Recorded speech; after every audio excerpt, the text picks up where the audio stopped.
Miroku is a girl with long jet black hair and pale skin, the kind that makes anyone think she is stunning at first glance. But when someone looks closer, they see her mouth slit open all the way to her ears. That sight alone can freeze anyone in fear. Known as the slit-mouthed woman, she carries a presence that can make even the bravest souls step back. Yet Miroku isn't fully human. She's an urban legend, a being born from a rumor spread by a priest long ago. Her existence depends on that rumor staying alive, because once it fades, she fades too. Everyone fears her, everyone except Seno Kouichi, a 17-year-old boy who happens to be her fiancé. Every morning, Miroku tries to spook him, like today when she introduced herself in the creepiest way possible. When her act ended, Kouichi just gave her a score of 20 points. Disappointed, she hid her face in her hands, feeling even more defeated than yesterday. She was sure this time she had nailed it, but his reaction crushed her confidence. He told her she kept repeating the same pattern and needed to change it up because her scares were getting boring. Hearing that, Miroku snapped back and told him to stop treating her life like some kind of manual. She may be the infamous slit-mouthed woman, but no matter what she does, she can't scare this guy. Kouichi tells her to add some variation or else the customer won't be satisfied. Miroku apologizes, though she doesn't really see him as her soon-to-be husband yet. To her, he's just her fiancé in name. It's been a week since she moved into his house, and she still dreams about finally scaring him. When he asks if she's trying to spook him again, she lies and says she isn't, though he clearly knows she's trying. He even drops small hints that he's aware of her plan, which only frustrates her more. Looking through old photos of her, Kouichi holds one up and asks about it. Miroku tells him it was taken 40 or 41 years ago, back when she was feared during the late Showa era in 1979. She was a cultural phenomenon then, a queen of folklore known everywhere as the slit-mouthed woman. Her story spread through every neighborhood, and everyone knew her name. But now, times have changed. People think she's just another rumor, a ghost story kids share for fun. Since social media took over, fewer people believe in her anymore, and she feels her existence fading little by little. She complains that Halloween makes things worse because people walk around dressed like her, mocking what once made her terrifying. Because of all this, she ended up committing herself to a man like Kouichi. She wonders how many times she has vanished in the past 40 years,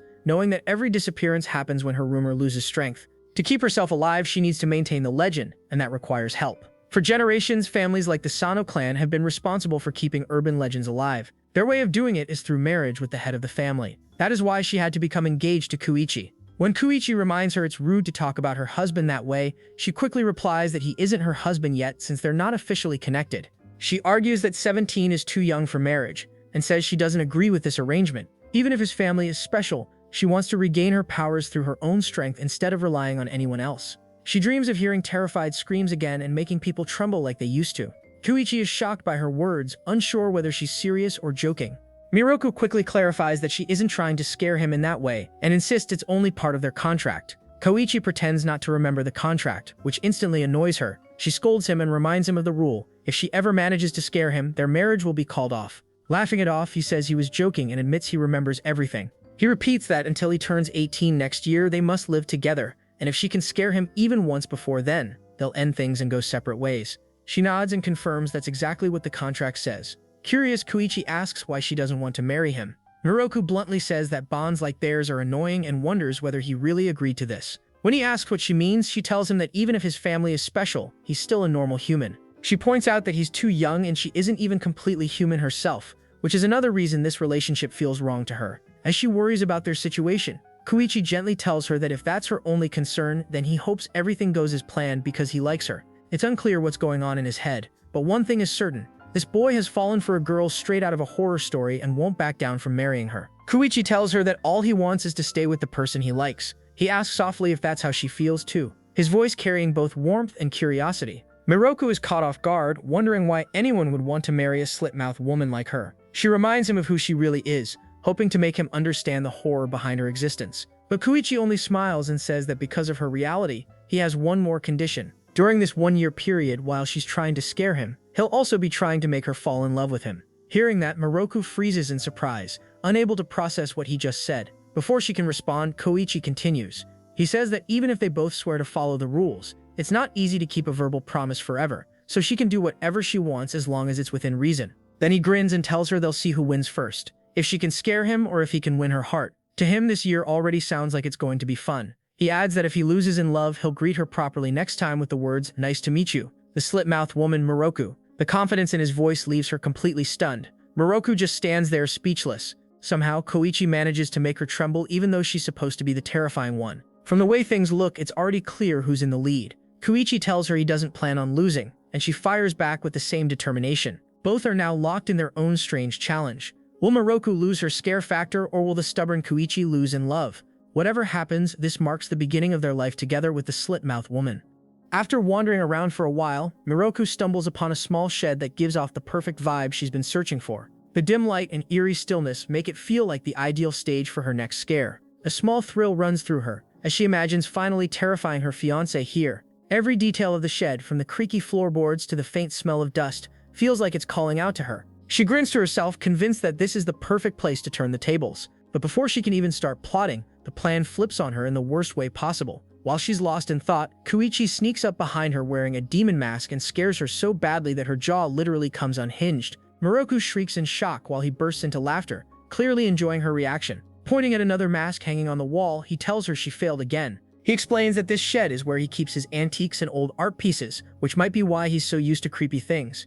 Jokingly, he says maybe his weird hobby is the reason he's immune to her scares. Miroku can't even argue with that, though she feels a sting of frustration deep down. As she sits there, she starts thinking about her situation again. Being the slit-mouthed woman used to mean something terrifying, but now it just feels complicated. She hates that Kouichi is technically her husband and yet never seems to fear her. Still, she refuses to give up. If using her powers to frighten him is what it takes to break their contract, she's ready to do it. But before she can continue plotting, Kouichi removes the mask and asks with a teasing grin if she's failed again. His casual tone only makes her more irritated. Miroku quickly insists that she wasn't trying to surprise him. It was just a coincidence that her mouth ended up tearing open. Then she glares at him, asking how far he plans to take this game. She admits she still can't understand how he doesn't find any of this scary. Kouichi chuckles and helps her fix her slit mouth, saying he's not afraid because he'll love her no matter how she looks. His words catch her completely off guard, leaving her speechless. While she's trying to scare him, he keeps saying things that make no sense to her at all. She tells him that whatever he's trying to do won't work on her. While fixing her mouth, she notices the thread is almost out and mutters that she should cut it before it becomes a problem.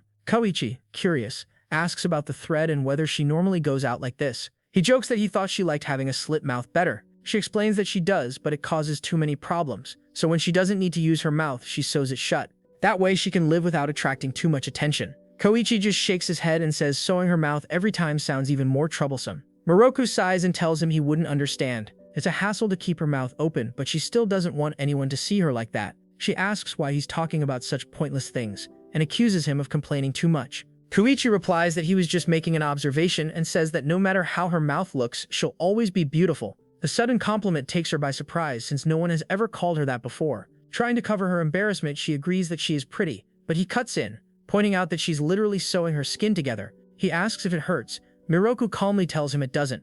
To her, it's like cutting hair or nails, part of her body but without feeling. Her body may be different from a human's, but not completely. He stares at her stitched mouth for a moment and quietly asks if she felt anything just now. Miroku hesitates, admitting she felt a tiny tingle. Kouichi smiles slightly and clarifies that he didn't do anything inappropriate since she doesn't even like him. She blushes, realizing what she was about to assume, and quickly looks away in embarrassment. He stands up, saying it's getting late and he'll head back first. Miroku watches him leave, still dazed by what just happened, unsure if she's more flustered or confused. As Kouichi walks home, he looks down at his hand, wondering why he acted so strangely around her. The thought leaves him puzzled and slightly uneasy. Meanwhile, Miroku scolds herself for getting distracted and tells herself to forget everything that just happened. After calming down for a while, she decides to head back to the house too, though her mind keeps replaying that brief, strange moment between them.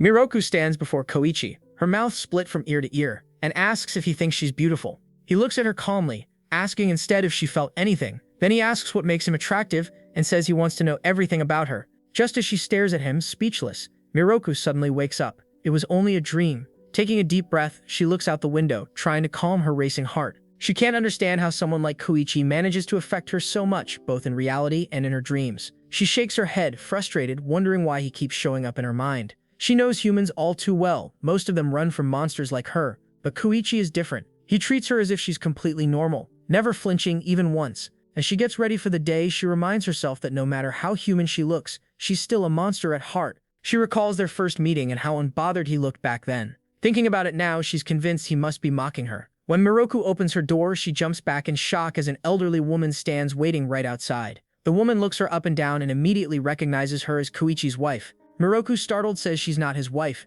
and asks if the woman is the maid. The woman introduces herself as Saya.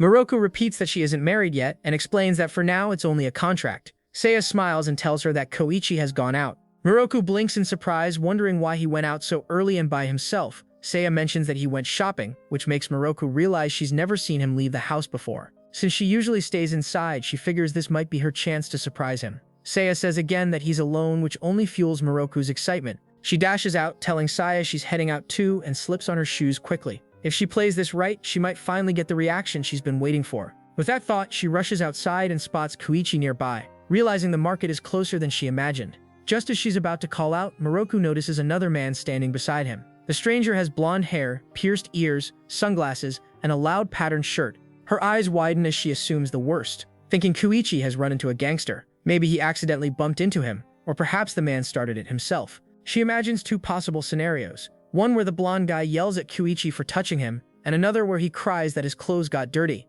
Either way, Miroku feels her worry rising. Kouichi doesn't seem to grasp how dangerous the man looks. She watches as Kouichi tries to pull away, telling the man to let go. He insists he already said no, refusing to go to that terrifying place. Hearing the word terrifying from Kouichi shocks Miroku. For once, it sounds like he's afraid of something. She glances around, wondering how to help him. Without caring about anyone watching, she decides to act. Miroku tugs at the thread sealing her mouth, unravels one side, and in a chilling tone asks the blonde man if she's beautiful. The man freezes, takes one look at her face, and bolts away faster than he can think.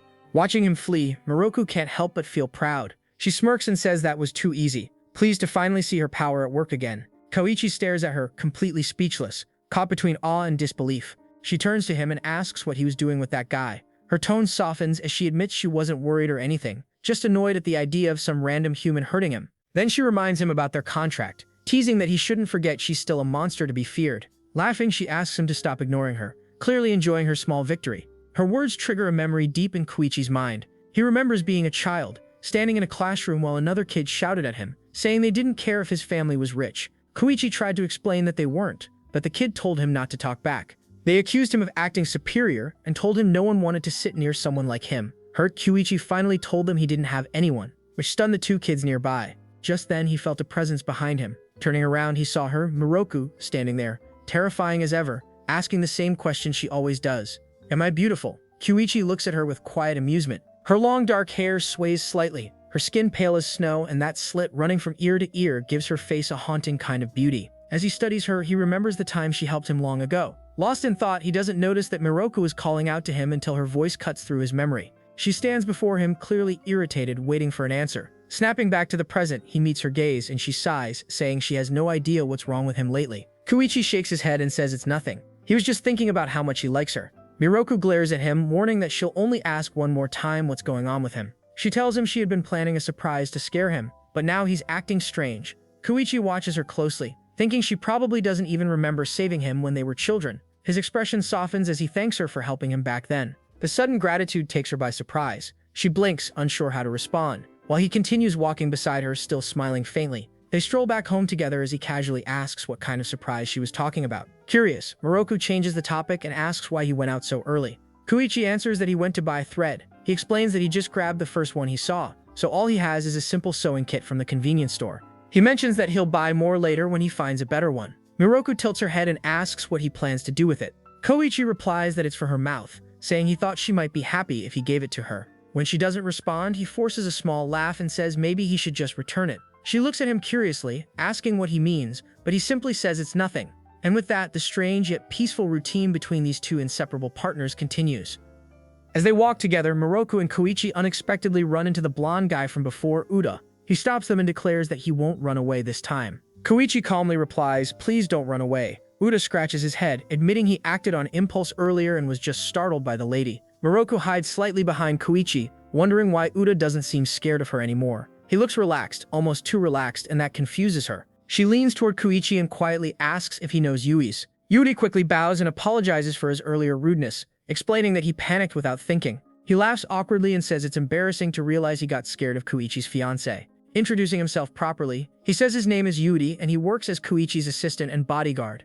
Miroku raises an eyebrow, wondering how Kouichi even has a bodyguard in the first place. Uda explains that Kouichi is the young master and that he's been taking care of him since childhood. Then he cuts himself off, saying this isn't the time for small talk. He tells Kouichi to hurry up and change into his school uniform since they're running late. Kouichi sighs and says Uda just appeared out of nowhere. He insists he doesn't want to go to that scary place again. Miroku blinks and asks if he's seriously calling school scary. She wonders if he's being bullied or treated badly there, noting that he doesn't seem to have many friends. Kouichi denies all of it, saying that's not the reason at all. He explains that to reach school on time he has to leave by 7 and won't return until 5 in the evening. That means if he goes, his time with her will be cut down by more than half. To him, that's the real reason school feels terrifying. Uda groans, saying Kouichi is just playing dumb. Kouichi argues that there are only 24 hours in a day, and after sleeping and everything else, barely 10 hours remain. Uda waves his hand, saying he doesn't want to hear that nonsense. He reminds Kouichi that as a student, school should always come first. Kouichi counters, asking what could possibly be more important than spending time with Miroku.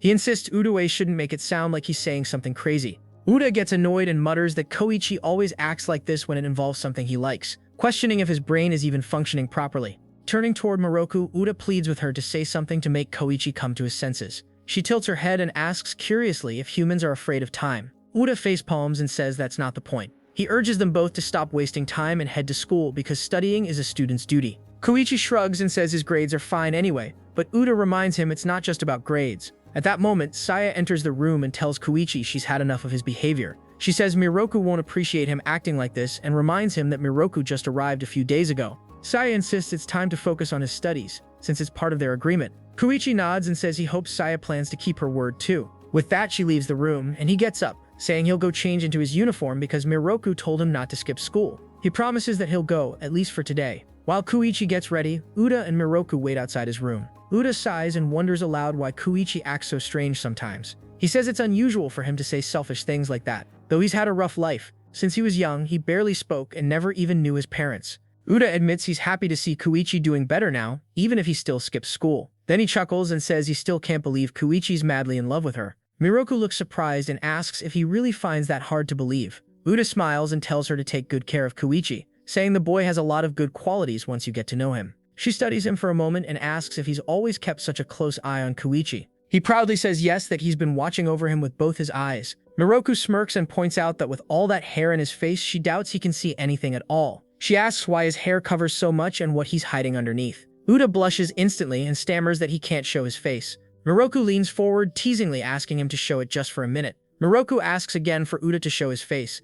Uda fidgets nervously and tells her not to rush things, saying he's a very shy person. He explains that it's too soon to reveal his face to anyone. She insists and steps closer, telling him it's nothing serious and that she just wants a quick look. Before she can lift his hair to see, Kouichi steps in and stops her. He tells her that Uda looks like that because it's simply his character design. Uda sighs and says she's too easy to read, clearly amused by her curiosity. Kouichi then takes a small packet from his bag and hands it to her. Inside is the thread he mentioned earlier. He reminds her that she said it would be a problem if she ran out, so he thought it would make her happy. He explains that he managed to get it from the sewing club at school. Uda blinks in disbelief and asks if he really went to school just to get that. Kouichi laughs and says it's getting late, so they should head out. As he starts walking toward the door, Uda follows beside him. Kouichi turns his head and asks why Yuri is walking him to the gate. Yuri answers that it's just a safety measure, saying he can't let his young master wander alone. Miroku calls out to Kouichi, thanking him for the thread and telling him to take care of himself. Kouichi smiles warmly and tells her he'll see her soon. Yuri watches the exchange, clearly surprised to see Kouichi smiling so openly at her. As they walk away, Uda smirks and asks if it feels nice to leave home after saying goodbye to his wife. Kouichi doesn't reply, but his silence says everything. Uda laughs softly while Kouichi wonders to himself if this were his daily life. Would he always try his best to keep it this way? Miroku stands in front of a mirror, practicing her next attempt to scare Kouichi. Staring at her reflection, she whispers, "Mirror, mirror on the way, who is the prettiest of them all?" As a being born from stories and rumors, the slit-mouthed woman still carries pride in her beauty. Uda, watching from behind, laughs and says that of course the answer has to be her. A few weeks ago, Miroku swore she would finally defeat Kouichi in their strange little game. To prepare, she even gathered information from his relatives, hoping to find a weakness. Now she turns to Uda, asking when Kouichi usually lets his guard down. Uda raises an eyebrow and asks if this is another one of her games. Miroku insists that it's not an ordinary game at all, because her pride depends on it. She grumbles that no matter how carefully she plans, Kouichi always sees through her tricks.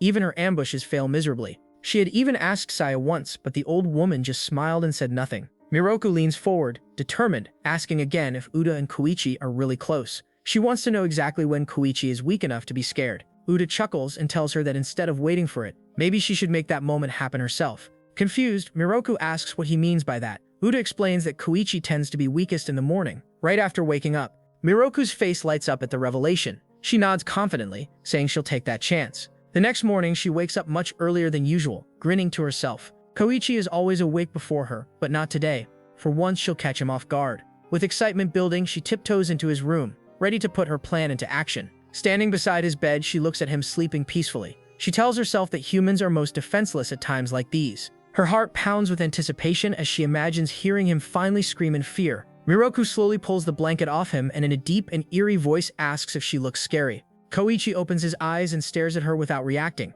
His blank expression throws her off completely. She wonders if he's even awake, since he doesn't flinch at all. Then he calmly calls her by name and she realizes she's failed again. Kouichi asks what's wrong, and Miroku quickly realizes she forgot to remove the yarn from her mouth. He sighs and says that must be the reason her scare didn't work. When he reaches out to untie it, he suddenly pulls her down beside him instead, catching her completely off guard. She struggles and tells him to let go, but he just says to keep quiet or else Saya and Uda will hear them. She protests that it's his fault, but he simply replies that it's Sunday and still too early. Before she can respond, he closes his eyes and falls back asleep. Miroku glares at him for a moment, annoyed by how casually he can sleep through everything. She recalls what Uda told her about Kouichi's quiet nature and his lonely childhood without parents. Her anger fades, replaced by a strange sense of calm. Watching him sleep so peacefully, she can't help but think he looks surprisingly relaxed. When he makes funny noises through his nose, she bursts into quiet laughter. Kouichi mumbles half asleep, asking her not to make noise until 10. Miroku smiles softly, thinking she doesn't really mind staying like this once in a while.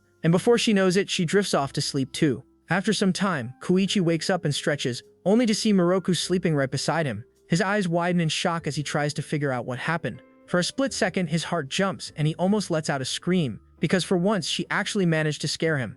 Days pass quietly without anything major happening. One afternoon, Miroku talks about eating, admitting that she always refuses food. Kouichi suggests they should eat together sometime, but she shakes her head, saying that as the slit-mouthed woman, she doesn't need to eat. Kouichi asks if she's talking about nutrition and mentions that Uda is great at cooking.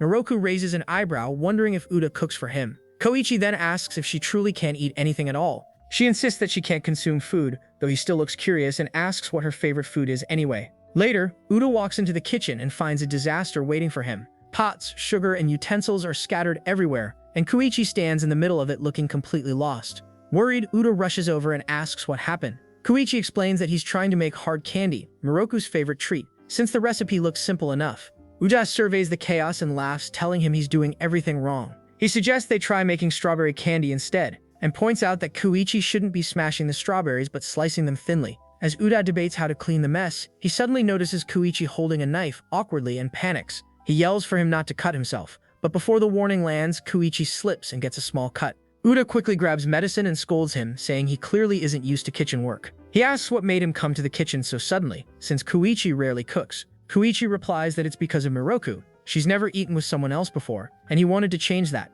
Uda hands him the medicine and sighs, saying humans really do strange things sometimes. Kouichi admits that Miroku looks human enough that he often forgets she's different.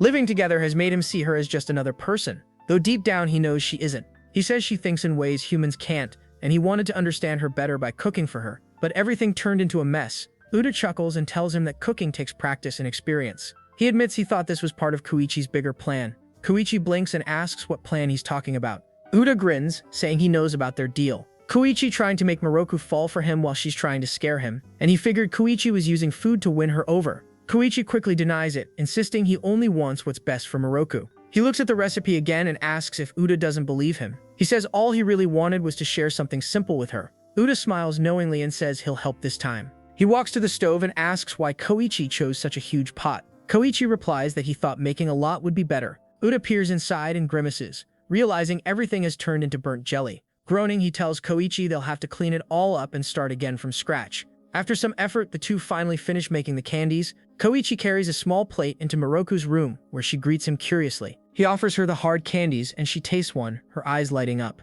Kouichi watches eagerly and asks if she really likes them. Miroku admits it's been so long since she's eaten something that she enjoyed it without thinking. He smiles, saying that if she had told him earlier, he would have made them for her before. She nods and says the fruit flavor isn't bad, and that it's the first time she's tried it. Kouichi grins and says he should try one too, asking if he can have one. She hands him a candy and he happily takes it. Now that he knows what she likes, he wonders aloud what he should make next.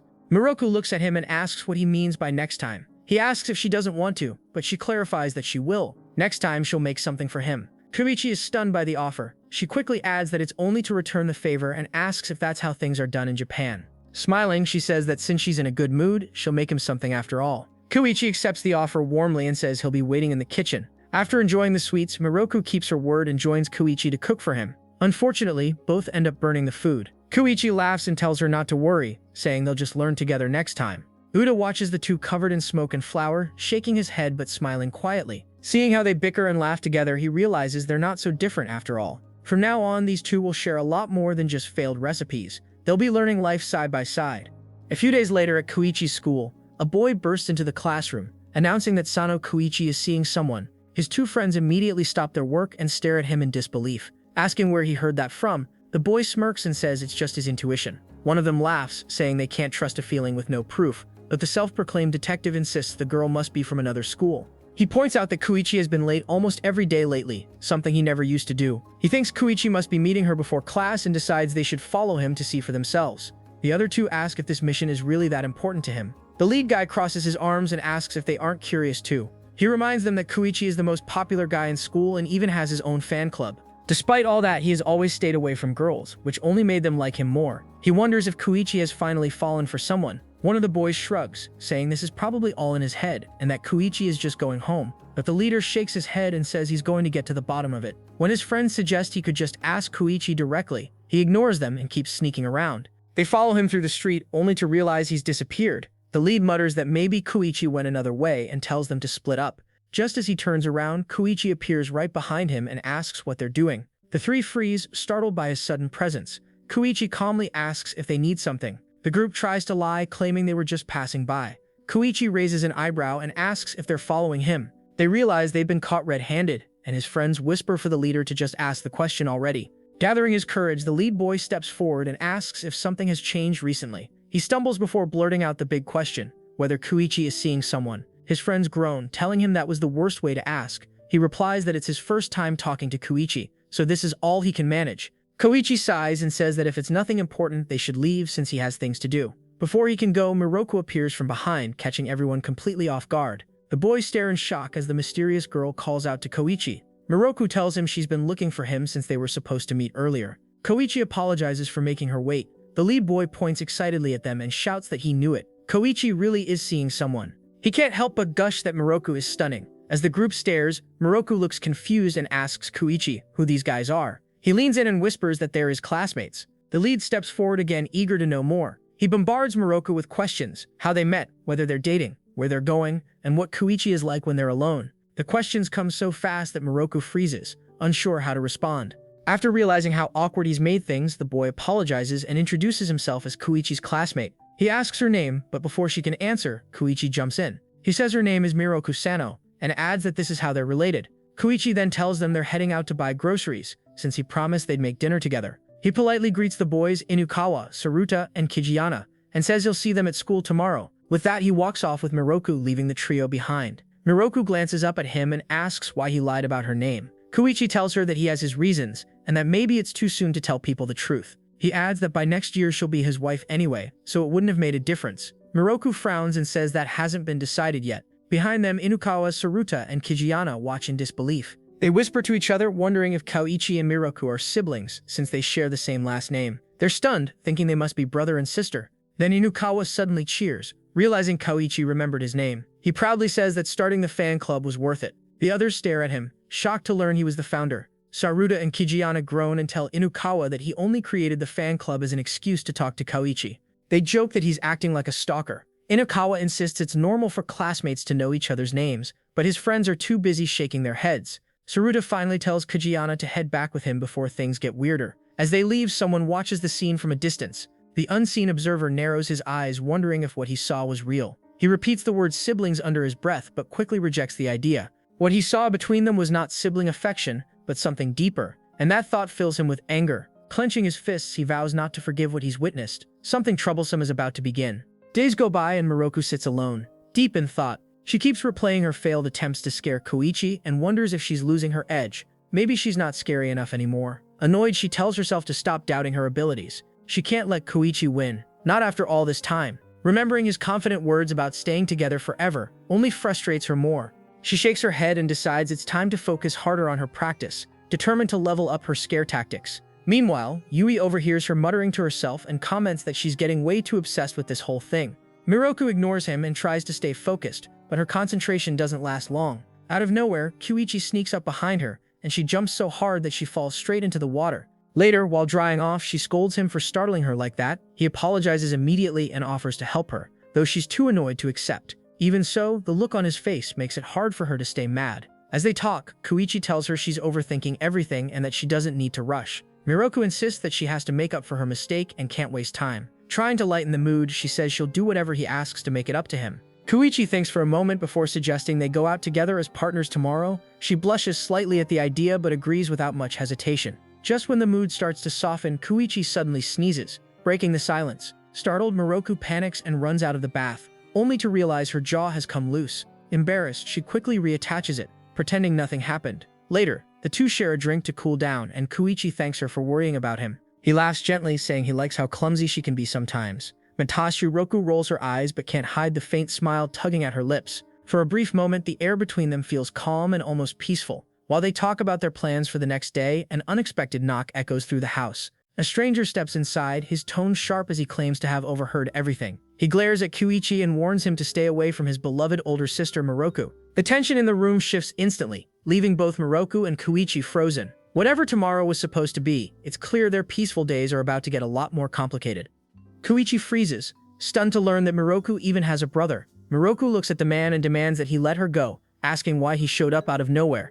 Makoto smiles and says it's been a while. He explains that he trained hard to become a respectable legend, and that it's been half a year since he last saw her. Every day without her felt miserable, like an itch he could never scratch. But even after all that time apart, he can't stand the idea of his sister marrying into what he calls a despicable family. Kouichi stands silently, taking in every word. Miroku apologizes and tells Makoto she sent him a letter, but she figures he never got it since he's a demon. Kouichi steps in and asks who Makoto is. Makoto turns to him and demands that he stay away from his sister. Kouichi replies calmly, saying he doesn't know who Makoto thinks he is, but this house belongs to both him and his wife. The word wife instantly sets Makoto off. Kouichi reminds him that outsiders don't belong here and that Makoto has been trespassing since he arrived. Makoto fires back that the same goes for him, telling him to back off. The two argue, both trying to pull Miroku toward them until she cries out that it hurts. They immediately stop and apologize. Uda walks in looking amused and jokes that jealous men are hardly attractive. Makoto glares and asks who Uda is, wondering if he works here and how he even got in. Uda smirks and says it wasn't easy. Makoto warns him to stay away from his sister. It's then revealed that Makoto is indeed Miroku's younger brother, known in legend as the walking corpse with devilish ears, though very few people know of him. Miroku proudly says he'll become famous one day. Makoto thanks his sister for the compliment while Uda apologizes for not knowing who he was. He explains that plenty of legends live around here, but even Kouichi didn't know about him. Makoto states that all lies eventually surface, saying that even buried 6 feet under, humans can't hide their secrets forever. He vows that one day he'll be as powerful a legend as Miroku. Uda turns to Kouichi and asks what he thinks of him. Kouichi says Makoto looks like a zombie with good hearing. Makoto glares and tells him not to paraphrase, then introduces himself properly, thanking Kouichi for taking care of his sister while he was gone. He apologizes for the commotion the night before but says he didn't come to visit. He came to handle something important.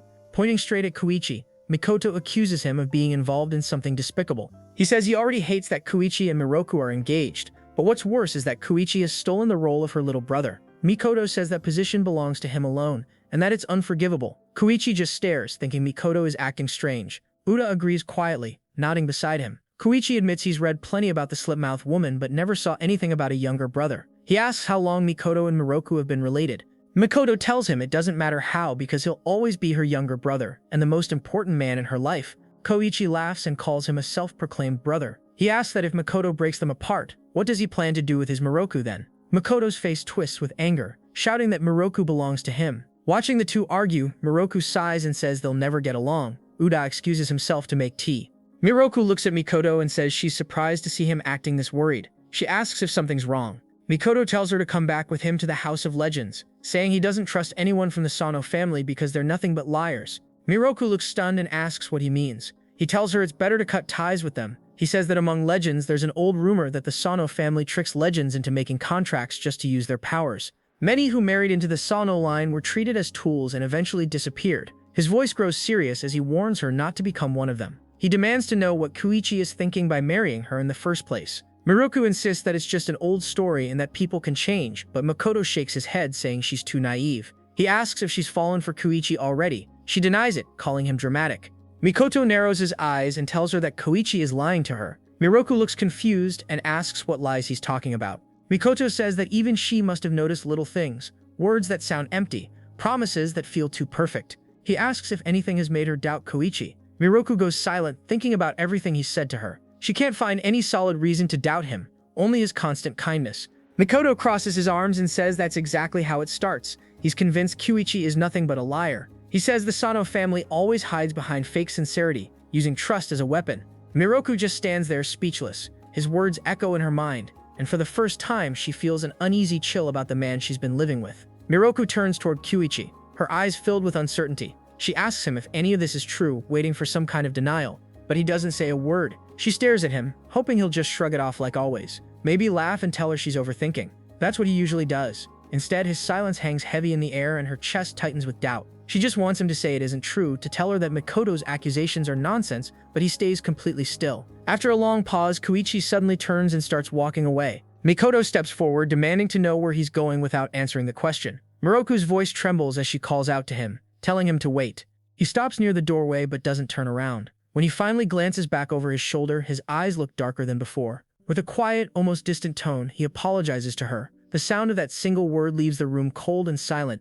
Makoto tells Kouichi to wait and not try to run away, but Kouichi keeps walking. Makoto clenches his teeth and says he knew it. Kouichi can't be trusted. Miroku sits in silence, her thoughts spiraling. She wonders if Kouichi was lying all along when he said he liked her. Maybe Makoto's right about the Sono family. She tells herself there are bigger things to worry about, but her chest tightens anyway. Why does something so small bother her so much? The room stays quiet until a sudden noise breaks the silence. Both Miroku and Makoto turn toward the sound. Miroku says she'll check it out, but Makoto insists he should go instead, since it might be dangerous. She tells him not to worry, though before either can move, Uda rushes in. Miroku asks what happened, and Uda hesitates before admitting that Kouichi collapsed from a high fever. They hurry to his room where Kouichi lies unconscious.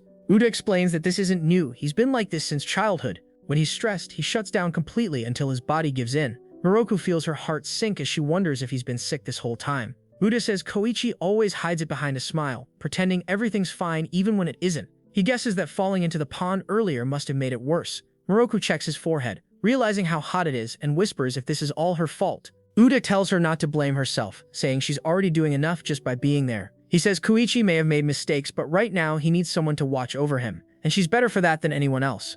Just then, Uda notices Kouichi starting to wake up and quietly slips out of the room, leaving them alone. Kouichi opens his eyes and weakly calls her name. He looks embarrassed and says he must have shown her his pathetic side. Miroku shakes her head and tells him not to worry. She's never thought he was pathetic. Kouichi asks where Makoto went, and she says he'll come back later once things calm down. Kouichi coughs and tells her to keep her distance in case it's contagious, but she reminds him she can't get sick from a human. She wants to ask him so many questions about what Makoto said, but decides to wait until he's feeling better. He apologizes softly, saying they were supposed to go out together tomorrow. Miroku tells him it's fine. They can always go another time. But Kouichi keeps apologizing, this time for everything else too. He finally admits that what Makoto said about the old story is mostly true. His family used to deceive legends, tricking them into contracts for their own gain. He says his relatives pretend to be normal now, but the truth still haunts them. He asks if she thinks he's the same. Miroku looks at him quietly before asking if he lied about liking her. She reminds him of what Makoto said, that he only said it to use her. She says if that's true, it's too cruel. Kouichi stares at her, confused,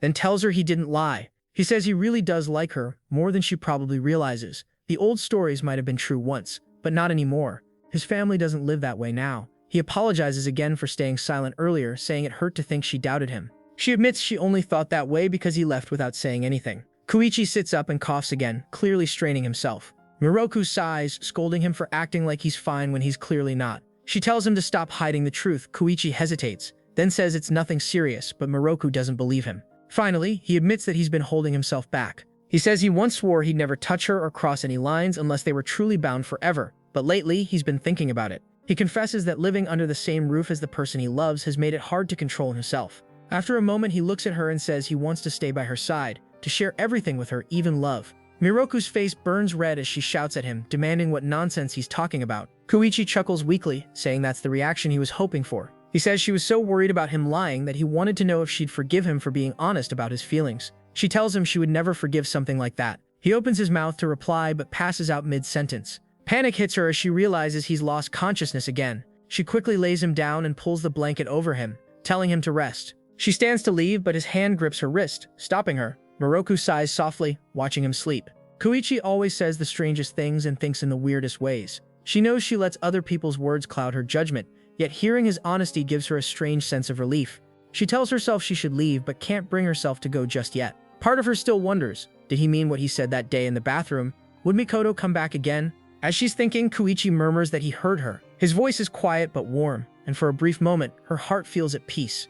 A few days later, Kouichi finally recovers from his fever. Not long after, he finds himself standing on the court for what's somehow become the first ever badminton championship in their household. Miroku watches in disbelief, wondering how things escalated into a sports match between her fiancé and her brother. Uda stands proudly as the judge, while Kouichi and Makoto stretch like they're about to play in the Olympics. Miroku sighs quietly, already questioning her life choices. It all started a few hours earlier when Makoto showed up again, declaring that he wanted to duel. Kouichi groaned, asking why he always appeared out of nowhere. Makoto reintroduced himself and said that since Kouichi was feeling better, they should settle things properly. He challenged him to a match where the winner would get to keep Miroku. He explained that since she didn't want to return with him, he'd play on her behalf. If Makoto won, the engagement would be over. But if Kouichi won, he could ask for anything except Makoto's blessing. Kouichi frowned, saying he hadn't agreed yet, but Makoto pushed harder, even offering him freedom to name his reward. Before things got worse, Miroku stepped in, asking Makoto to stop acting recklessly. She told Kouichi not to take the match seriously since he was still recovering. But Kouichi stood up, saying if Makoto was that determined, then he'd accept the challenge. He said he'd decide his request later. Mikoto's eyes flared with anger, saying he wouldn't lose to a human. Kouichi fired back, saying he didn't plan on losing to a corpse either. Miroku sighed, realizing they were at it again. That's how they ended up here. Uda, standing on the sideline, announces the start of the official duel. He explains the rules: whoever misses the birdie loses a point, and whoever scores highest wins. The game begins, and to everyone's surprise, the two play almost perfectly. Not a single serve hits the ground. Uda, impressed, asks if they practiced beforehand, but both shake their heads. 30 minutes pass, and they're still tied. Uda laughs awkwardly and says he'll add a time limit for the next round. Watching the match, Miroku grows tense. Uda comments that Kouichi's playing surprisingly well. He glances over and asks why they chose badminton of all things. Miroku explains that Mikoto's unbeatable at it and takes it way too seriously.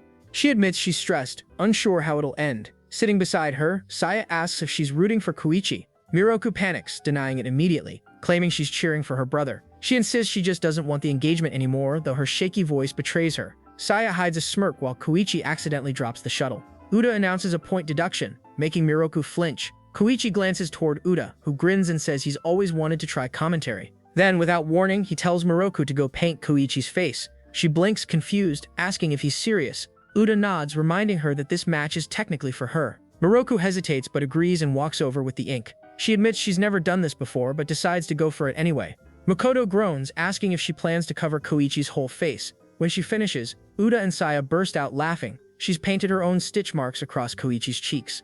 Uda claps, saying they finally match now. Mikoto's jaw tightens as he yells that he's the better match for her. Miroku just laughs and declares Kouichi the slit-mouthed boy, laughing even harder when Makoto sulks. The first round ends in a tie. As time runs out, Uda wipes his brow dramatically, saying that was one intense match, and asks what they plan to do for the finals. Makoto takes a deep breath and says there won't be another round. Everyone looks shocked.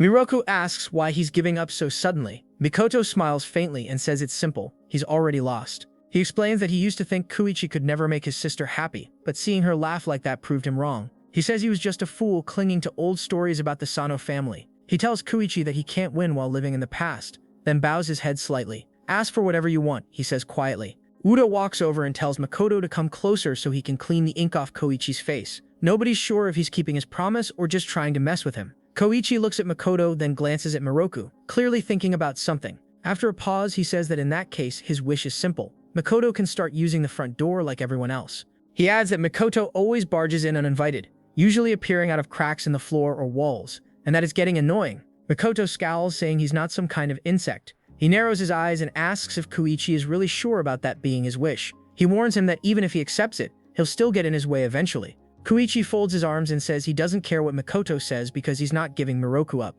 He adds that marriage has to be approved by the family anyway, so Makoto better start getting used to the idea. Makoto sighs, admitting that he won't accept him easily but apologizes for causing trouble. He says he'll spend some time learning more about humans before deciding anything. Then he smiles at his sister, giving her a warm farewell that instantly makes Kouichi jealous. Before anyone can respond, Makoto waves goodbye and disappears into thin air. Kouichi groans under his breath, frustrated that he didn't even get the last word. Miroku tilts her head, asking what complaint he was planning to make. She admits she was terrified things might have gone badly, but feels relieved it ended peacefully. She realizes she was wrong to assume Makoto would never listen. Uda looks over and asks if she's feeling sad. Miroku nods slightly, saying it's only a little. Kouichi reassures her that Makoto will be back soon anyway, and Miraku smiles softly, agreeing that he's probably right. The tension finally fades, leaving behind a strange sense of calm in the house. The next day, Kouichi goes to school like usual, hoping for a normal morning. But during homeroom, the teacher walks in with a new student. The boy steps forward confidently, greeting everyone with a friendly smile.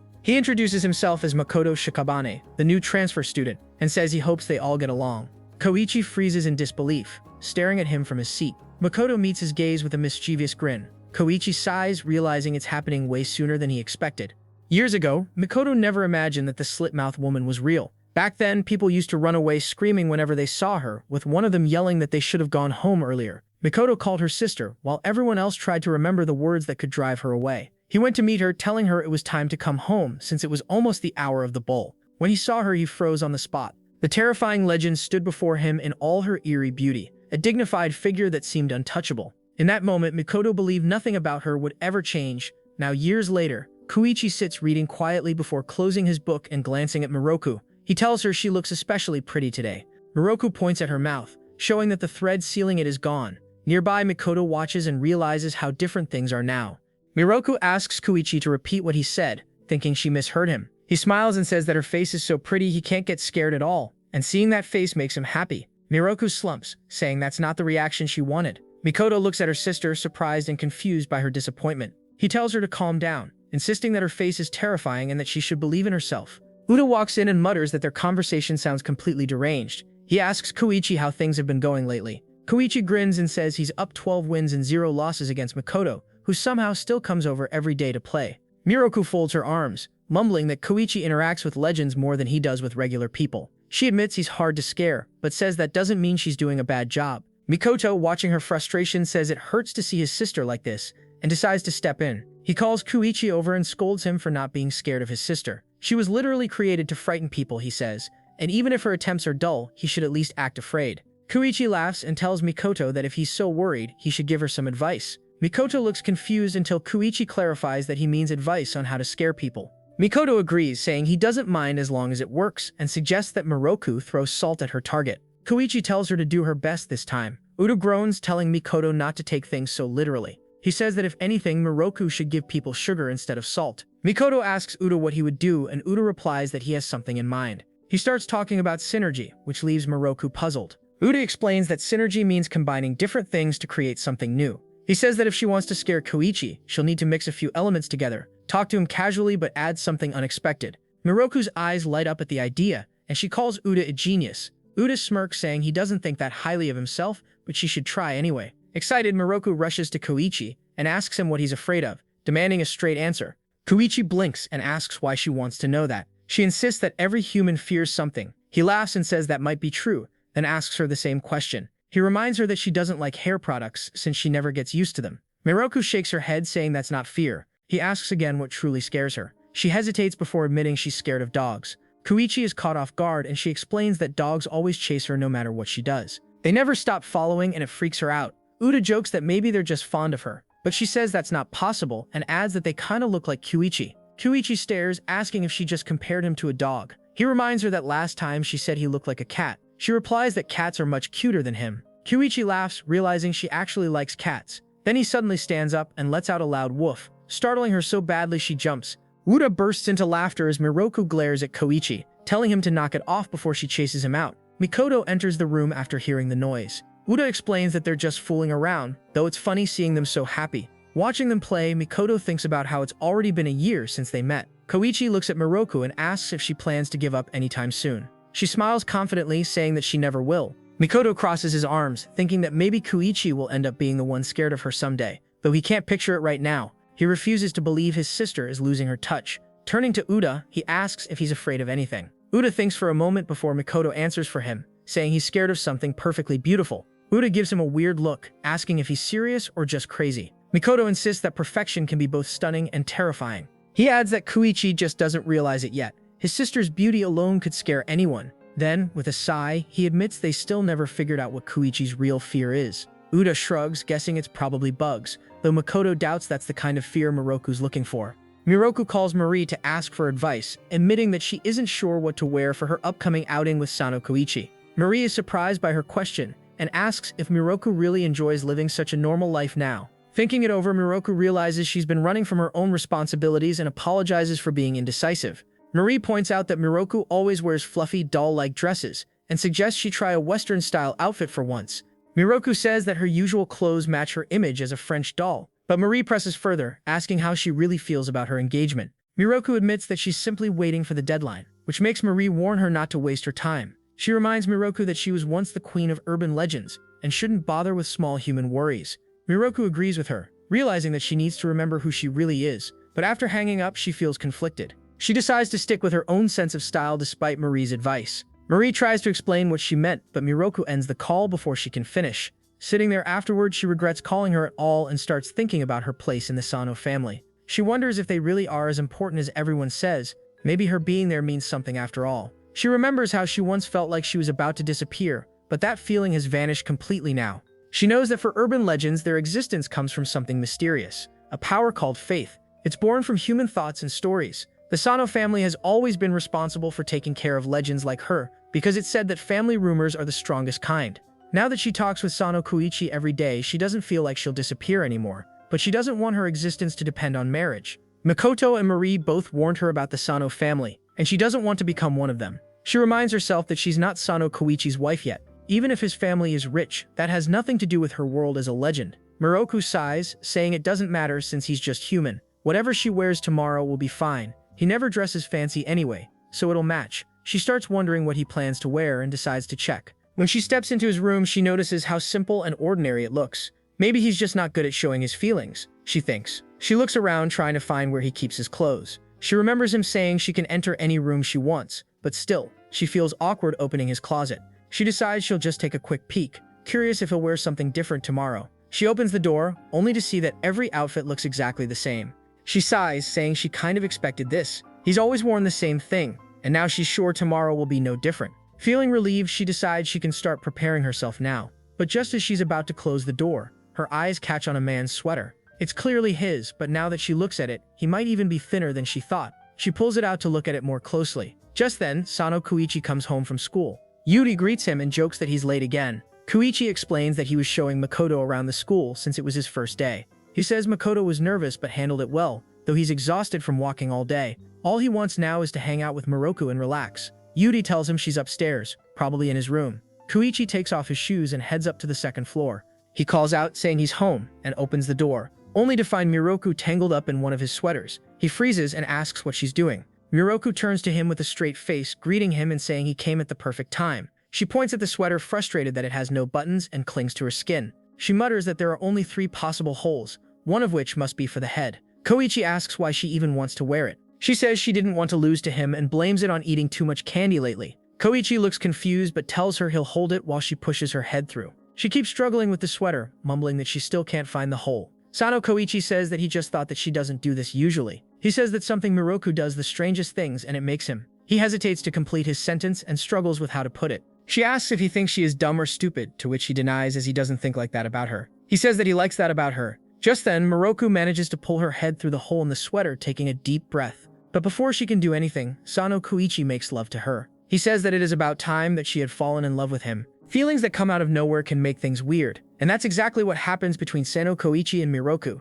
As they walk to the fair together, both keep thinking about what happened yesterday. Kouichi regrets acting on impulse. He had planned to take things slow and follow his steps properly, but all of that went out the window just because Miroku looked beautiful. His plan was to do things after they formed a real bond, not before their first date. Even though it wasn't that serious, he still feels awkward looking at her now. Every time he tries, embarrassment stops him halfway. On the other hand, Miroku feels the same way. She can't look him in the face either, even though she dressed up fashionably for their outing. Miroku keeps thinking that this is their first time going out together, and if he does something strange again, she'll never stop thinking about it. In her mind, it's all his fault anyway. Despite the awkwardness, she wonders if this might help their bond grow stronger. She wants to say what she feels, but she doesn't know how. Kouichi, meanwhile, remembers how she reacted yesterday. He actually liked how flustered she looked, but now he worries she thinks he's being pretentious. Maybe she dislikes him now. The air between them feels heavy and both keep avoiding eye contact.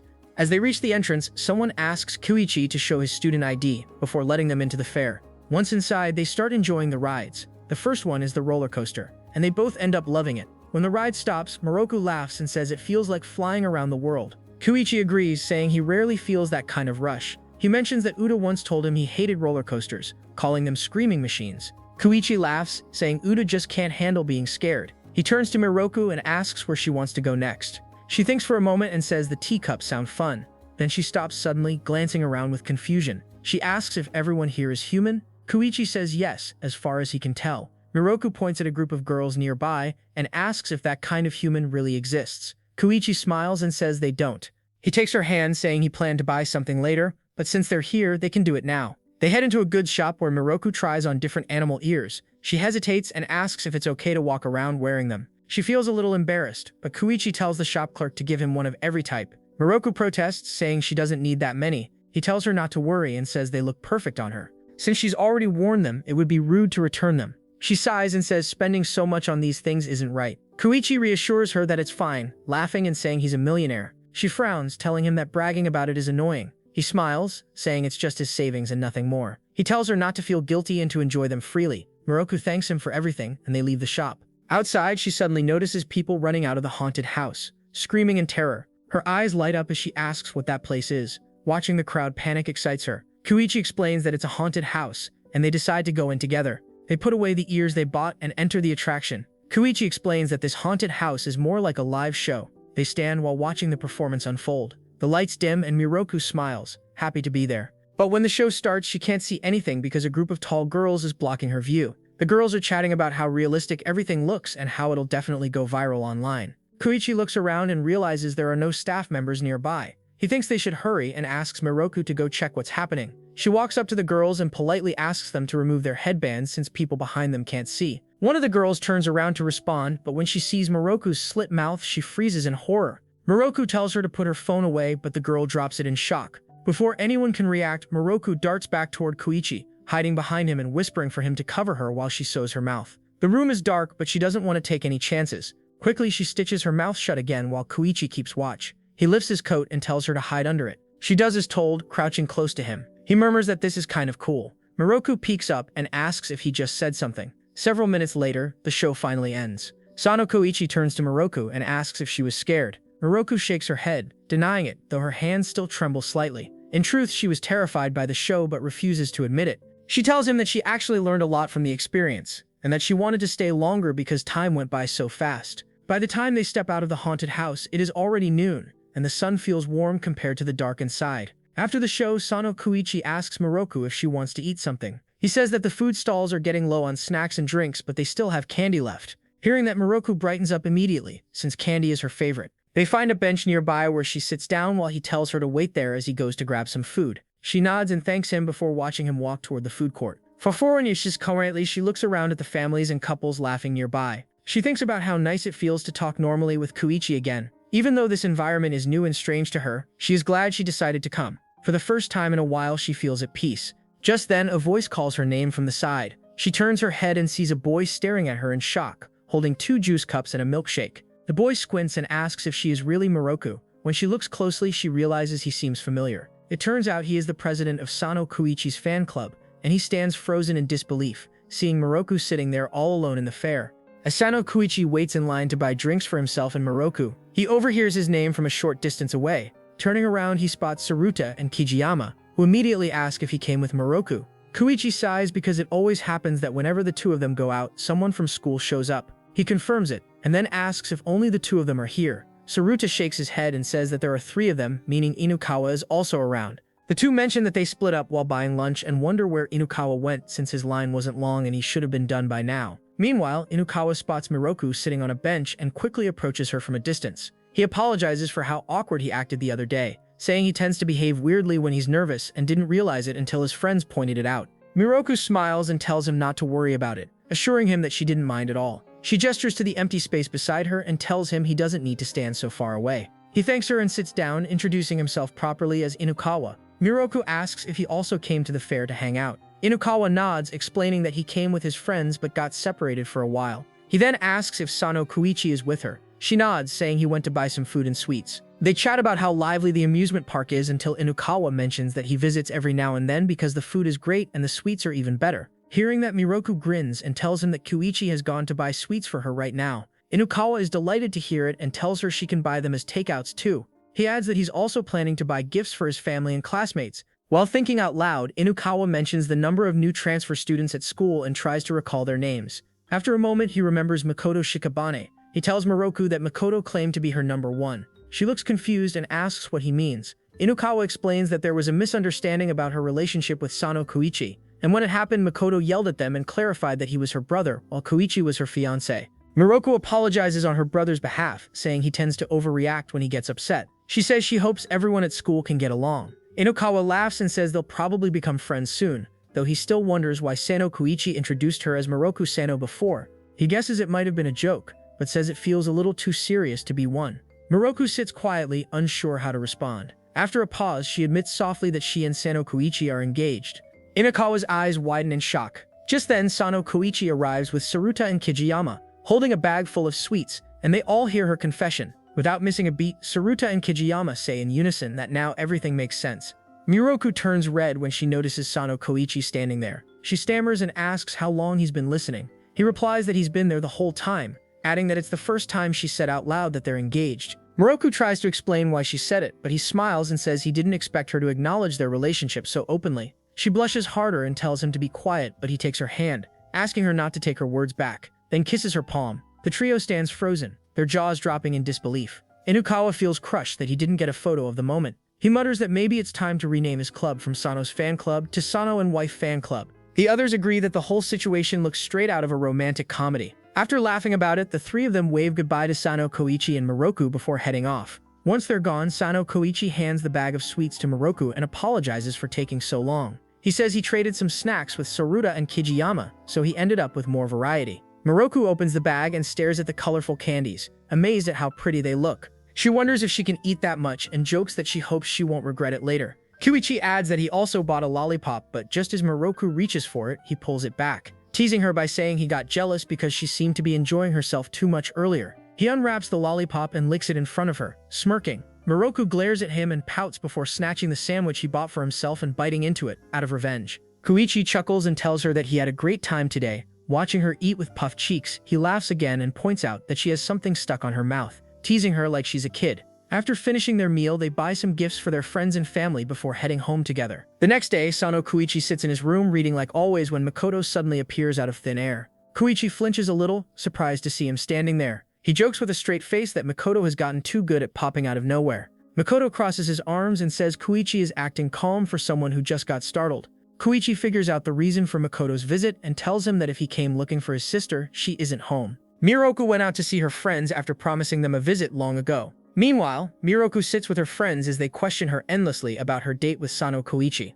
They want every tiny detail, which makes her uncomfortable, but she doesn't have much choice. The group meets in a dim, wrecked area near the sea, chatting like usual. Viola, cheerful as always, asks if anything romantic happened on their first date, while Mary cuts in, telling her to stop teasing. Miroku blurts out that they just went to the fair and didn't do anything strange. She explains that they strolled around, tried some rides, bought cute things, and shared food. Viola claps her hands, saying it sounds lovely, but Mary rolls her eyes, calling it too tame for a first date. Viola points out that Miroku and Sono Kouichi already live together, sleep in the same house, and go out on trips, so it makes no sense that she still isn't interested in him. She tells Miroku to be honest about her feelings instead of pretending otherwise. Viola then suggests that maybe Miroku should stop trying to scare Sono Kouichi, since she's never succeeded anyway. She says that if it was meant to happen, Miroku would have scared him long ago. Miroku admits she knows that but can't stop herself. Every time she's with him, her mind goes blank, and she just acts naturally. She confesses that she's had fun with him lately, but she still wants to fulfill her duty as the slit-mouthed woman who must scare humans, especially him. The girls clearly stop listening halfway through her speech, already guessing where her story is heading. Miroku notices and snaps that she isn't repeating herself again. Viola sighs and says Miroku is too stubborn. She tells her she should just marry Sono Kouichi already. She asks if it's really that strange to accept love from someone who says he wants to spend his life with her. Mary agrees that Kouichi isn't a bad guy, but says things will get more interesting once Miroku finally decides what she truly wants. Viola leans in and teasingly asks if Miroku even likes him. Miroku denies it right away, claiming it isn't like that. Viola presses harder, asking if she's sure. Miroku insists she doesn't like him, saying Kouichi isn't cute or innocent. Viola smirks and says that in that case she'll take him for herself. Miroku's eyes narrow and she tells her not to joke about Sono Kouichi. She warns that Viola might like younger guys, but Kouichi isn't someone she can have. Viola laughs so hard she nearly falls over, while Mary tells her to stop mocking Miroku before she ruins their friendship. Realizing she went too far, Viola hugs Miroku tightly and apologizes, saying she didn't mean to make her upset. She promises to make it up to her and says she'll help her win back Sono Kouichi's attention. The three girls start plotting together with mischief in their eyes. Later that evening, when Miroku returns home, Kouichi greets her while pretending to read. He looks away and asks if she had fun talking with her friends, naming Viola and Mary. He casually mentions that Makoto came by earlier but didn't find her. Before he can say more, Miroku suddenly hugs him from behind, making him freeze completely. His heart nearly jumps out of his chest. She quietly asks if he's surprised and calls his name softly. Then she pulls away quickly, blaming Viola's advice for the whole thing. She rushes off, saying she had fun with her friends and that she'll call Makoto now. Kouichi stays frozen for a few seconds, completely red in the face. His heart races so fast that Uda, who's cleaning nearby, asks if someone is playing a drum in the room. Kouichi can't believe what just happened and wonders if he imagined it, but he knows it felt real. He hides his face with the book, smiling to himself. Somewhere else, Viola bursts into laughter while talking to Mary, dying to know how things turned out. Just then, Makoto shows up looking for Miroku, but she's already gone. The next day, Miroku stands in the kitchen, learning how to cook under Uda's guidance. Uda explains that they'll start by making soft tofu mixed with flour and glutinous rice. He tells her to knead the dough carefully by hand. After that, they'll divide it into small pieces, form them into buns, and boil them later. Miroku listens closely, finding the recipe surprisingly easy. Uda agrees but reminds her to make the rice dangos small so they turn out better. Since they need to be soft and fluffy, he says they'll use rice flour instead of water to make the dough lighter. Miroku begins kneading the dough while Uda helps her. She apologizes for asking him to teach her right after he got home. Uda laughs and says he's free today, though he secretly doesn't want her to struggle alone in the kitchen. Curious, he asks if she's doing this for Sono Kouichi, since he remembers Kouichi cooking a few days ago. Miroku nods, explaining that her goal is to scare Sono Kouichi, though it might sound strange. She admits that lately she doesn't think she can scare him anymore. Uda raises an eyebrow, surprised, and asks if she's giving up. She quickly says no. It's just that with exams coming up, she doesn't want to bother him while he's studying so hard. She adds that since she had nothing else to do, she decided to make some snacks for him, and that's why she asked for help. She actually finds making rice dangos really fun. Once the dough is ready, Uda starts boiling the small balls while Miroku prepares the toppings. Uda tells her there are plenty to choose from, like red bean, marmalade, soy sugar batter, and toasted soy flour. Miroku's eyes light up at the variety of flavors she can try. When they finish decorating the snacks, she claps her hands happily, saying she's proud to finally know how to make delicious rice dangos. She thanks Uda for teaching her and compliments him, saying he's a really nice guy despite his age. She lists how well he can cook, clean, and handle laundry, calling him a kind housekeeper. Uda blushes at her words, admitting that no one has ever said something so nice to him before. He laughs and clarifies that he isn't actually a housekeeper. Miroku tilts her head in confusion. Surprised by his answer, Uda asks if he really looks like one to her, and says he originally came as a bodyguard, though lately he focuses more on maintaining his health. He adds that he doesn't mind cooking, even if it's technically Saya's job. Miroku suddenly remembers that he did mention being a bodyguard before, but she forgot since he's always busy with housework. She thinks she should probably stay on his good side just in case he's really dangerous when angry.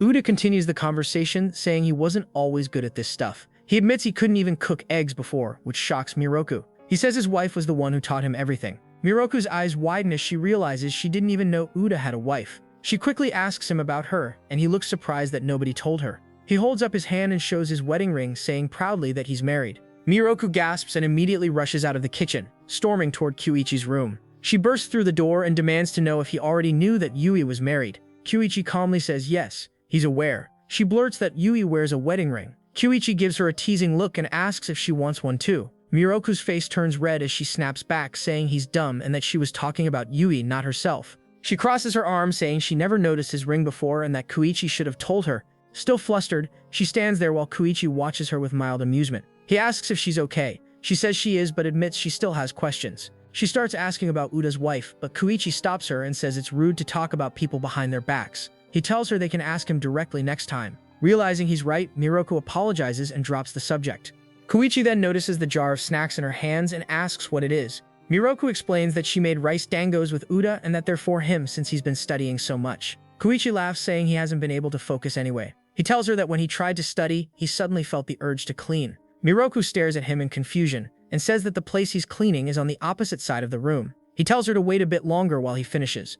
Kouichi then asks what kind of dangos they made. Miroku answers that they're rice dangos with tofu. He nods and says Uda always makes them that way. He teases her, saying that since they cooked together, she shouldn't have run off earlier. As he talks, Miroku notices a few specks of dust in his hair and moves closer to brush them away. His short hair is soft to the touch, and she keeps brushing lightly, even though it's difficult to reach.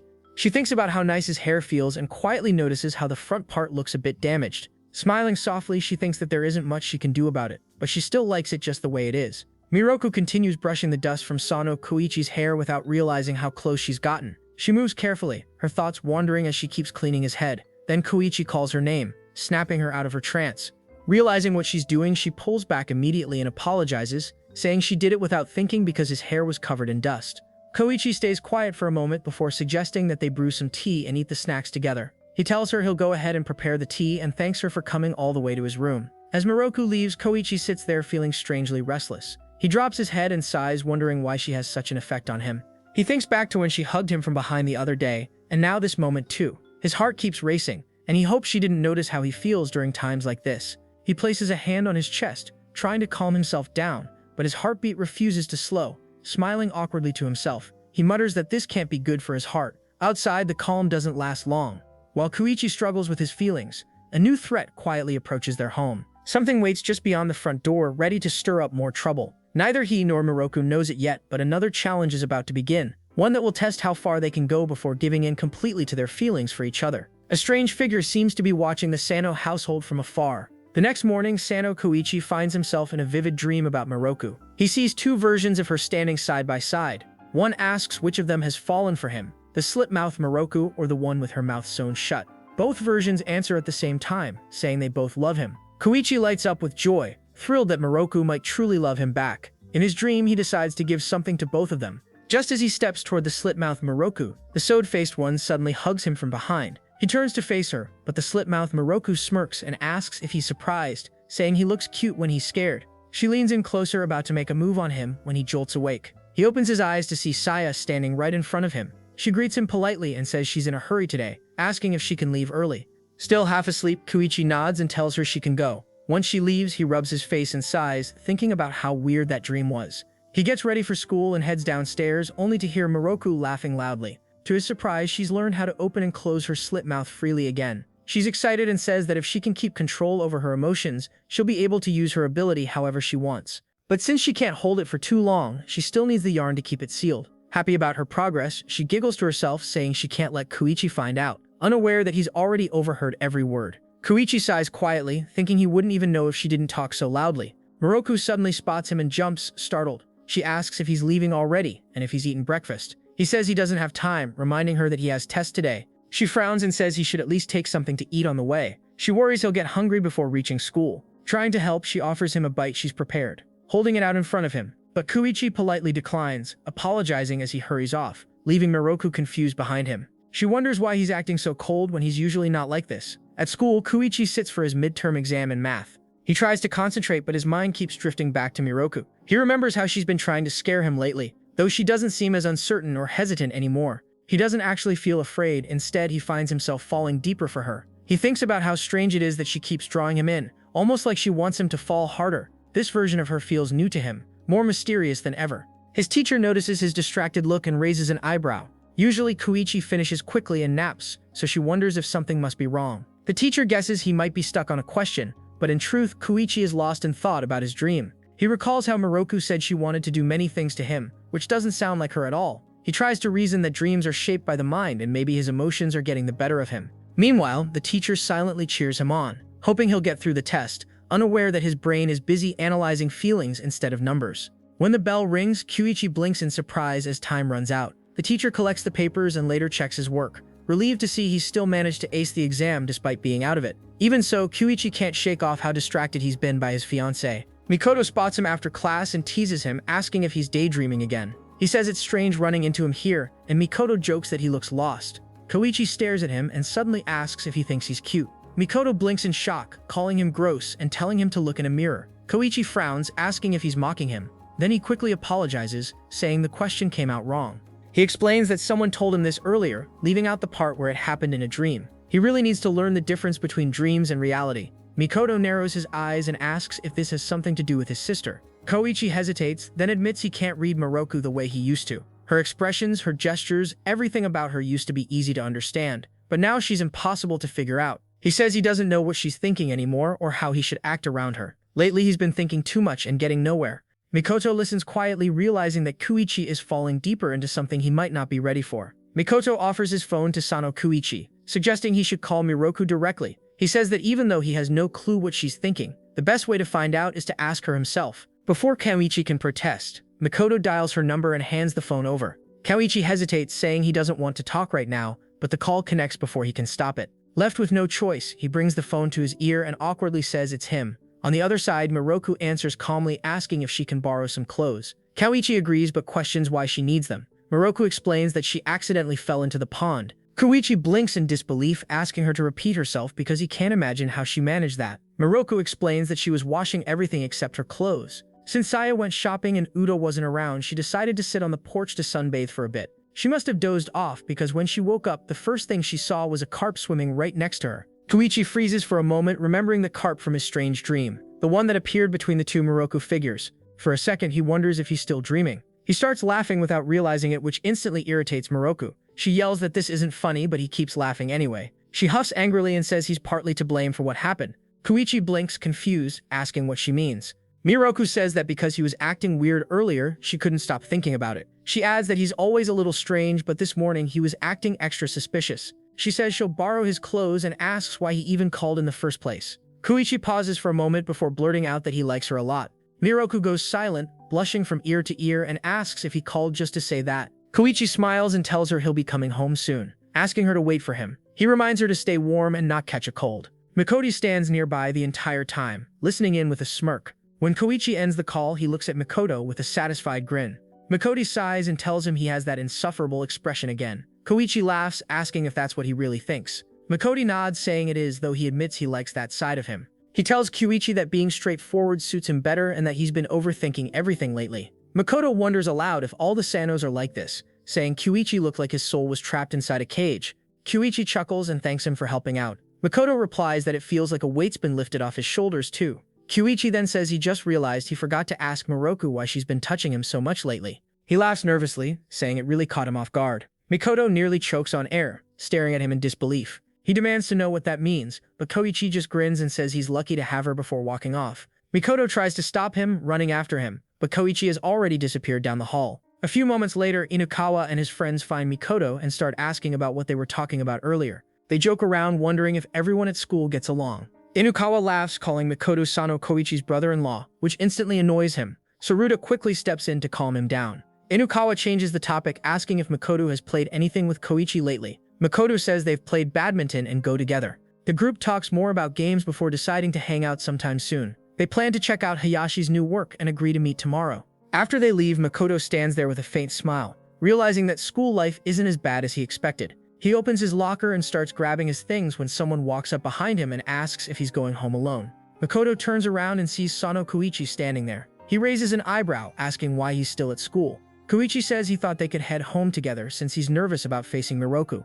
Makoto finds that excuse pathetic, thinking it doesn't sound like something Kouichi would say. He notices Kouichi's tone feels slightly off, and even the way he says Miroku's name sounds strange. Suspicious. Makoto narrows his eyes and questions what he's doing there. That's when the truth comes out. The figure pretending to be Kouichi drops the act, saying that even after learning the truth about the Sono family, Makoto still hangs around him. He sneers, asking why Makoto attends the same school as him. Makoto's eyes widen as he realizes this isn't Kouichi at all. He demands to know why he's wearing Kouichi's uniform. The imposter smirks, saying he looks too much like a human and that it disgusts him. A chill runs down Makoto's spine as he realizes what's happening. A new enemy has appeared, a hostile legend hiding in plain sight, and its sights are now set on the Sono family. The next day after class, the teacher reminds everyone that only the literature test is left and tells them to give it their all before leaving the room. During break time, most students start making plans for karaoke, while Sono Kouichi stays behind at his desk, quietly studying. Inukawa, sitting behind him, notices a thick book in his hands and leans forward curiously, asking what he's reading.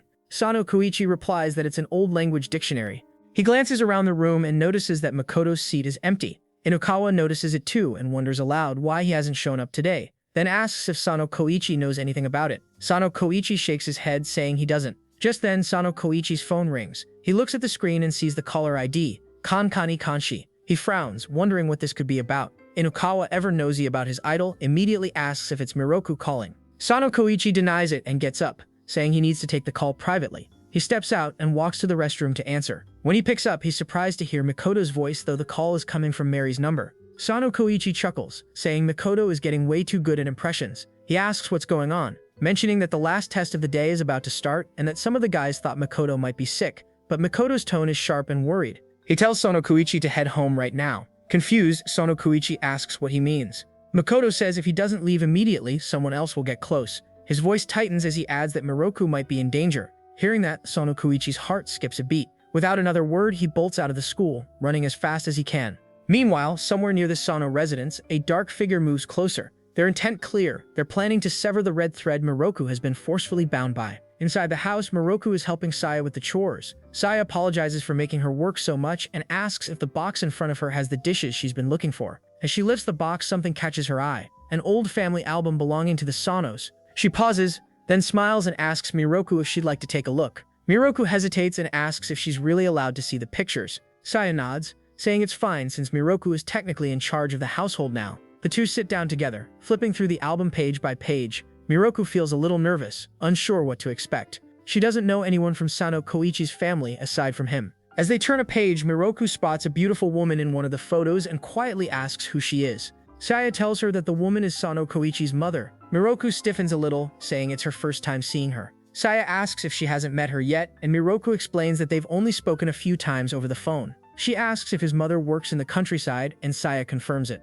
Saya smiles warmly, saying that Sono Kouichi's parents are full of energy and that Miroku will get along with them instantly. Miroku laughs nervously, realizing this might not be as simple as Saya makes it sound. Then she flips to a photo of Sono Kouichi as a child and can't help but smile, thinking how cute he looked. Saya immediately teases her, asking if he isn't cute now. Miroku blushes and denies it, saying he's not cute anymore. Saya laughs and points out that it's still adorable how hard he tries just to get Miroku to notice him. She adds that he really loves her. Miroku stays quiet, unsure how to respond. Saya softly asks if it's finally time for her to give him an answer, but Miroku stubbornly denies it, saying she refuses to lose to someone like him. They turn a few more pages and come across a photo of all the maids. Every woman in it has the same traditional hairstyle. Saya chuckles, reminiscing about the old days, and tells Miroku that they used to have many maids, but now only one remains. Miroku glances at her and asks if she's one of them. Saya suddenly gets shy and closes the album. Miroku grins, saying she knew it. Saya has the same hairstyle even now. She tries to guess which one Saya was in the photo, but Saya just laughs nervously and avoids answering. She says they should wrap up for today and mentions that it's almost time to hang the laundry on the second floor. She also reminds Miroku to clean the table. Miroku follows Saya, asking why she's avoiding the question. Saya laughs it off again, saying Miroku must be confusing her with someone else. Left with no other choice, Miroku sighs and starts cleaning. While wiping down the table, she suddenly senses someone at the door. She turns to look and freezes. It's Sono Kouichi, but something feels wrong. His expression is dark and the nameplate outside the house is shattered. He stands at the entrance and says, "I'm back." Miroku stares at him, confused, realizing something's off about his presence. A stranger with ill intent has arrived, wearing Sono Kouichi's face. Whatever's coming next, it won't be ordinary. Miroku stares at the man outside the door, realizing something's off. He looks like Sono Kouichi, but the vibe isn't right. He apologizes, saying the door won't open and asking her to let him in. Miroku stays quiet for a second, then drops the broom and walks toward the gate. Something in her gut tells her this isn't her Kouichi, but she goes anyway. Meanwhile, the real Sono Kouichi is sprinting through the streets like his life depends on it, replaying Makoto's warning in his head. Makoto had told him legends usually avoid fighting humans, but some still carry that old grudge against the Sano family. Those ones don't care about peace, they just want payback. Kouichi remembers Makoto saying that this so-called doppelgänger version of him believes Sano bloodline tricks and enslaves legends. And that guy, he's already on his way to Miroku. Kouichi had asked if the rumor was the one about legends being forced to marry into the family. Makoto confirmed it, saying that same doppelganger told him everything and hates the idea of Kouichi and Miroku getting married. Makoto apologized, saying he couldn't move right now, but begged Kouichi to protect her until he could handle the rest. That was enough for Kouichi. He didn't even think twice. He runs faster, remembering Makoto's words echoing, "Take care of my sister." By the time he's near the house, his chest is burning, but he doesn't care. He keeps thinking about every moment he's had with Miroku. The laughs, the arguments, even her random mood swings, and the thought of something happening to her makes his stomach twist. Inside the house, though, Miroku has already figured out the truth. The fake Sono Kouichi makes the mistake of getting too close, and she clocks him hard enough to ruin his face. He grins through the pain, admitting he didn't expect her to catch on so fast. He says he hates everyone from this family and came to destroy it, though he hasn't really planned how yet. He laughs like a guy who's completely lost the plot. He mentions hearing she's supposed to marry Sono Kouichi and says no one told him about that. He spits out that the Sono clan tricks legends, uses them, and dumps them when they're done. He says he'll tell her everything. According to him, it started generations ago. The old head of the family used to take legends as brides, pretending it was to create peace. But in truth, he says, those legends were locked away once they resisted. Some never returned. He asks if Miroku gets what he's hinting at. Miroku listens silently, her fists clenched, while Kouichi races closer. The imposter keeps going, calling the Sono line rotten and saying Kouichi's no different. That's the last straw. Miroku finally cuts him off, saying he talks too much. She says what he's describing is the past and doesn't define Kouichi. He may be blunt, annoying, and sometimes clueless, but he's never once tried to hurt her. She admits she used to doubt him but says not anymore. The doppelganger's face twists in anger when he realizes she's defending Kouichi. He shouts that they're both getting something out of this relationship, accusing her of using power to manipulate him. Then he says he doesn't care about any legend princess or the slit-mouthed woman myths, calling it all fake. He lunges at Miroku to hit her, but before his hand can land, the real Sono Kouichi bursts through the doorway and stops him cold. Kouichi grabs his arm, forces him to drop his weapon, and tells him to quit acting like him because it's disgusting. The doppelganger freezes when he sees the real one glaring at him. Kouichi warns him that he won't get past this house and tells him to disappear. Realizing he's outmatched, the doppelganger retreats into the night, leaving the two standing there in silence. Miroku, still shaken, looks at Kouichi and asks if letting him go was okay. She barely understands what just happened. Before she can say more, Kouichi suddenly hugs her. His heart's pounding so fast she can hear it through his shirt. He asks if she's hurt, if she's okay, his voice trembling more than he wants to admit. Miroku tells him she's fine, just startled. She can feel how scared he was for her, so she hugs him back. Right then, Saya walks in and bursts out laughing. She teases Miroku, saying maybe she should wait to hug him after he steps inside. Miroku panics, embarrassed, and quickly tells Kouichi to let go. He steps back, blushing hard while Saya grins, sensing something happen. She asks what's going on, and once they all move inside, Kouichi explains everything. Saya listens quietly, then sighs, apologizing for not saying more earlier. She admits there's something about this family she should have told Miroku the moment Makoto returned. And just like that, the calm after the storm doesn't feel calm at all. Miroku tells Saya there's no reason to worry about Makoto anymore since he and Sono Kouichi finally get along. She adds that everything is fine because no one from the house got dragged into it. But then Sono Kouichi looks at her and says Saya was actually involved. Miroku turns to Saya, confused, as the older woman takes a deep breath. Saya admits she can't keep hiding this from her any longer. She says she feared telling the truth would make things awkward between Miroku and Sono Kouichi, which is why she asked him to wait until she was ready to bring it up. Now that Miroku's part of the family, she deserves to know. Saya begins to explain that this is a story about a man whose name was erased from the family's records, though the tale itself is real. She says it happened many years ago, long before their generation. The way she starts makes it feel like one of those eerie old granny tales you'd hear by candlelight. Meanwhile, outside, the doppelganger finally manages to unlock the door. He smirks, proud of himself, saying they probably didn't expect him to make it this far. He mutters that maybe he's been too stubborn, but at least now he's inside. His victory doesn't last long, though. Uda steps into the hallway, catching him off guard, and questions if he's the one who slashed the nameplate at the entrance. Uda warns that it's bad luck to walk around with something sharp enough to cut threads, especially when you're walking around with the same face as Sono Kouichi. Back inside, Saya's story unfolds. She says that many moons ago, the man who toyed with countless legends' hearts was the head of the third-generation Sono family, but not everyone bowed to him. One legend rose against him, a forgotten one named Kara Suheibi. Anyone who met Kara Suheibi's eyes or whistled alone at night would be cursed on the spot, their body turning to stone before they could even scream. As Saya speaks, the shadow of that name lingers heavy in the air, and strangely enough, the man she describes looks exactly like a younger version of Uda. Whatever happened back then, it's clear the Sono family's past isn't done haunting them yet.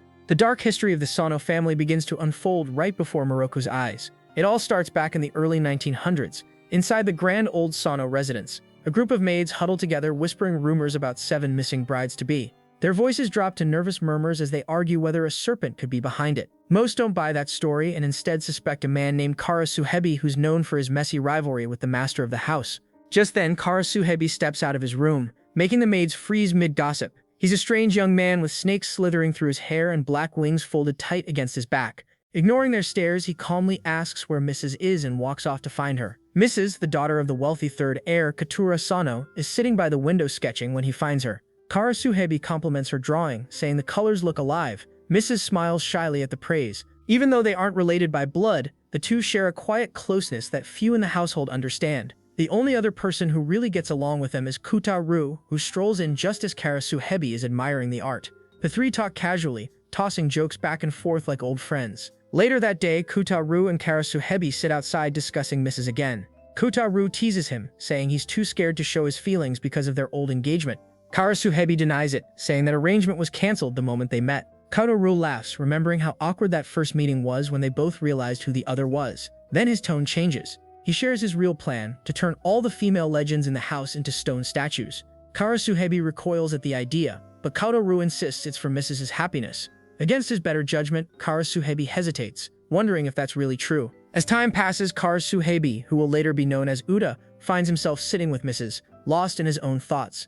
Mrs. notices right away and asks what's wrong. He looks at her quietly, wrestling with emotions he doesn't fully understand. He fears that if he stays, he'll eventually hurt her, yet the thought of leaving makes him feel empty. In his heart, he wonders if she would choose to disappear with him if the world ever forced them apart. And with that haunting thought, the story of Karasuhebe and Mrs. begins. Another secret thread woven deep into the Sono family's cursed history. Kouichi walks into the room where the legends once stood as stone statues, but everything is different now. The statues are gone, turned back to normal, and the serpents that belonged to Karasuhebe lie lifeless on the floor. Uda quietly says he wanted to keep those snakes at least, even if it was just to remember his friend. He admits he may not be strong, but he knows how to persuade people. Kouichi asks if the snake boy really let himself vanish like that. Karasuhebe explains that if he had truly disappeared, everyone else in that room would have come back to normal, giving them a chance to ambush Kouichi together. Kouichi sighs and admits that they couldn't have done all of this alone. That is why they asked everyone to turn into stone for a while and wait for the right moment. With so many legends on their side, no one could have stopped them. He says he will handle everything now, from the family business to the contracts with the legends. He vows to rebuild the Sono family from the ground up, and promises that if it is him leading, everything will turn out fine. Meanwhile, Karasuhebe and Mrs. are seen running far from the estate. Mrs. laughs softly, saying this doesn't feel like vanishing together, it feels more like running away. Karasuhebe tells her that since they are pretending to disappear, this is as close as it gets. Mrs. worries about Uda cutting off all his snakes, and asks if it is really okay to leave them behind. Uda assures her that he will be fine as long as she stays by his side. Even so, he knows he can never turn those legends back to normal. It was easy to fake their vanishing, but he still can't believe everyone agreed to help. None of them refused, and their kindness stays with him. As they run, he suddenly feels a sharp pain that makes Mrs. panic. He smiles weakly, saying it is just an old wound acting up. He wonders if it was really the right decision for Kouichi to cut off his wings. Maybe they would have only gotten in the way of humans. He apologizes for taking her along without explaining anything first. When he looks back, Mrs. is crying. Seeing her tears makes him panic. He apologizes again, saying he never wanted to make her cry. Between sobs, Mrs. says he never tells her what is going on. Even now, he keeps everything to himself. Yuta quietly asks if she truly wants to come with him. He says she didn't have to run away for him. He wishes they could have just stayed together peacefully, with her painting while he watched. It would have been perfect if time had stopped right there. Yuta finally says that he is not human and can't be with her. He sounds defeated. Mrs. shakes her head, saying she wouldn't have wanted things to stay the same for even a second. She says every season has its own beauty. Red leaves in autumn, snow in winter, blossoms in spring, and sunflowers in summer, and she wants to see them all with him. Crying, she confesses that she wants to vanish with him, just like he once asked. Overcome by her words, Yuta pulls her close and keeps repeating that he loves her, tears streaming down his face. Mrs. smiles through her tears, happy that he finally said it. She says she loves him too. Uda asks if she isn't afraid of him. Mrs. looks into his eyes and says she told him before that she has never seen anyone with eyes as beautiful as his. She says they shine like sunlight, warm and full of kindness. He says serpents are possessive creatures, but Mrs. promises that she will never let go of his hand. He says he doesn't ever want her to either. He can't grow old with her and he can't look her in the eyes without feeling undeserving. But he knows one thing for sure. Out of everyone, she is the one he wants to stay with forever. In the present day, Uda still loves the same woman who once went by the name Mrs., now called Saya. He smiles and tells her that she still looks like the moon, unchanged through all the years. Saya laughs, saying she can't believe he is still holding an old woman's hand, and calls him a flirt. Uda tells her that no matter how old she gets, she will always be the most beautiful girl in the world. He adds that she has become even prettier now that she is his wife. Saya blushes and asks if he will always remember her and keep her close. Uda promises that he always will, forever and without a doubt. Miroku does not expect such a beautiful love story to be hidden in the past. When she hears it, she hides inside a giant pot while Sono Kouichi asks her to come out. She feels embarrassed that she did not know about Saya and Uda. She did not know Uda is a legend. She says he could have told her about them. Miroku asks Sono Kouichi if he knew everything about Uda. He says he knew only half of the story. Today is the first time he hears the details. Miroku says Uda and Saya are amazing. She does not even know what to say to them. They truly give their all to be with each other. Sono Kouichi says every time he saw them he thought the same. He is jealous of Saya and Uda's bond. He wishes he could be like them one day. He adds that if he has to put it into words, it is his goal to end up like Uda and Saya. As Miroku peeks out of the pot after hearing Sono Kouichi, he looks at her and says he is giving his all and hopes that they get along. Miroku looks at him, still not approving their marriage, and tells Sono Kouichi to get off his high horse. It is still too soon in their journey to talk about eternity. Years later, Kouichi is reborn and Uda gets to meet him again. Uda looks at the younger Kouichi while the older one laughs, saying he's still alive, and calls Uda mean for treating him like a man who already vanished. Out of nowhere, Kouichi shows up, and everyone starts losing their minds. It turns out not to be a big deal but just a backache. Uda tells him he should think about his age since he's way past his prime. Uda asks if the kid Sano Kouichi is Kouichi's grandson. That's when Sano Kouichi and Uda meet for the first time. Kouichi explains that his daughter is always busy, so he usually looks after him. Uda recalls that Kouichi's daughter is the head of the school built on the old tea leaf field. Kouichi nods, saying she not only succeeded him in the family but also in his work. He says legends love to gather around schools since kids have wild imaginations that create fairy tales, rumors, and urban legends. He adds that because of that, Sano Kouichi ends up being left alone often, and he asks Uda to take care of him when he's gone. Uda admits he didn't know how to deal with kids back then since he never had one of his own. Kouichi, on the other hand, spent his life trying to fix the mistakes of the past heads. With him at the top, all he could do was carry the weight of those old sins until his last breath. Trust is easy to lose but takes years to rebuild. Their reputation with legends might have been clean by now if the doppelganger hadn't pulled his latest stunts. Uda had turned him to stone after their last meeting, but he still laughs at the nerve of the guy for using Sono Kouichi's face and acting out again just when peace returned. Sono Kouichi stands near Uda and the stone doppelganger, realizing Uda is furious.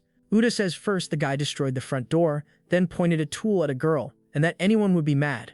Miroku reminds him that the doppelganger has been like this all night. Sono Kouichi agrees, saying he already beat him once. Just then, a round object bounces into the room, scaring Uda half to death. It turns out to be Makoto's head. He yells, asking what Uda is doing. Worried, Miroku grabs Makoto's face and asks if his stitches came off. Honestly, these siblings are alive thanks to sewing kits more than rumors.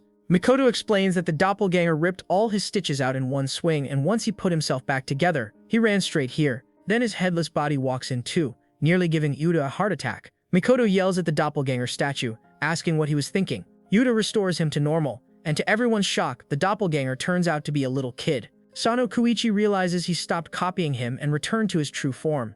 Miroku stands speechless, not knowing what to say. The kid gets mad, saying they all beat him up last night and that it's wrong to hit a child. Miroku tells him that age doesn't matter when it comes to legends. Miroku asks Makoto if this kid is his friend. Makoto quickly denies it, saying he can't be friends with someone who tried to hurt his sister. That sets the doppelganger off again. He says Makoto and Miroku got too used to living among humans, calling Makoto a liar for pretending to hate them while hanging out with Sano Kouichi. Uda asks if he did all this just because he was scared of losing Makoto. The doppelganger freezes, realizing he's been caught. Makoto sighs and asks Sano Kouichi if he can take the doppelganger with him to deal with him among the legends. He knows the kid won't admit his fault otherwise.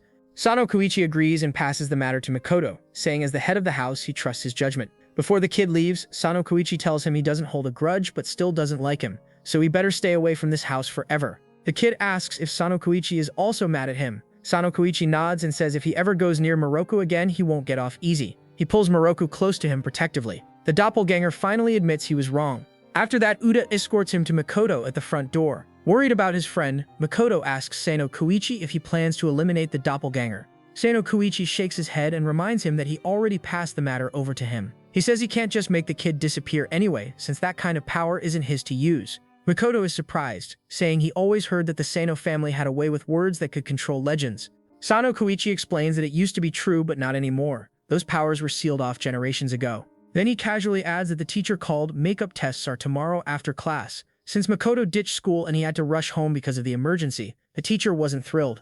Makoto groans, realizing he'll have to take it, but Sano Kouichi says it can't be helped. He remembers what his grandpa Kotaro once told him. When he became the head of the family, he made a vow to rebuild the legend's trust, to make sure no one in their bloodline could ever misuse that power again. He placed a spell on their lineage that nullified 2 specific words. The first word had the power to make legends vanish. It was through that command that Yuri once disappeared. Kotaro sealed it to stop humans from wielding that kind of fear again. The second forbidden word was tied to love, something the third family head once used to lure legends through fake affection. For legends, that love was poison. When Sano Kouichi was younger, he asked his grandpa if falling in love was wrong. Kotaro smiled and told him it wasn't. He said he could love whoever he wanted, human or legend, but he should never confess while thinking of himself as the Sano heir. If he ever found someone he truly loved, he needed to talk to them just as a boy, not as a head of the family. Sano Kouichi promised that day he'd remind every legend he met that they were cared for, not feared. Uda once teased him, asking if he already liked someone. Sano Kouichi denied it, but admitted he felt like he'd meet that person someday. Lost in that memory, Sano Kouichi snaps back when Miroku mumbles from his arms, asking how long he plans to keep holding her. Everyone else already left. He doesn't let go and tells her it's fine to stay like this a little longer, saying she looked happy earlier. Annoyed, Miroku denies it, asking why he's so close. Sano Kouichi just smiles, realizing that his gut feeling back then was right. He really did meet the one. Now that Sano Kouichi and Miroku finally feel relieved, the doppelganger still has to face the music. The legends gather to decide his punishment, and Makoto announces it like a teacher calling roll. He'll live with Mary, get turned to stone once, have it posted on social media, and then, well, that's his own problem. The doppelganger stares in shock, wondering how things escalated this fast, and asks if they shouldn't just make him vanish instead.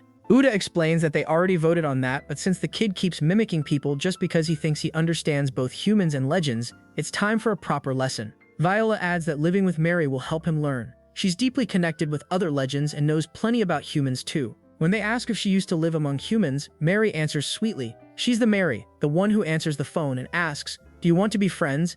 She's been looking for a successor and tells the doppelganger to be her son. Uda says he wouldn't want to stretch out his life like that. He'd rather fade naturally one day. The doppelganger panics at the idea of following a tiny doll around, but Uda warns him to behave, or next time he'll end up as stone again. This is Uda's first time joining the Legends meeting area, and he admits he actually likes it. Viola explains that they built this place around the Heisei era so legends could gather near Miroku and the others. Mary looks at the boy and asks if he has multiple bodies since doppelgangers are zombie-like spirits. Then she surprises everyone by deciding to make a new legend out of him. The kid's jaw drops. He doesn't even know that's possible. Mary smiles, saying he'll start by copying her until he learns what truly matters. Once that happens, he won't need to imitate anyone anymore.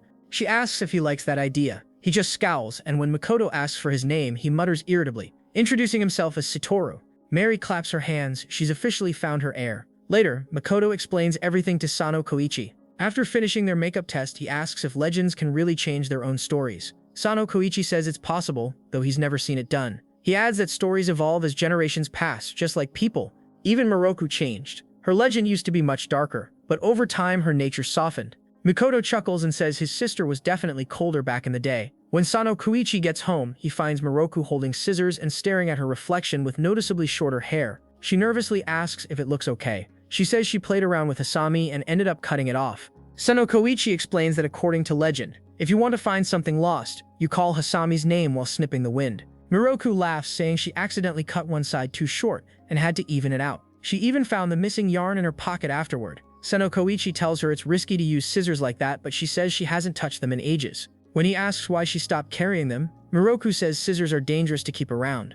One wrong move and someone could get hurt or scared, especially kids. She admits they used to come in handy when she wanted to spook someone, though. She tells him her hair will return to normal by morning anyway. He smiles and she catches him looking, asking if he prefers her hair long. In a calm voice, he says he does, though he thinks she looks cute either way. Miroku teases that she thought he didn't care about appearances, and Sano Kouichi replies that she knows him too well. He adds that even if she were human or legend, man or woman, animal or microorganism, he'd still like her. Then realizes he's overdoing it. Blushing, Miroku tells him to stop talking. Sano Kouichi laughs and admits if he had to choose, he'd pick long hair because with short hair, she looks too much like Makoto. Miroku turns away, saying she expected a more interesting reason, like a bad memory involving a short-haired girl. Sano Kouichi laughs again, leaving her hanging with a sly "maybe I do." Meanwhile, Inukawa and his friends head to karaoke. As they pass the hall, they notice a short-haired girl searching the second-year shoe rack.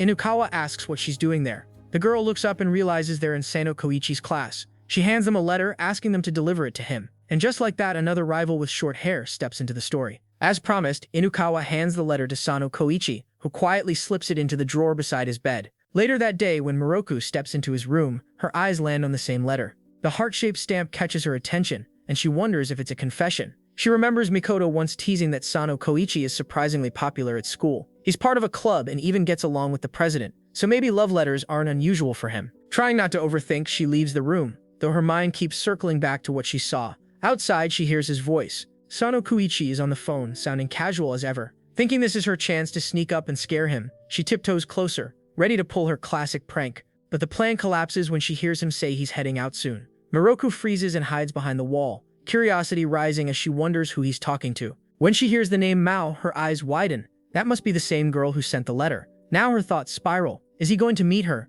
Is he cheating? Determined to find out, she throws on a hat, sunglasses, and a mask before following him in disguise. She peeks from a corner as he waits by the station, wondering if the person on the call will really show up. Maybe Mao is just a male friend, she hopes. But then a girl appears, rushing toward him with an apology for being late. Miroku's stomach drops, so it's a girl after all. Sono Kouichi tells her she's the one who called him, so she shouldn't be apologizing. Mao laughs it off, saying she got lost, and the two start chatting about where to go. Watching from a distance, Miroku clenches her fists. They look way too close. She tells herself not to jump to conclusions. Maybe they're just friends. Once she confirms that, she'll go home. But as she tails them through the mall, that resolve crumbles fast. From her point of view, it looks exactly like a date. She can't help but think he's betraying her, even though they're not married yet, just engaged. Still, she trusted him completely. Her thoughts race when she overhears them mention brides and weddings. Panic sets in. Is he planning to marry a human girl now? In reality, they're only talking about a magazine cover, but she can't hear that part. Trying to gather her courage, Miroku steps forward, ready to confront him. Before she can, Mao accidentally bumps into her, spilling her drink. Both apologize at once, and Mao glances up, then freezes. Long black hair, white skin, a traditional Japanese dress, and a mask. There's no mistaking it. Are you Miroku, the slit-mouthed woman? She asks in awe. Miroku stiffens as Mao smiles warmly. She says Sono Kouichi talks about Miroku sometimes, though rarely, since he heads straight home after school. Then she introduces herself properly as Maho no Mike, Sono Kouichi's cousin. Miroku repeats her words to make sure she heard right. Cousin? Maho nods and explains that thanks to Sono Kouichi, she knows a little about urban legends. They used to be close when they were kids, though not as much now that they're in different grades. Miroku slowly pulls out the letter she found and asks if it belongs to Maho. Maho admits she sent it, but not for the reason Miroku thinks. Before she can explain, Sono Kouichi walks up and says calmly that the letter was from Miroku. Miroku stares at him, half embarrassed and half confused, as if hoping he'll take it back. But he repeats it. The letter was meant for her. Turning to Mao, Miroku asks why she'd write her a letter. Sono Kouichi explains that Mao recently got married, and the letter was an invitation to her wedding. Miroku's face turns bright red, so it wasn't a confession at all. Sono Kouichi teases Mao for decorating everything with heart-shaped stickers, saying that's what caused the misunderstanding. Mao laughs and defends herself, saying hearts are totally normal for wedding invites. He adds that Mao dragged him along to help pick a gift for her husband. Mao chuckles, admitting that even though she's a bit tomboyish, she couldn't bring herself to walk into a men's clothing store alone. Turning to Miroku, she says she'd love it if Miroku joined her for shopping next time. Miroku tilts her head, unsure if that's really okay. But Mao insists, it'll give you some reference for the future. She jokes with a wink. The comment stuns Miroku, who blurts out, "What's that supposed to mean?" Before she can get an answer, Mao glances at her phone and realizes she's late. She thanks them both and hurries off. As the two watch her leave, Miroku mutters that Mao acts a lot like him. They head out together, still slightly annoyed but relieved. She snatches the drink from Sono Kouichi's hand to cool off. He chuckles, asking if she really thought the letter was a love confession. Then he raises an eyebrow, teasing that her disguise was terrible. "It wasn't that hard to recognize you," he says. "If you'd picked something less flashy, maybe I wouldn't have noticed." Miroku crosses her arms, rolling her eyes. She can't tell if she's more embarrassed about the misunderstanding or about being caught stalking him. Either way, the situation ends with her realizing one thing. Sometimes, her jealousy makes her look more human than any mask ever could. Miroku is taken aback and asks if he knew everything from the start. Sono Kouichi nods, which makes her frown in disbelief. She crosses her arms, saying he should have said something instead of watching her panic. He quickly apologizes, admitting he was just teasing her. When he thought she might have been jealous, it honestly made him happy. With a sheepish grin, he apologizes again for making her worry so much. Miroku sighs, then tilts his chin upward with her fingers. She tells him that since this time it was only an outing with a relative, she'll let it slide. But if he ever dares to go out again without telling her who it is, and if that person happens to be a girl, then he's in serious trouble. Sono Kouichi stiffens, saying she scares plenty of people already. Miroku cuts him off sharply, telling him that's completely different. She says he's only allowed to like her, no one else. Sono Kouichi stares at her,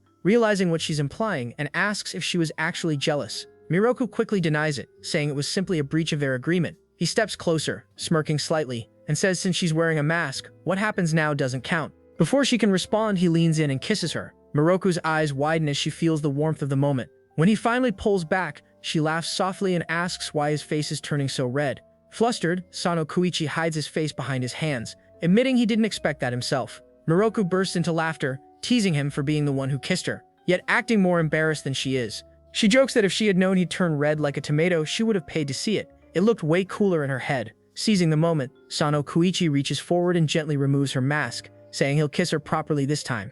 Miroku chuckles and tells him she's curious to see what happens next. But when he leans in again, she blushes, denies enjoying it, and tells him to stop getting any closer. Sono Kouichi remembers that day as if it happened just yesterday. Uda had told him it was fine to be late coming home, but back then he always liked returning as early as possible, just like now. He remembers when his grandfather passed away and his parents were too busy with work to spend much time with him. That was around when he first met Uda and Saya. He didn't know much about Kodadama then, so he found it bothersome to speak and even harder to spend time around others. He tried to be alone whenever he could. Still, he can never forget the first time he saw Miroku. The moment she appeared before him, he froze on the spot. Mao showed up right after, and he told her that he'd just seen a woman whose mouth was slit open. He was sure she was a supernatural being. When he looked back, Mao was crying and he couldn't understand why. In the present, the next morning, Miroku tries putting on makeup for the wedding when Sono Kouichi spots her and jokingly gives her a score of 60. She's shocked since it's her highest score so far, even though she wasn't trying to scare him. She finds it rude, but he laughs and apologizes for teasing her. Sono, watching nearby, asks if this is Miroku's first attempt at makeup and offers to help. Gently, Sono wipes away the heavy makeup from Miroku's face and helps her fix it up properly. Today is Sono Kouichi's cousin Mao's wedding, and after getting ready, everyone heads to the ceremony. At the venue, everyone congratulates Mao on her big day. Sono Kouichi notices Miroku wiping tears from her eyes, her makeup already smudged. He asks if she really has to cry that much. Annoyed, she tells him it's his cousin's wedding. Shouldn't he be the one crying? Nearby, a man bawls his eyes out while congratulating Mao, which only fuels Miroku's emotions. She says she's only met Mao once, yet she feels like she's known her for years. Sono Kouichi smiles softly, telling her she's not wrong about that. Mao soon walks over, glowing with excitement. She tells Miroku they'll also have a reception and after-party later. Miroku thanks her for the invitation and tells her she looks beautiful, wishing her all the happiness in the world. Mao blushes at the heartfelt words, saying she's already more than happy today. When she notices Sono Kouichi staring at them, she teases him for going silent with two pretty women standing in front of him. He laughs, saying he was just thinking about how much she's grown up, and she playfully calls him an old man for that. Mao then pulls a flower from her bouquet and hands it to Miroku. Confused, Miroku asks what it's for. Mao explains the bouquet toss tradition. Whoever catches it supposedly catches happiness. Sono Kouichi adds that it usually means the girl who catches it will be the next to marry. Mao admits she decided against the usual toss, explaining that if she threw it, only one person would get it, so instead she's giving everyone a flower. She says it can be lonely being the only one to hold happiness. Miroku loves the idea, saying it's a beautiful gesture. Mao laughs, saying she just didn't want it to look like she was showing off, but Sono Kouichi insists it's her day, and she's allowed to be. He remembers that childhood day clearly now, the one when he met Miroku for the first time. Mao had cried uncontrollably, hugging him and saying she was just glad he was still alive. She had thought Miroku had eaten him already. Uda had shown up, horrified at her wild imagination, but Mao couldn't stop sobbing. Sono Kouichi promised her he wouldn't isolate himself anymore. Sniffling, Mao had made him promise they'd always stay together, saying it's lonely being all alone. In the present, as Mao adjusts her veil, she turns to Sono Kouichi and tells him to give his best. She knows he's been in love with Miroku since the first day he saw her. She offers him a flower and smiles. He takes it, congratulating her sincerely on her marriage. Before she leaves, she hugs Miroku tightly and waves goodbye. Watching her walk away, Miroku quietly asks if he's sad seeing Mao get married. He admits he probably is. Miroku crosses her arms and says with a straight face that maybe they should consider canceling their own wedding, leaving Sono Kouichi completely speechless. Horrified, Sono Kouichi turns to her and asks why she would want to do that. Miroku answers that she just doesn't want to make Makoto cry. Still confused, he questions how she can stay so calm after everything. Miroku says talking with Mao helped her relax. She adds that Sono Kouichi is really weak when he is caught off guard, and she's been taking mental notes about his weak spots. Worried, he reminds her that she was crying so much earlier and says maybe she should just stay in the wedding mood instead. Just then, Sono Kouichi's father walks toward him, sobbing. Kouichi looks at him, pointing out that his face is a complete mess and telling him to wipe his tears. His father, Hajime, says it's just such a lovely wedding, and Mao looks so happy. Miroku glances at Hajime, realizing he's the same man who was crying like crazy earlier. Since she doesn't know who he is yet, she assumes he must be a relative. Hajime turns to Sono Kouichi and asks how he's been doing lately. Kouichi starts to introduce Miroku, but Hajime cuts in, proudly introducing himself as Sono Kouichi's papa. Miroku's eyes widen in surprise. She wasn't expecting to meet his father like this, and the timing catches her completely off guard. Hajime greets Miroku warmly and apologizes for not introducing himself sooner. He explains that he and his wife hardly get time to come home except for big occasions like this. He calls out for Momiji to come over, saying he found Sono Kouichi and that Miroku is with them. Moments later, Momiji arrives and lightly smacks Hajime, scolding him for being too loud. She reminds him that this is someone else's wedding, so he should at least show some courtesy. Turning to Miroku, she introduces herself as the fifth head of the Sano family and Sano Kouichi's mother. Miroku freezes for a second, clearly not expecting this meeting. Momiji tells her she's pleased to finally meet her after such a long wait, apologizing for being away so long and for their first meeting happening like this. She suggests having a proper gathering later so they can talk more. The thought makes Miroku both curious and nervous, since Momiji gives off an intimidating presence. After the wedding, the family returns to the Sono residence. Still feeling lightheaded, Momiji asks Miroku when she's planning to officially become their daughter. She jokes that Miroku seems to have completely fallen for Sano Kouichi and starts asking her all sorts of questions about her hobbies, where she lived before, and other random details. Meanwhile, Sano Kouichi sits on the side with Uda, watching them from afar. He asks why his mom is acting like that, and Uda apologizes, explaining that the chocolates they brought as a gift had something extra mixed in and they served them by mistake. He says it might actually be a good thing since Momiji becomes easier to talk to like this. Udo adds that all the heads of the Sano family have their quirks, and to him this is nothing new. Udo comments that Sano Kouichi will probably take after his father one day. Sano Kouichi cringes at the thought, saying he doesn't want to end up like Hajime, who's always loud and clingy with Momiji. Hajime overhears and gets offended, asking why his son is so cold to him and if he doesn't like him anymore. Sano Kouichi replies that he just doesn't like being treated like a little girl. Hajime snaps back that it makes no difference whether it's a son or daughter, because love is love. Feeling frustrated, Sano Kouichi tells him to stop bugging him already and leaves the room. Horrified, Hajime bursts into tears, asking Uda what he should do. He declares that his son has entered a rebellious phase, and his poor heart can't take it. Uda excuses himself, saying he's off to find Saya for some peace and quiet. Watching the scene unfold, Miroku can't help but laugh at how childish they all act. Momiji explains that even as a kid, Sano Kouichi was always closer to Uda than to Hajime. Back then, her father Kota-ru had to rebuild both the family business and their ties with the supernatural from scratch. When he passed away, things became even more hectic, so Uda and Saya ended up taking care of Sano Kouichi for them. She says they could never thank them enough for that. Uda peeks in through the window, saying they didn't really do anything special and that Sano Kouichi rarely needed looking after. Still, he recalls there was one time when the boy went wild in the kitchen. As they keep talking, Sano Kouichi signals Miroku to come outside. Once she joins him, he says his family will probably keep chatting all night, so they should slip away while they can. He apologizes for how the night turned into a full family gathering. Miroku laughs, saying his parents are quite lively. Sano Kouichi agrees, saying everyone in his family is like that except him. She admits they're very different from how she pictured them, which makes him ask if she thought they'd be more pathetic. Miroku says not pathetic, just distant. She remembers Uda telling her that Sano Kouichi rarely saw his parents when he was little. He nods, saying it's true, though he never felt lonely. His parents were always busy, but they made sure to be there for every important event. When he got sick, they came home right away. Uda and Saya were also there, scolding him when he messed up and praising him when he did well. His grandfather was the same way. He says he's grateful because he's always been surrounded by people who care for him. Laughing, he adds that he's pretty lucky, not to mention smart and handsome too. Miroku gives him a worried look and tells him not to say that kind of stuff to other people, which makes him laugh again. Sitting together, he says he knows how blessed he is, and that's why he'll treasure everyone close to him now and always. Miroku realizes Sano Kouichi's life hasn't been easy, and to lift the mood, she smiles and tells him that it's a pretty good outlook coming from someone like him. She says not many people are aware of how lucky they are.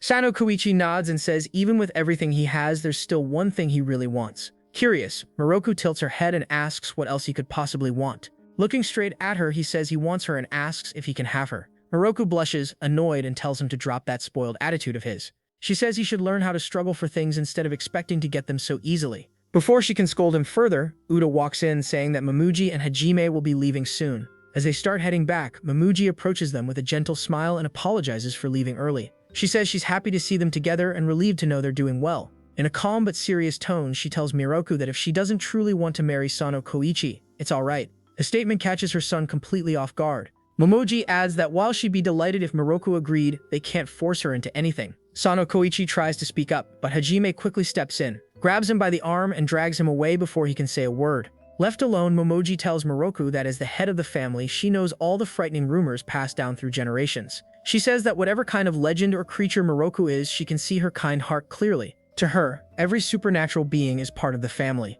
Momiji explains that her father Kota-ru originally forbade marriages between humans and supernatural creatures after the old clan incident. But Sano Kouichi insisted that he wanted to marry Miroku no matter what. He told her it wasn't about species or legends, it just happened that the person he fell in love with wasn't human. Momoji smiles softly and says that in truth it doesn't matter much whether they marry or not, because marriage itself is only a formality. Hajime overhears her last words and immediately steps in, asking if that's really how she's felt all this time and if that's why she confessed to him back then. Before he can say anything more, Momoji smacks him again and turns back to Miroku, saying there's no need to overthink any of this. She simply hopes Miroku can get along well with her son now that they're living under the same roof. Feeling relieved by Momoji's warmth, Miroku promises that she'll get along with Sono Kouichi as best she can. Once his parents leave, Uda turns to Sono Kouichi and scolds him for being too cold to Hajime. Sono Kouichi argues that his dad is way too clingy and says anyone would be uncomfortable if their father acted like that. He complains that Hajime should stop loudly declaring his love for Momiji in front of everyone because it's embarrassing to watch. Uda chuckles, saying what goes around comes around. Sono Kouichi starts to defend himself when Miroku suddenly appears behind him, making him jump in surprise. Startled, he notices that her eyes look a little glossy. Miroku softly says his parents are wonderful people and admits that she's a little jealous. She asks if he's feeling lonely now that they've left. Shocked, Sono Kouichi asks what's going on and if she's feeling alright. Uda quickly realizes what happened and explains that Miroku must have eaten some of the chocolates Momiji brought earlier. He says she's not in her right mind at the moment. When Sono Kouichi asks what that's supposed to mean, Uda just wishes him good luck and leaves the room with a smirk. Now alone with her, Sono Kouichi nervously glances around. Miroku tilts her head, asking why he's looking away.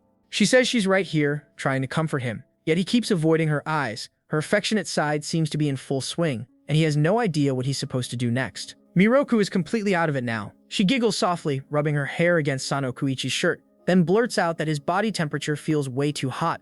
Sono Kouichi awkwardly apologizes even though it's clearly not his fault. She mumbles that he should take it off, which instantly shocks him. He stares at her, unsure if he heard that right, but she repeats herself, making him even more nervous. When she asks him to take off her hire instead, he suggests she do it herself. She pouts, saying she feels too weak to move and he can't help but find her adorable while acting like a kid. He gently tells her it's just a bow knot and that all she needs to do is pull the ribbon. He hesitates as he looks at the knot, suddenly realizing how wrong this whole situation feels. Deciding not to take any chances, he tells her he'll take her back to her room. Miroku frowns, asking if he really wants to get away from her that badly. She says she feels comfortable sitting right there, her voice slowing as her eyelids droop. Before she can finish her thought, she passes out in his arms. A while later, Miroku wakes up in her room, confused and wondering if she had just been sleeping. She recalls everything from Mao's wedding to meeting Sono Kouichi's parents, thinking maybe exhaustion knocked her out. She figures she must be one of those people who forget everything once they sober up. Since she's now wide awake, she decides to step outside for some fresh air. As she walks, she replays everything that happened in her head. Mao saying she's already happy, Sono Kouichi telling her he wants her, and Momiji saying she sees every supernatural being as family. It's all been a whirlwind of emotions, and Miroku starts wondering what marriage would even mean for her. Would their lives stay the same, or would everything change? She thinks about the idea of support, realizing she may have forgotten how much that truly matters. Maybe that's why the engagement was proposed in the first place, though she's certain it was Sono Kouichi who brought it up. She realizes that from the way everyone talks, Sono Kouichi must have known her long before they got engaged. If not, it would be strange how he liked her from the start. She wonders if he might have been one of the many humans she scared in the past, though she can't recall his face among them. After all, there were too many to count. As her thoughts drift, she catches sight of her reflection in a nearby mirror. Seeing herself, she feels her old sensations returning stronger than ever. She believes it won't be long until she no longer needs the threads that bind her and that she'll soon be able to live on her own strength, free from the Sano clan's Kododama. Lost in thought, she starts walking down the staircase and suddenly slips. But before she hits the ground, someone catches her. The voice asks if she's alright, and when she looks up, she's shocked to see Inukawa, or at least that's what she thinks. The boy smiles faintly and corrects her, introducing himself as Satoru. Miroku freezes, realizing he's the doppelgänger. Satoru explains that he still has some of his old powers left. He says he got caught too easily last time he tried copying someone and thought maybe his skills were getting rusty. When Miroku asks what he's doing here, he tells her he's just running errands. He quickly adds that she doesn't have to worry because he's being watched. Right after that, a snake peeks out from his collar, confirming her suspicion that Uda is keeping an eye on him. Satoru admits that Uda is terrifying and that the snake reports everything he does. If he steps out of line, he'll get turned into stone again. Miroku notices the gate nearby looks like it's missing a piece and guesses that it's one of Uda's snakes stationed there. She recalls hearing from Makoto that Satoru is transitioning from a doppelganger to a proper supernatural being and asks if he's really changing his identity. Satoru is surprised but admits she's not wrong. He says he can't maintain copied forms like before and that he's running out of time tonight. Miroku asks if he's really okay with throwing away his old legend so easily. He responds that she wouldn't understand because she chose to rely on humans. Before she can say anything, the snake suddenly bites him, and Satoru quickly clarifies that he didn't mean it in a bad way. Wincing from the bite, he asks Miroku if she's ever heard of a girl named Emily. He says that's who he's searching for, the same girl Mary has been desperately trying to find. Miroku is taken aback, admitting she's never heard about this before. Satoru sighs, saying Mary is deeply attached to that girl and that he thought she'd help him, though he hates having to rely on anyone. Then his voice lowers as he says that Mary is nearing her end. When Miroku asks what he means, he tells her that the legend of Mary is about to disappear. Her story is coming to an end. Miroku recalls Mary's story, the eerie urban legend about a girl who calls people and whispers that she's right behind them. Mary keeps calling because she's searching for someone, yet every time she fails to find the right person. The name she's been calling out for all along is Emily. The next day, Inukawa talks with Sono, Kouichi, and Makoto about the phone calls, saying Mary's story used to be wildly popular years ago. He adds that if they look up the caller's number online now, it just shows up as a scam listing. Kijiyama chimes in, explaining that if someone answers with hello, it's Mary. She'll keep calling no matter how many times they hang up. Each day she calls, she gets closer and closer until at the end she's standing right behind you. Inukawa shudders and asks if that makes her some kind of stalker ghost. Kijiyama shakes his head and says she isn't a monster.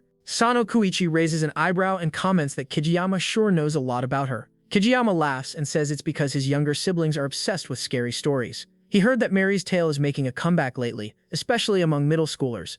Then he turns to Makoto and asks why he's suddenly interested in Mary. Makoto hesitates, unsure how to begin, and asks if Kijiyama has ever heard about a girl connected to Mary. Both Kijiyama and Saruta look confused, asking if he's talking about a new urban legend. Nervous, Makoto says this isn't fiction. The girl he's talking about is real. He admits he doesn't know much, and before he can continue, Sono Kouichi blurts out that they're looking for someone named Emily.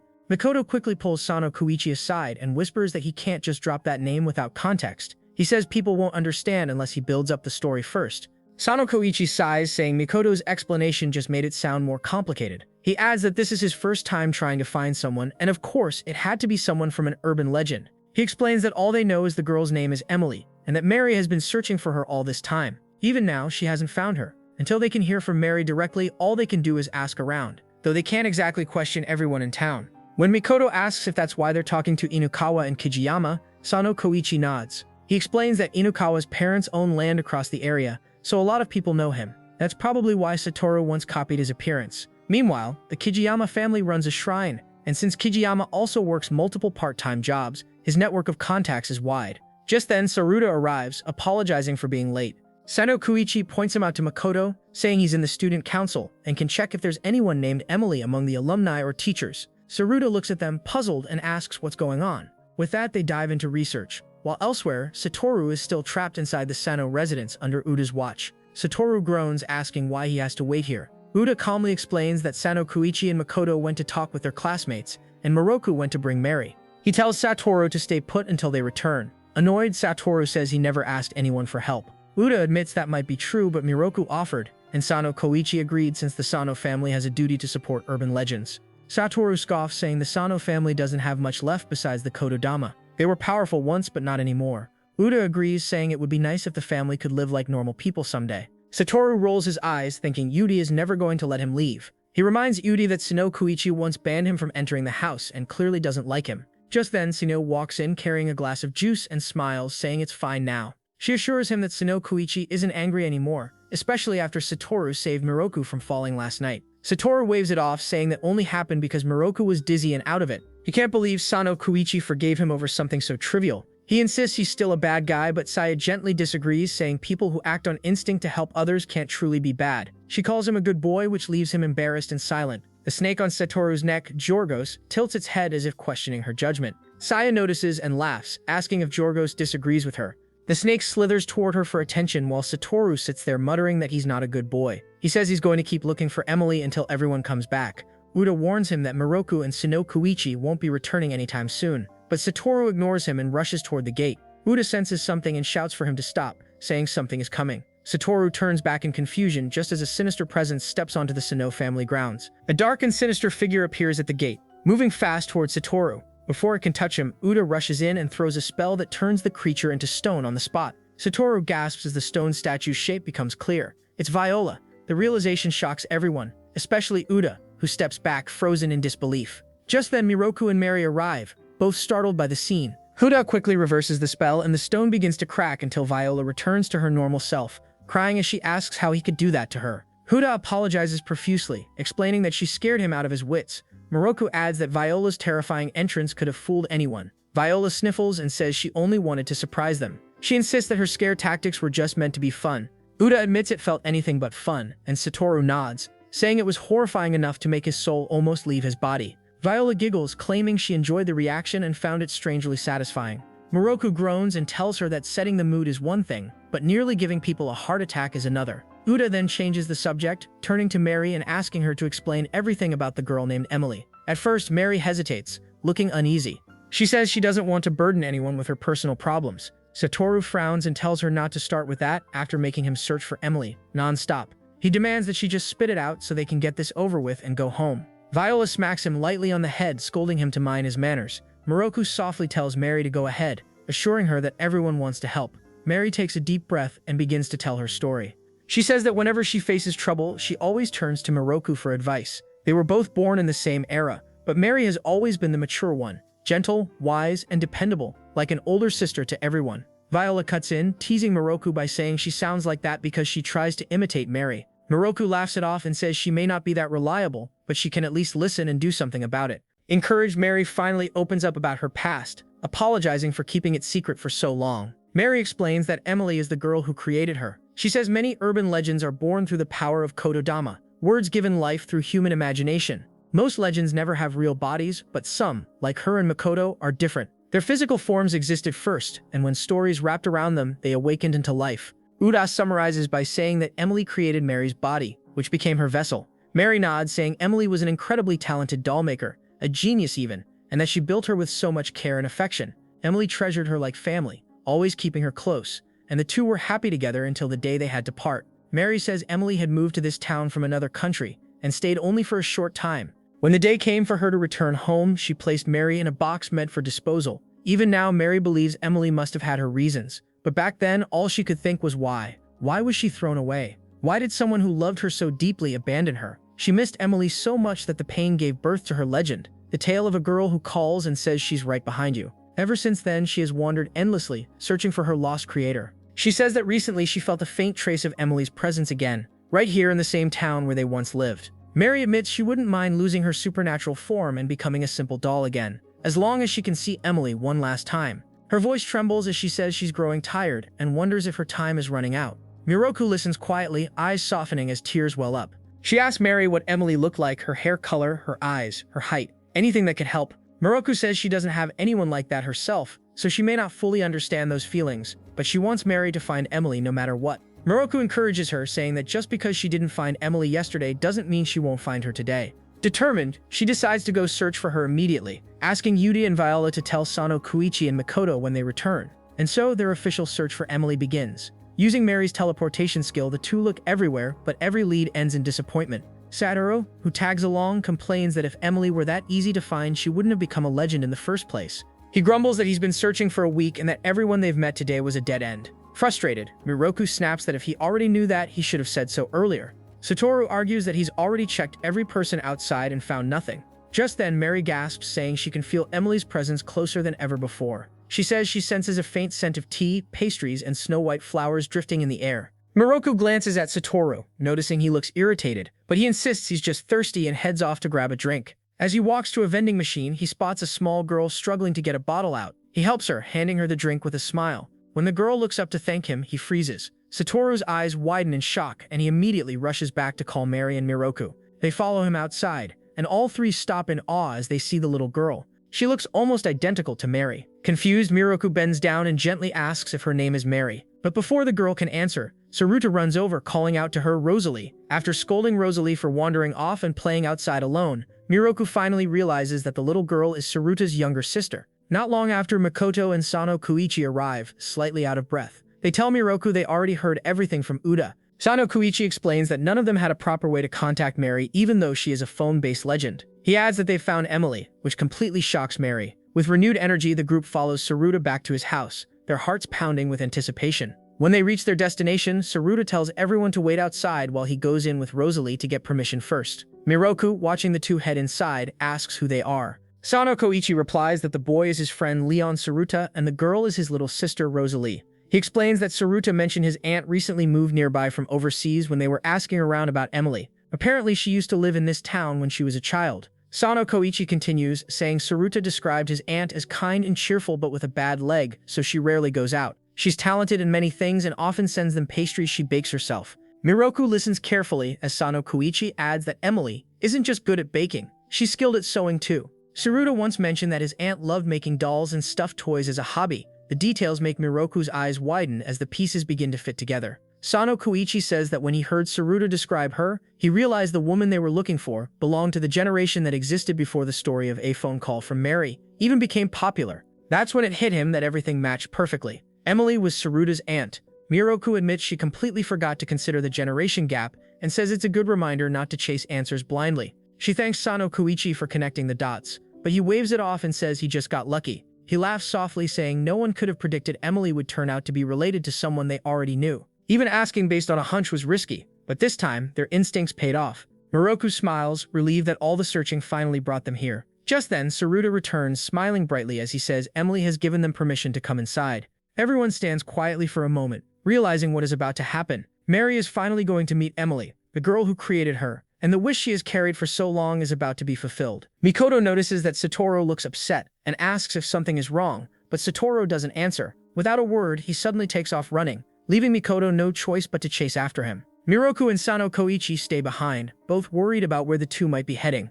Meanwhile, Mary can't stop thinking about Emily and why she left her behind. She had loved Mary deeply, but when her family moved away years ago, her father accidentally mixed up the boxes and left Mary behind. Emily cried when she realized the mistake. She begged her parents to go back and retrieve Mary, but her mother told her it was impossible because the plane was already taking off. She promised to buy her a new doll, but Emily refused, saying a new one wouldn't be the same. That painful memory stayed with her ever since.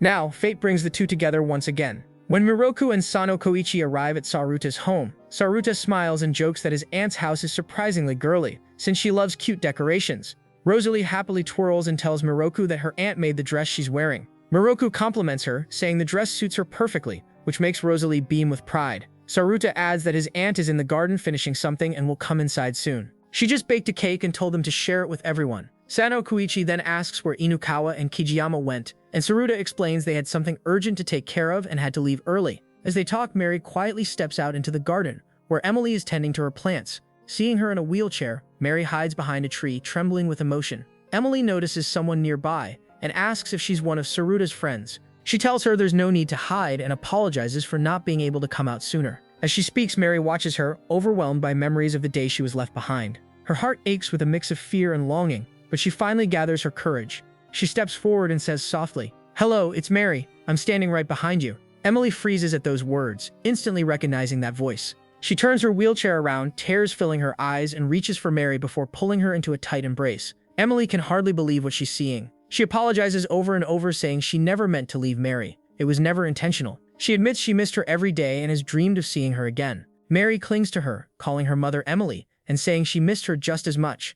The two hold each other, crying with relief as their long separation finally ends. After all this time, Mary's wish to reunite with her creator has come true. Elsewhere, Satoru clenches his fists and mutters that this is all foolish. He says Mary is meeting a human who abandoned her, right when she's close to fading away for good. Makoto catches up to him and asks if he already found Emily before this. Satoru admits he did and kept pretending to search just to spare Mary from the truth. He says once she reunites with Emily, her bond to this world will vanish along with her existence. Makoto says Mary's purpose has always been to find her creator, and once she does, she will lose her reason to stay. Her legend is fading, and her time is nearly up. Satoru asks if Makoto would still say that if it were his sister, freezing Makoto on the spot. He says he searched hard at first, and he didn't care if she disappeared, but when he finally found Emily, something inside him changed. Satoru wipes his tears and says he doesn't even know when those feelings began. He hates humans for being selfish and using each other, yet he realizes that as a doppelganger, he can't exist without copying them. They depend on humans to live, pretending to be what they're not. He says he thought he could change, but now wishes Mary could live longer.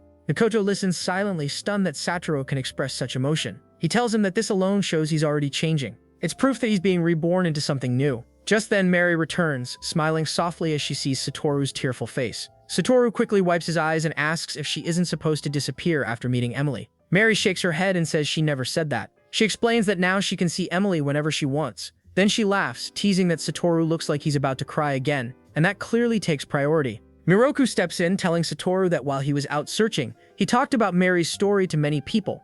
Because of that, her rumor has spread again, extending her life in this world. Mary smiles warmly and apologizes for neglecting him, declaring Satoru her successor. She asks if he would like to become her connection to the world from now on. Stunned, Satoru stares at her before breaking into a shaky smile and asking what she even means by that. Mary chuckles and says lying about Emily deserves a little punishment. Realizing she overheard his earlier talk with Makoto, he groans and asks how long she had been listening. Miroku thanks Makoto for helping keep Satoru close, but Makoto shakes his head, saying it was all Satoru's doing. He remembers Satoru's earlier question about what he'd do if Miroku were in Mary's place. Makoto says the fact that Satoru struggled and cared so much makes him the most human among them. He adds that urban legends are simple creatures at heart, and Sano Kouichi suddenly appears. Agreeing with him, boy Sano Kouichi jokes that the two of them have gone soft. Both Makoto and Satoru snap back, denying it as they start arguing like children. Mary and Miroku exchange a glance, saying they've completely ruined the mood. Deciding to leave them to their bickering, Mary and Satoru turn away, walking home side by side.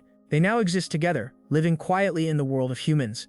The next day at school, Kensuke Inukawa, who is part of the school festival executive committee, stands at the front of the class to announce that they still need ideas for the upcoming festival. He suggests playing Ghostlight to decide, but admits that several students are still undecided. To keep things fair, he says they will take a vote the next day and reminds everyone to think about what they'd like to do. The class erupts in chatter, tossing around ideas for haunted houses, maid cafes, and sweet stalls. Later, while walking home, Sano Kouichi thinks about what to vote for. The escape room sounds interesting, but after some thought, he decides that running a sweet shop might be more fun. He doesn't really understand the hype around maid cafes anyway. As he walks through the door, Miroku greets him with a cheerful trick-or-treat. She's wearing a frilly maid outfit, smiling mischievously as she warns him that if he doesn't give her a treat, she'll play a trick instead. Sano Kouichi blinks in confusion, completely thrown off by her outfit. When he asks what she's wearing, Miroku explains that it's Halloween, the day when people dress up as monsters or spirits, walk the streets and demand sweets. Those who refuse are punished with pranks or scares.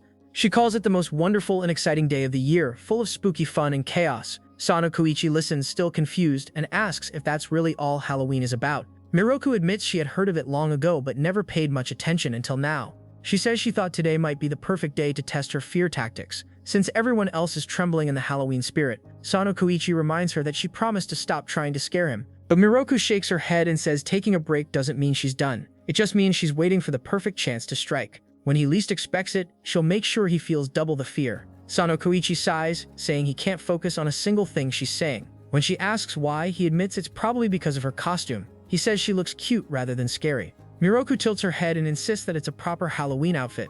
She proudly says Saya helped her order it from Amazon, which makes Sano Kouichi laugh at the thought of an urban legend online shopping. He teases her, asking if Saya really picked that for her. He says not all Halloween costumes are meant to be scary, but Miroku ignores him and storms off. Later that evening she returns, once again shouting trick or treat with her hands on her hips. Expecting him to offer candy, she waits eagerly. Sano Kouichi decides to tease her and says he chooses trick. Her face drops as she realizes she didn't plan any prank. Seeing her flustered, Sano Kouichi laughs and calls out to Uda, asking him to bring some honeycomb toffee. Miroku's mood instantly lifts at the mention of sweets, and she happily takes them, while Sano Kouichi watches her with quiet amusement. The next morning at school, the votes for the festival activity are tallied, but every option ends in a tie. To fix the problem, Inukawa decides to combine all the ideas into one massive event. Makoto asks Sano Kouichi what he voted for, admitting that he chose the haunted house. He expects Sano Kouichi to say the same, but Sano Kouichi casually replies that he picked the maid cafe instead. Makoto freezes, staring at him in disbelief. The school festival finally arrives, and the campus buzzes with excitement. Uda, Saya, Miroku, and Sano Kouichi arrive together, weaving through the crowds of students and guests. The school grounds are packed with food stalls, performances, and decorations. Uda looks around trying to find Class 2B's booth, while Saya and Miroku admire the colorful displays. Saya reminds Miroku to stay close so she doesn't get lost, and Uda echoes the warning. Irritated, Miroku crosses her arms and says she's not a child. She insists that she'll be fine and won't wander off. 5 minutes later, Miroku finds herself completely lost in the crowd. She looks around, realizing she hasn't been surrounded by this many people since that day at the amusement park with Sano Kouichi. She tries to retrace her steps but can't spot Uda or Saya anywhere. Trying to stay calm, she tells herself she isn't worried at all, and that the two of them must have gotten lost together. Just then, 3 small kids approach her. Miroku bends down and asks if they need something. The kids ask which year she's in and whether she's a second-year student. Miroku shakes her head, confused by the question. One of the children frowns, saying they must have the wrong person, but another points out the cross-shaped marks on Miroku's cheeks.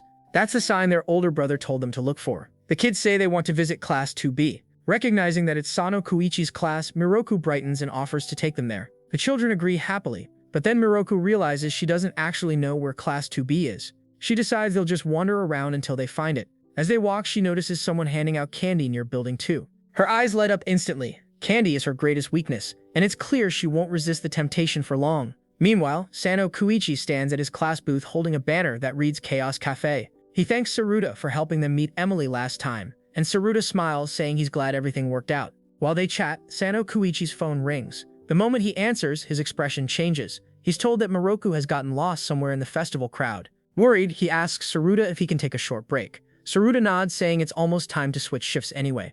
Grateful, Sano Kouichi hurries off, determined to find her. On his way, he runs into Mao, who greets him warmly. She's relieved to see him and says Miroku is safe. She's sitting on a bench nearby with Uda and Saya. Sano Kouichi breathes out in relief and apologizes for the trouble, admitting he thought Miroku would be fine since she was with the others. Mao says they just got separated, so it couldn't be helped. She adds that it's been a while since she last saw Miroku, and she's glad they ran into each other again. She also mentions that Miroku helped them out recently, though she doesn't explain how before someone calls her away for more work. Curious, Sano Kouichi wonders what Mao meant as he heads toward Miroku. When he spots her, he stops in disbelief. She's sitting with a giant cotton candy covering her face. He walks closer and asks what she's doing. Miroku turns to him with sparkling eyes, saying the cotton candy is amazing. It's soft like a cloud, yet sweet like sugar. Sano Kouichi laughs at her excitement and looks down to see a pile of chopsticks beside her. He realizes that's how she helped Mao earlier, probably by devouring her candy supply. He asks if she's been eating too many sweets, but Miroku shakes her head, saying she can't stop because they melt too fast to feel full. She points at the chopsticks, saying she didn't eat all of them alone, and offers him some, insisting he'll understand why she's obsessed once he tries it. As she giggles, Sano Kouichi notices bits of candy stuck on her cheek threads. He leans closer, wipes the sugar away, and casually tastes it. Miroku freezes, her face turning red as he says she's right, it really is sweet. She stammers, blushing even harder, while Sano Kouichi smirks and tells her to stop turning red since she's the one who started it. He warns that if she keeps this up, he might do it again. Miroku quickly blows air at him and stands up, flustered, while the kids watching them giggle and whisper about how cute they look together. Miroku denies it immediately, flailing her hands in protest. Sano Kouichi chuckles and looks at the triplets, asking Miroku who they are. She explains that the kids are looking for their brother's class. Apparently he's in the same one as Sano Kouichi. They said they were told to look for the person with cross marks, so she figured they were talking about her. But now she's not so sure. Sano Kouichi smiles and tells her that there actually is another Kouichi Sake in his class, making Miroku stare at him in surprise as she wonders who this mysterious new person could be. Miroku stares at Sano Kouichi in disbelief, demanding to know how there could possibly be another Kuchisake at his school, especially in his class. She says he never mentioned anything like that before. Sano Kouichi shrugs and replies that he is mentioning it now. He explains that earlier one of his classmates asked Makoto if he could fill in for a girl who was feeling sick and couldn't do her shift. Makoto agreed to help, and Kijiyama was asked to handle his makeup. The result was a perfect replica of Miroku. Of course, Sano Kouichi doesn't tell her the entire story, and instead asks her to be patient. He says she will understand everything when she sees it for herself.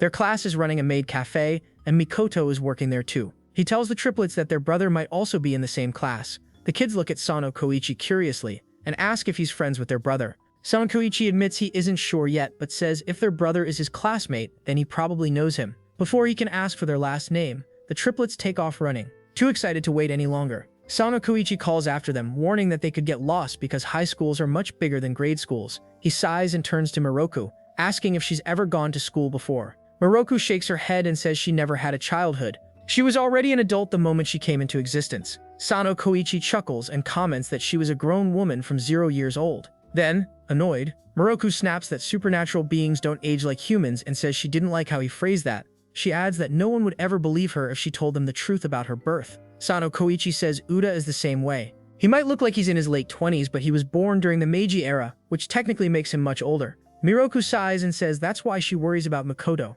Even though he's doing well and seems to have made some friends, this is still his first real time attending school. She admits she just wanted to check on him once to see how he's doing. When she asks if Sano Kouichi worries about her at all, he smiles and says there's no need since they live under the same roof. He reassures her that Makoto is doing great, balancing both his studies and school events. Soon they arrive at Class 2B, where Saruta is urging Makoto to smile more. Makoto looks completely defeated. Saruta tells him that if he keeps frowning like that, they won't attract any customers. Makoto, however, is too stunned to respond. He's standing there dressed as Miroku, the slit-mouthed woman herself. Saruta explains that they had no other costumes left, so Makoto had to wear it. Kijiyama laughs nervously, saying the girls were the ones who insisted he put Makoto in that outfit. Inukawa raises his hands defensively, saying it wasn't his idea either. Makoto mutters that he absolutely cannot let Miroku see him like this, but when he looks up, his worst fear comes true. Miroku and Sono Kouichi are standing right in front of him, accompanied by the triplets, who turn out to be Kijiyama's younger brothers. Makoto immediately scolds them for running off, asking where the rest of the siblings are. The triplets reply that they got lost somewhere in the crowd. Sono Kouichi confirms that they're Kijiyama's brothers, and Kijiyama nods, thanking him for bringing them back. He admits there are 8 of them in total, making Miroku blink in surprise. While they chat, Makoto hurriedly tries to explain himself. He says he didn't choose this costume and only wore it because someone needed help. Miroku studies him for a moment and then bursts out laughing. She says he actually looks adorable. Makoto freezes as she adds that it's amazing how lovely he looks in women's clothes, even better than her. She says she wouldn't expect anything less from her brother. Embarrassed but encouraged, Makoto starts smiling proudly. He decides to own it, standing tall in the slit-mouth outfit, while Miroku claps her hands approvingly. Sono Kouichi watches the scene with an amused grin and asks if something just awakened inside her. Kijiyama mentions that the girls in class are obsessed with Makoto's look for some reason, and Saruta wonders if this is just a thing girls are into. Right then, one of the organizers walks up to Sono Kouichi and playfully asks if he wants to try on the same costume. Without hesitation, he declines, saying he'll pass on that one. Saruta laughs and says Makoto completely shut down after wearing it. His brain checked out of existence. Kijiyama jokes that Makoto probably feels good after being complimented by his sister. Makoto hears them and tells them to be quiet, glaring as his face reddens again. He warns the 3 not to come anywhere near Miroku. Meanwhile, Miroku keeps smiling, clearly proud of how well Makoto's makeup matches her stitched cheeks. For once, the siblings share a rare moment of mutual approval. One dressed like the other, and both looking unexpectedly happy about it. Just then, a loud voice comes from inside the classroom, catching everyone's attention. The group looks at each other in confusion before Uda bursts out of the door screaming in pure horror. He spots Miroku and immediately runs toward her, relieved and excited. He says they had been waiting, hoping she would eventually show up. Before Miroku can respond, a terrifying figure steps out of the classroom, apologizing to Uda for making him wait. The sight makes everyone freeze. Miroku looks around in amazement, genuinely impressed by the eerie setup. The props, makeup, and atmosphere feel so realistic that she praises the creativity behind it. Makoto quickly explains that their class decided on a haunted cafe theme for the festival. Saruta nods proudly, saying they made the entire room look spooky, and even added a mini escape game challenge at the exit. If guests answer the quiz wrong, they aren't allowed to leave right away. He adds that there's also a live manzai comedy show held by the blackboard at certain times. Miroku raises an eyebrow and asks if they might be mixing too many ideas together. Saruta laughs and says that's what makes it fun. The maids outside lure people in with cute smiles, but once inside, the mood turns dark and creepy. He admits it's hard for guests to figure out what's happening at first, but since the cafe also serves real food, it all balances out in the end. He chuckles and says people have started calling it a scam cafe for being both fun and terrifying at once. The triplets peek into the classroom, fascinated by how many guests are laughing inside despite the haunted setting. They notice that all the staff members have markings on their faces. Miroku watches quietly while Makoto explains that the costumes were decided weeks ago. But when the class discussed how to make everything scarier, Sono Kouichi suggested the female students should look like Miroku. Hearing that, Miroku's eyes widen as she turns toward him. Sono Kouichi walks closer and tells her that he did warn her earlier. This was all part of the school festival. Miroku stares at him, half amused and half flattered, then leans in slightly and says in a low voice that she guesses this means he really does see her as scary, doesn't he? Sono Kouichi looks at her with a teasing smile and says he's not sure if he finds her scary. Their eyes meet for a second, and he quietly thinks to himself that even if she isn't frightening, she definitely makes his heart race. Inside the cafe, Sono Kouichi resumes his role at the exit booth, holding a box of riddles. Guests who solve his questions correctly are allowed to leave, while those who fail must sit through a scary story before they can go. Across the room, Miroku sits with Uda, her eyes locked on Sono Kouichi as he cheerfully greets each visitor. Uda chuckles, saying Sono Kouichi seems to be pretty popular today. Miroku frowns and mutters that he's just giving fake smiles to everyone. She crosses her arms, asking why he's even bothering with that act. Yuri reminds her about the Escape Cafe challenge. Miroku smirks and asks if Yuri is trapped here because he can't answer any riddles. Yuri sighs and admits that's partly true. He says he could leave if he just listened to the full horror story, but every time it starts, he gets too scared to finish. He grumbles that the cafe's quizzes are far too hard. They overhear Sono Kouichi asking someone to read an old kanji aloud, and Uda complains that no one knows that kind of stuff. To their surprise, the girls being questioned answer correctly without hesitation.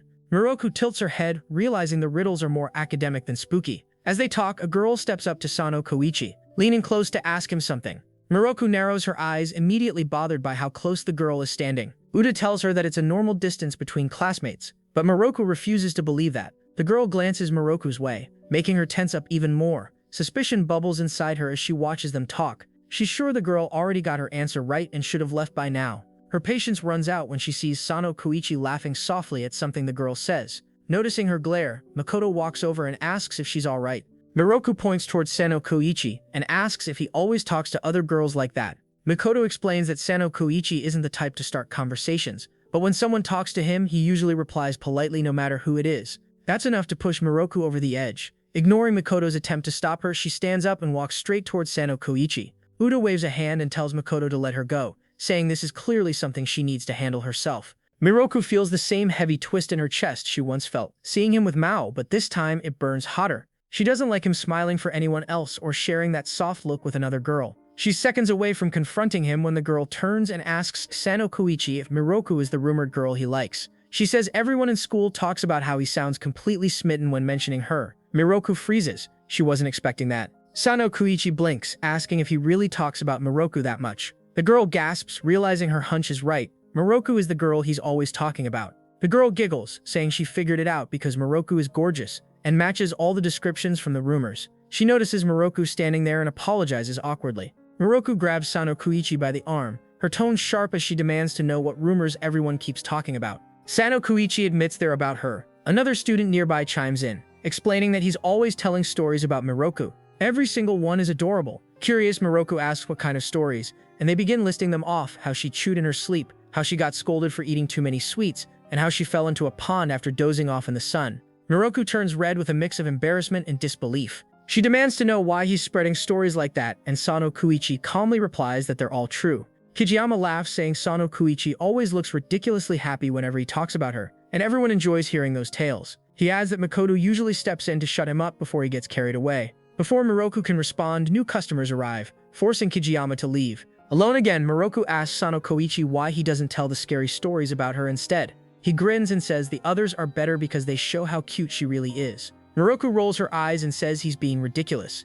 She insists it would be more fitting to tell frightening ones, but Sono Kouichi shrugs, saying he can't help wanting to share bits of her charm sometimes. While they playfully argue, Makoto stands nearby, lost in thought. Saruta approaches to tell him that his shift is nearly over and he should go change out of his costume. Makoto nods and steps out as a new group of customers enters, the triplets recognizing Kijiyama's younger siblings. Sono Kouichi smirks and asks them riddles far too difficult for their age. When they fail, he tells them to draw a horror story from the box. They quickly hand one to Miroku, who reads the title aloud while Sono Kouichi grins beside her. As Makoto changes clothes in the next classroom, he can hear their voices faintly through the wall. Their laughter and energy echo between the rooms. He pauses, staring at his reflection in silence. He wonders if maybe it's time to accept what's between Miroku and Sono Kouichi. It has been building for a long while, and he knows she smiles more when she's with him. Still, a shadow falls over Makoto's heart. He asks himself if he's truly ready for it, if it's really okay. He finally found something like a family again, and now it feels like it's slipping away. He stands there quietly, listening to the story's title being read aloud,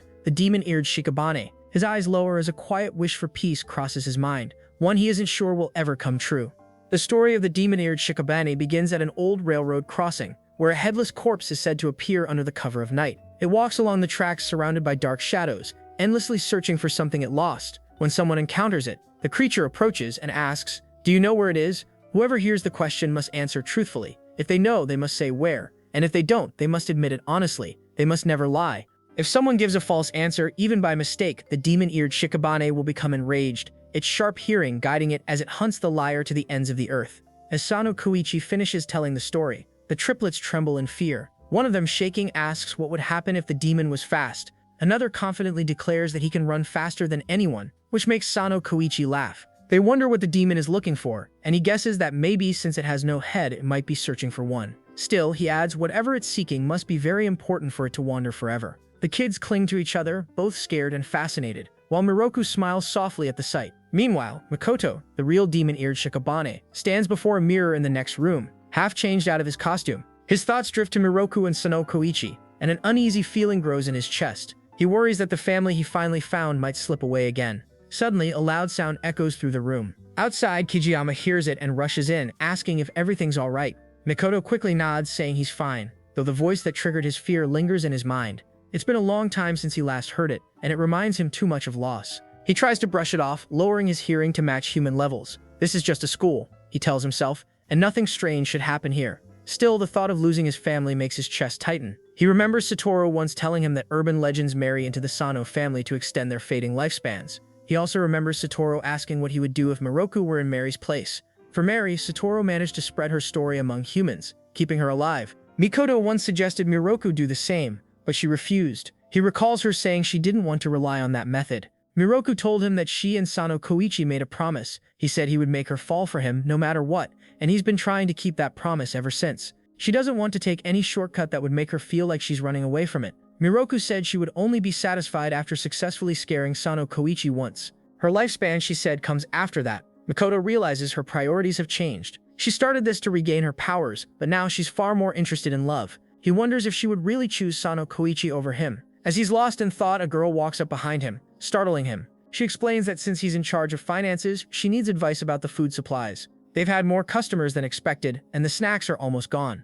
They might have to buy more, but there's no budget left for it. Makoto thinks for a moment and says they can use the leftover decoration funds instead. The girls agree and prepare to head out, but Kijiyama stops them. He offers to handle the shopping himself, explaining that stores near school are overpriced. There's a cheap supermarket near his house, and he'll bring everything tomorrow. He asks if Makoto wants to join him, saying he'd feel better having company. Makoto, who has no plans after school, agrees to go. Later, as the festival winds down, everyone begins to clean up and head home. Sono Kouichi and Miroku walk together, chatting about the day. When he asks what she thought of the festival, she smiles and says it was fun, especially because she had good friends by her side. Behind them, Uda and Saya are talking about the haunted cafe, joking about how popular Miroku's look became. Sayui even teases that one of the fake Mirokus might catch a heart or two. Miroku glances at Sono Kouichi and asks if the story about the demon-eared Shikabane was his idea. He shakes his head, explaining that he was only reading the story assigned to him. Each horror story told in the cafe came from a student submission. He admits he was surprised that anyone even knew about Makoto's legend.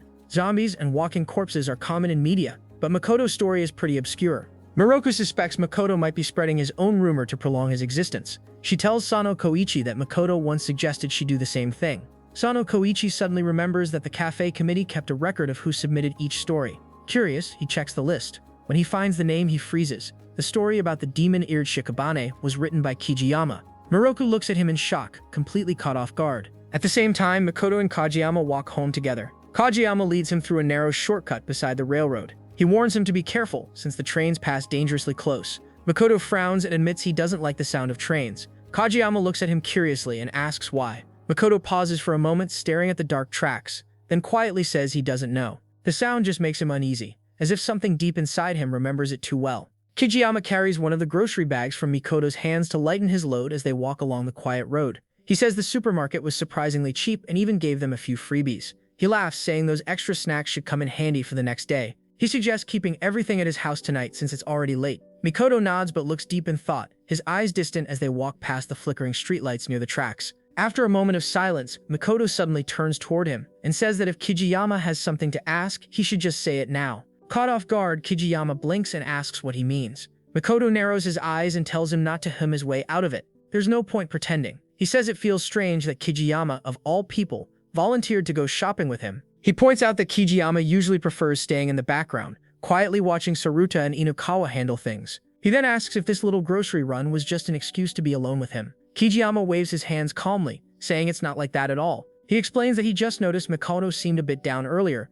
and wanted to check if something happened. Makoto stops walking, surprised that Kijiyama actually noticed his mood.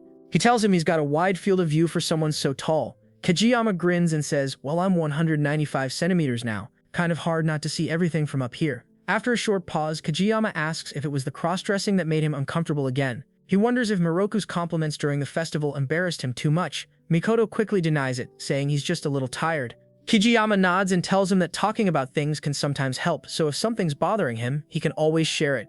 He turns ahead again, walking casually while Mikoto stays still for a moment, staring at the path ahead. For a brief second, Mikoto wonders if he can really open up to Kijiyama. Before he can decide, a sharp sound echoes in his head, an old haunting noise that pierces his memory. His body stiffens, and his knees give way as he collapses to the ground. The world spins around him as his mind drags him back to a moment he has long tried to forget. He looks at the surroundings and realizes this place isn't just familiar, it's the exact spot where his human life ended. This is where the legend of the demon-eared Shikabane began, and where Makoto's story as a living myth first took form.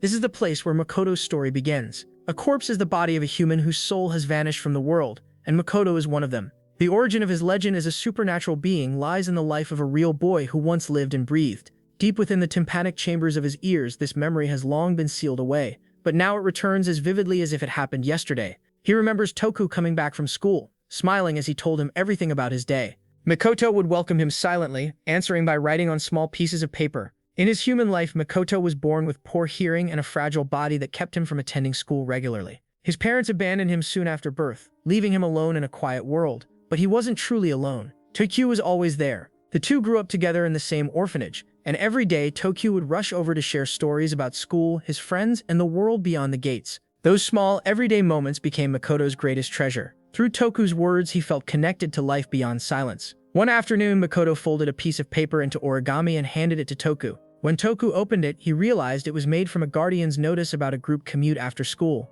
He told Makoto that it was supposed to go to the director, not him. Reading it, he explained that students would now go home in groups because of recent reports about suspicious figures near the train crossing. Makoto asked what kind of figures they were, and Toku mentioned an eerie woman said to appear at the crossing at dusk. Because of her, he wasn't allowed to take his usual shortcut anymore, a narrow path running close to the railroad. He promised he'd still stop by, even if he got home later from now on. Makoto apologized for always relying on written notes, but Toku just laughed it off. He asked if Makoto could hear better with a hearing aid or talk a little when using it. Makoto wrote that he wasn't confident in using his voice. As for writing, he said he liked it better. It allowed him to preserve every word they shared and read them again whenever he wanted. Toku smiled, then suddenly used sign language to spell out Makoto's name. Makoto's eyes widened in surprise, and for the first time in a long while, he felt something warm in his silent world. For him, life was difficult, but having Toku made it meaningful. When Makoto turned 15, Toku won an essay contest at school. The theme was the future, and his essay was chosen to be read during the closing ceremony.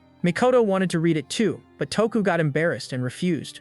After some convincing, Toku agreed, but only if Makoto also shared his dream for the future. Makoto hesitated, then wrote that his dream was to be able to hear. He wanted to hear the wind, the laughter, and every voice in the world. He wanted to study at school, walk in groups, and have a family. But he hid that last part because the version of himself who could live that dream didn't exist. When he finally wrote "It's a secret," Toku puffed his cheeks and playfully tickled him until Makoto laughed. After catching his breath, Makoto admitted his wish to have a family someday. Toku stared at him in surprise before smiling and saying that he already had one. He said that Makoto was his family and promised they would always be together. That was the day Makoto found what he had always wanted. He had a bond that made him feel whole, something deeper than blood. But that happiness didn't last. Not long after, Makoto discovered the truth from the orphanage staff. Toku had been adopted. His relatives had stepped forward to take him in, unaware that he'd been placed in the orphanage to begin with. When Makoto heard this, his world crumbled. He locked himself in his room, unable to stop crying. Toku came to apologize for not telling him sooner, but Makoto pushed him away. He wrote that Toku should be glad now he wouldn't have to waste time with someone defective. He said they were never related by blood, so they were nothing but strangers. His words shattered Toku, who left without saying another word. That moment became Makoto's deepest regret. He never imagined it would be the last conversation they would ever have. The next morning, while searching for his hearing aid, Makoto found Toku's essay on his desk. He remembered that Toku was supposed to read it that day at the closing ceremony. Curious about what Toku had written about the future, Makoto sat down and carefully unfolded the paper. Makoto unfolds the paper and begins to read Toku's essay. Each line strikes him harder than the last. Toku had written about his big family, one that wasn't bound by blood but by heart. He wrote that everyone in the orphanage had their own story, and that every day was full of small joys. The person closest to him, he wrote, was a boy his age who often felt lonely. They argued sometimes, but his friend was smart, strong, and steady. He said he was proud to call Makoto his brother. As Makoto reads on, he finds more words that make his chest tighten. Toku wrote that he wasn't the brightest and that Makoto always helped him with everything. In return, he did his best to bring Makoto things he wanted, things to see and hear to help him experience the world he couldn't reach on his own. And in the future, even as an adult, he wanted to keep living like this with his family. Makoto stares at the page until his eyes blur, the words melting together. In that moment, everything becomes clear. Toku had never abandoned him. He chose Makoto every single day, even when he could have been playing outside with friends. He learned writing and sign language just to talk to him. He gave his time, his heart, and his voice to someone who couldn't hear him back. Makoto realizes how cruel his words must have sounded when he pushed Toku away. He never once thought those things about him, yet he said them out of pain. The guilt crushes him. He grabs the essay and runs out of the room. This is the first time he runs so fast in his life. His weak body screams in protest, but he doesn't stop. His head spins and his breath shortens, yet he keeps going. He stumbles, falls, and scrapes his hands, scattering the pages on the ground near the railway crossing. Desperate, he crawls to gather them, clutching the paper to his chest. All he wants is to find Toku and say he's sorry, At the same time, Toku is rushing back from school, realizing he forgot his essay. When he reaches the crossing, he sees the station under construction and spots Makoto kneeling on the tracks, trying to pick up the scattered pages. Panic surges through him. He shouts Makoto's name again and again, but the boy cannot hear him. The train's roar grows louder by the second. Toku's heart pounds in terror as he sprints forward, but it's too late. In an instant, the train passes. Papers fly into the air like white wings, and silence fills the world. Toku freezes where he stands, trembling, unable to believe what he just witnessed. The brother he loved, the one he promised to stay with forever, is gone. Makoto never gets the chance to apologize. Life tears them apart in the cruelest way imaginable, leaving behind only the echoes of words that will never be heard again. At that moment, when Makoto loses everything he has, he meets Miroku. She appears before him, watching quietly, and asks if he is looking for something. Makoto glances at the ground, trying to remember what he was searching for. His mind feels blank. Maybe it was something important, but he can't recall anymore. Miroku kneels beside him and begins helping him, her movements calm and gentle. She starts stitching his torn form together, asking what kind of urban legend he is and what it is he was trying to bring to someone. Makoto says he doesn't know. He can't remember anything. The only thing he knows is that he wanted to have a family of his own. Miroku listens and then smiles faintly. She says that if that's what he wants, then he should become family with her. For Makoto, those words feel like a thin thread lowered into the depths of darkness, a fragile chance for a lost soul to grasp. Humans have always feared him, and maybe that's fair. But now, after losing everything, he's simply tired of being alone. Miroku introduces herself, and when she asks his name, he writes it on the ground with trembling fingers. He tells her his name is Makoto, the corpse. He says it suits him perfectly, since he is nothing more than a body that refuses to disappear. Miroku is beautiful and terrifying at the same time. Her mouth bears a slit smile that stretches far across her face, yet her hands are kind and warm. Miroku stares at her, feeling something strange in his chest. Perhaps with her he can finally have a family. Miroku tilts her head and asks where his own head is. When they fail to find one, Makoto decides to make a new face for himself, one that resembles Miroku's. If they look alike, then maybe they can truly be like a family. He hopes she will accept him. With that, Makoto gains a new face and a strange kind of peace. For the first time since his death, he feels like he belongs somewhere. He has a family of his own now, bound together not by blood but by threads.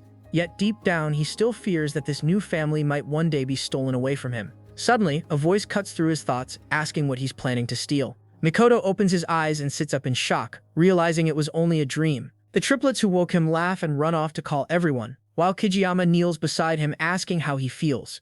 Makoto blinks, still confused, and asks where he is. Kijiyama explains that they are at his house. On their way home from shopping, Makoto suddenly collapsed, so he carried him here. Embarrassed, Makoto apologizes for the trouble. Kijiyama waves it off and says he already called Sano's house so someone could come pick him up. Startled, Makoto asks why he would do that. Kijiyama replies that he didn't have his family's number, and that Miroku lives with Sono Kouichi. Then he casually asks if Miroku and Sono Kouichi are arranged to be married, adding that kind of thing doesn't really happen nowadays. He looks at Makoto and asks if he feels like Sono is stealing his sister. Makoto's face goes pale as he stares at him, asking how he knows about all this. Kijiyama chuckles and says that Makoto was talking in his sleep earlier. He says he heard enough to piece things together. Makoto covers his face, flustered, asking how much he said. Ignoring the question, Kijiyama starts talking about his own family. He tells Makoto he has 7 siblings, including a pair of twins. The years after their birth were tough, so he helped his parents take care of them. He says he loved the twins a lot and played with them every day, but one day his older brother told the twins not to steal Kijiyama from him. It was the first time he realized how lonely his brother had felt. Makoto quietly finishes his thought for him, saying his brother probably felt like strangers had suddenly taken away his family. Kijiyama nods and tells him it's the same with Miroku. He says she's not going anywhere and no one is stealing anyone. He encourages Makoto to just talk to her about how he feels. Communication, he says, is what keeps families strong. Makoto smiles a little and admits that hearing such words from someone with a big family makes them sound even more convincing. Kijiyama laughs, asking if he's managed to change his mind, then offers him dinner since no one has arrived yet to pick him up. Before Makoto can reply, loud voices echo from the kitchen. Kijiyama sighs and says that's his family, the twins and the brother he just mentioned, arguing over food again. Makoto watches them, surprised at how alive and noisy the house feels. The triplets rush in, begging Makoto to play with them, while the twin sister calls him handsome and insists on talking to him. Her twin brother argues they should eat first, and the whole house fills with chatter and laughter. Makoto can't help but smile at the chaos. He tells Kijiyama his family is truly lively. Kijiyama sighs, saying he sometimes wishes they were just a little quieter. Then their mother walks in, telling everyone to calm down. Kijiyama glances toward the door, realizing someone has arrived. When Makoto turns, he sees Miroku standing there to take him home. The thread that ties their hearts together still remains, connecting them beyond words, beyond fear, and beyond life itself. Mikoto's face lights up the moment he sees his sister. He walks toward her and asks why she's here. Miroku answers softly that she came to take him home. She thanks Kijiyama and his family for looking after her brother, and both of them bow politely. Kijiyama waves goodbye, telling Makoto he'll see him tomorrow. As they step outside, Miroku mentions that she already told Sono Kouichi and the others she won't be back tonight. She says it's okay to take some time off and spend it with her brother once in a while. She asks if he left her bed the same way, and he nods. Makoto realizes it's been a long time since they've been home together. The thought of the word together makes his chest tighten. He calls out to Miroku, saying there's something he's wanted to tell her for a while, but halfway through his courage fades. He admits he's scared that he'll upset someone important to him again. Even back then, he could have said something to stop Toku from leaving. He could have told him it would be okay, that distance wouldn't change their bond, but he stayed silent. He could have said don't go, or maybe it's fine if you do, yet he chose neither. He still doesn't know which words would have been right. This time, however, Miroku holds his face gently and tells him it's alright to say what's on his mind. Her touch reminds him of Kijiyama's advice to speak openly with family. Gathering his courage, Makoto finally says it. He doesn't want her to get married. He doesn't want her to belong to anyone else. He begs her to forget about that bet and come home. But then he admits that when he saw her smile around Sono Kouichi, it was different. She looked genuinely happy. He says Sono is a good guy, annoying sometimes, but someone he doesn't dislike. In truth, he's grown to feel glad she met him, even if the idea still stings. Makoto continues saying he knows what he feels is jealousy. He was just lonely and wondered why he kept getting left behind. He questions if it's because of the way he is or because he was never needed. He laughs bitterly, realizing how mixed up his thoughts sound. His past has nothing to do with this, yet his words keep spilling out. He says he hasn't changed at all.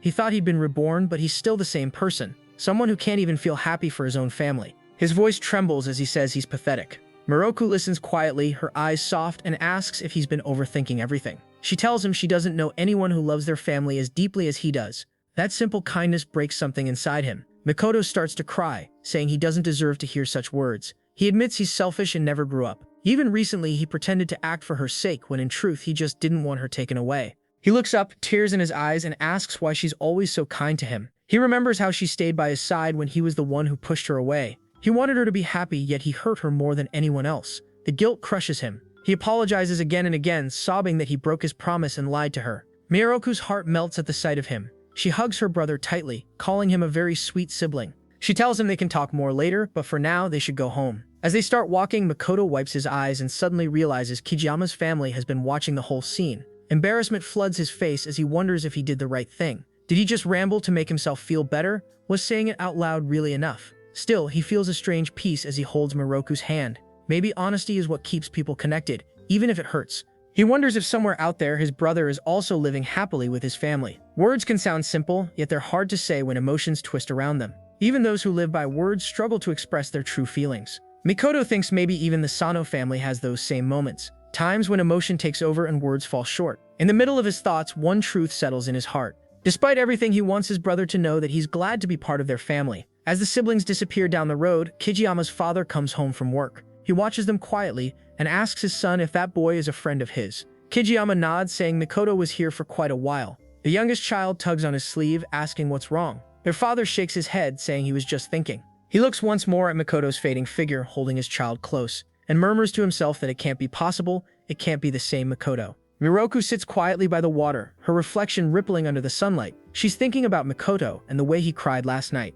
She wonders what kind of smile could move her brother to tears like that. She knows that wasn't the only reason he cried, yet it was her first time seeing him like that. The memory shakes her deeply. She thinks about smiles and how there are countless ways to form one. Just turning the corners of the mouth into a crescent makes it count as a smile most of the time. She wonders what kind of face she makes whenever she's around Sono Kouichi. Curious, Miroku leans closer to the water and starts testing different smiles at her reflection. Each one looks fine to her, maybe even pretty, but none feels quite right. She sighs, admitting to herself that the smile she's looking for probably feels more natural than practiced. While she's still lost in thought, Sono Kouichi suddenly appears behind her, startling her so badly she almost tumbles into the pond. He grabs her arm just in time, scolding her gently and telling her to be careful. She blushes and mutters that she's fine, but he jokes that she's getting way too used to falling into ponds lately. Miroku quickly denies it, saying that she hasn't fallen that often. Sono Kouichi raises an eyebrow and says he remembers at least 3 times. Annoyed, she corrects him that it only happened twice, and both times were accidents.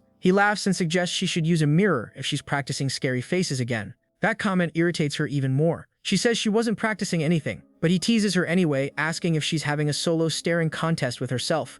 Miroku snaps back that she would never do something that ridiculous. Her pout deepens as she decides that maybe she should just stop smiling altogether. She thinks if she can't figure out what kind of smile she makes around Sono Kouichi, then it's better not to smile at all. Her smile is part of who she is, the Kuchisake Onna, and maybe suppressing it will help her control herself. She decides to try this for the rest of the day and slowly get used to it. But as soon as she smells the sweet scent of waffles drifting through the air, all her resolve disappears. Her eyes sparkle as she stands up, completely forgetting her plan. Sono Kouichi follows as she marches toward the kitchen, amused by how fast she changes moods. When they reach the kitchen, he leans in and whispers that the waffles are fresh from the pan, crispy outside, soft inside, and covered in homemade syrup. He tells her that Saya made them this morning. Miroku gasps and runs in, saying they should hurry before they get cold, then quickly reminds herself not to smile. She must not lose focus just because of sweets. The two sit down and Miroku takes a bite. Her eyes widen immediately. The taste is divine. She thinks Ida's sweets are always great, but Saya's waffles have their own special charm. Miroku tries not to show it, but the deliciousness makes her smile without realizing it. She quickly hides her mouth, but Saya notices.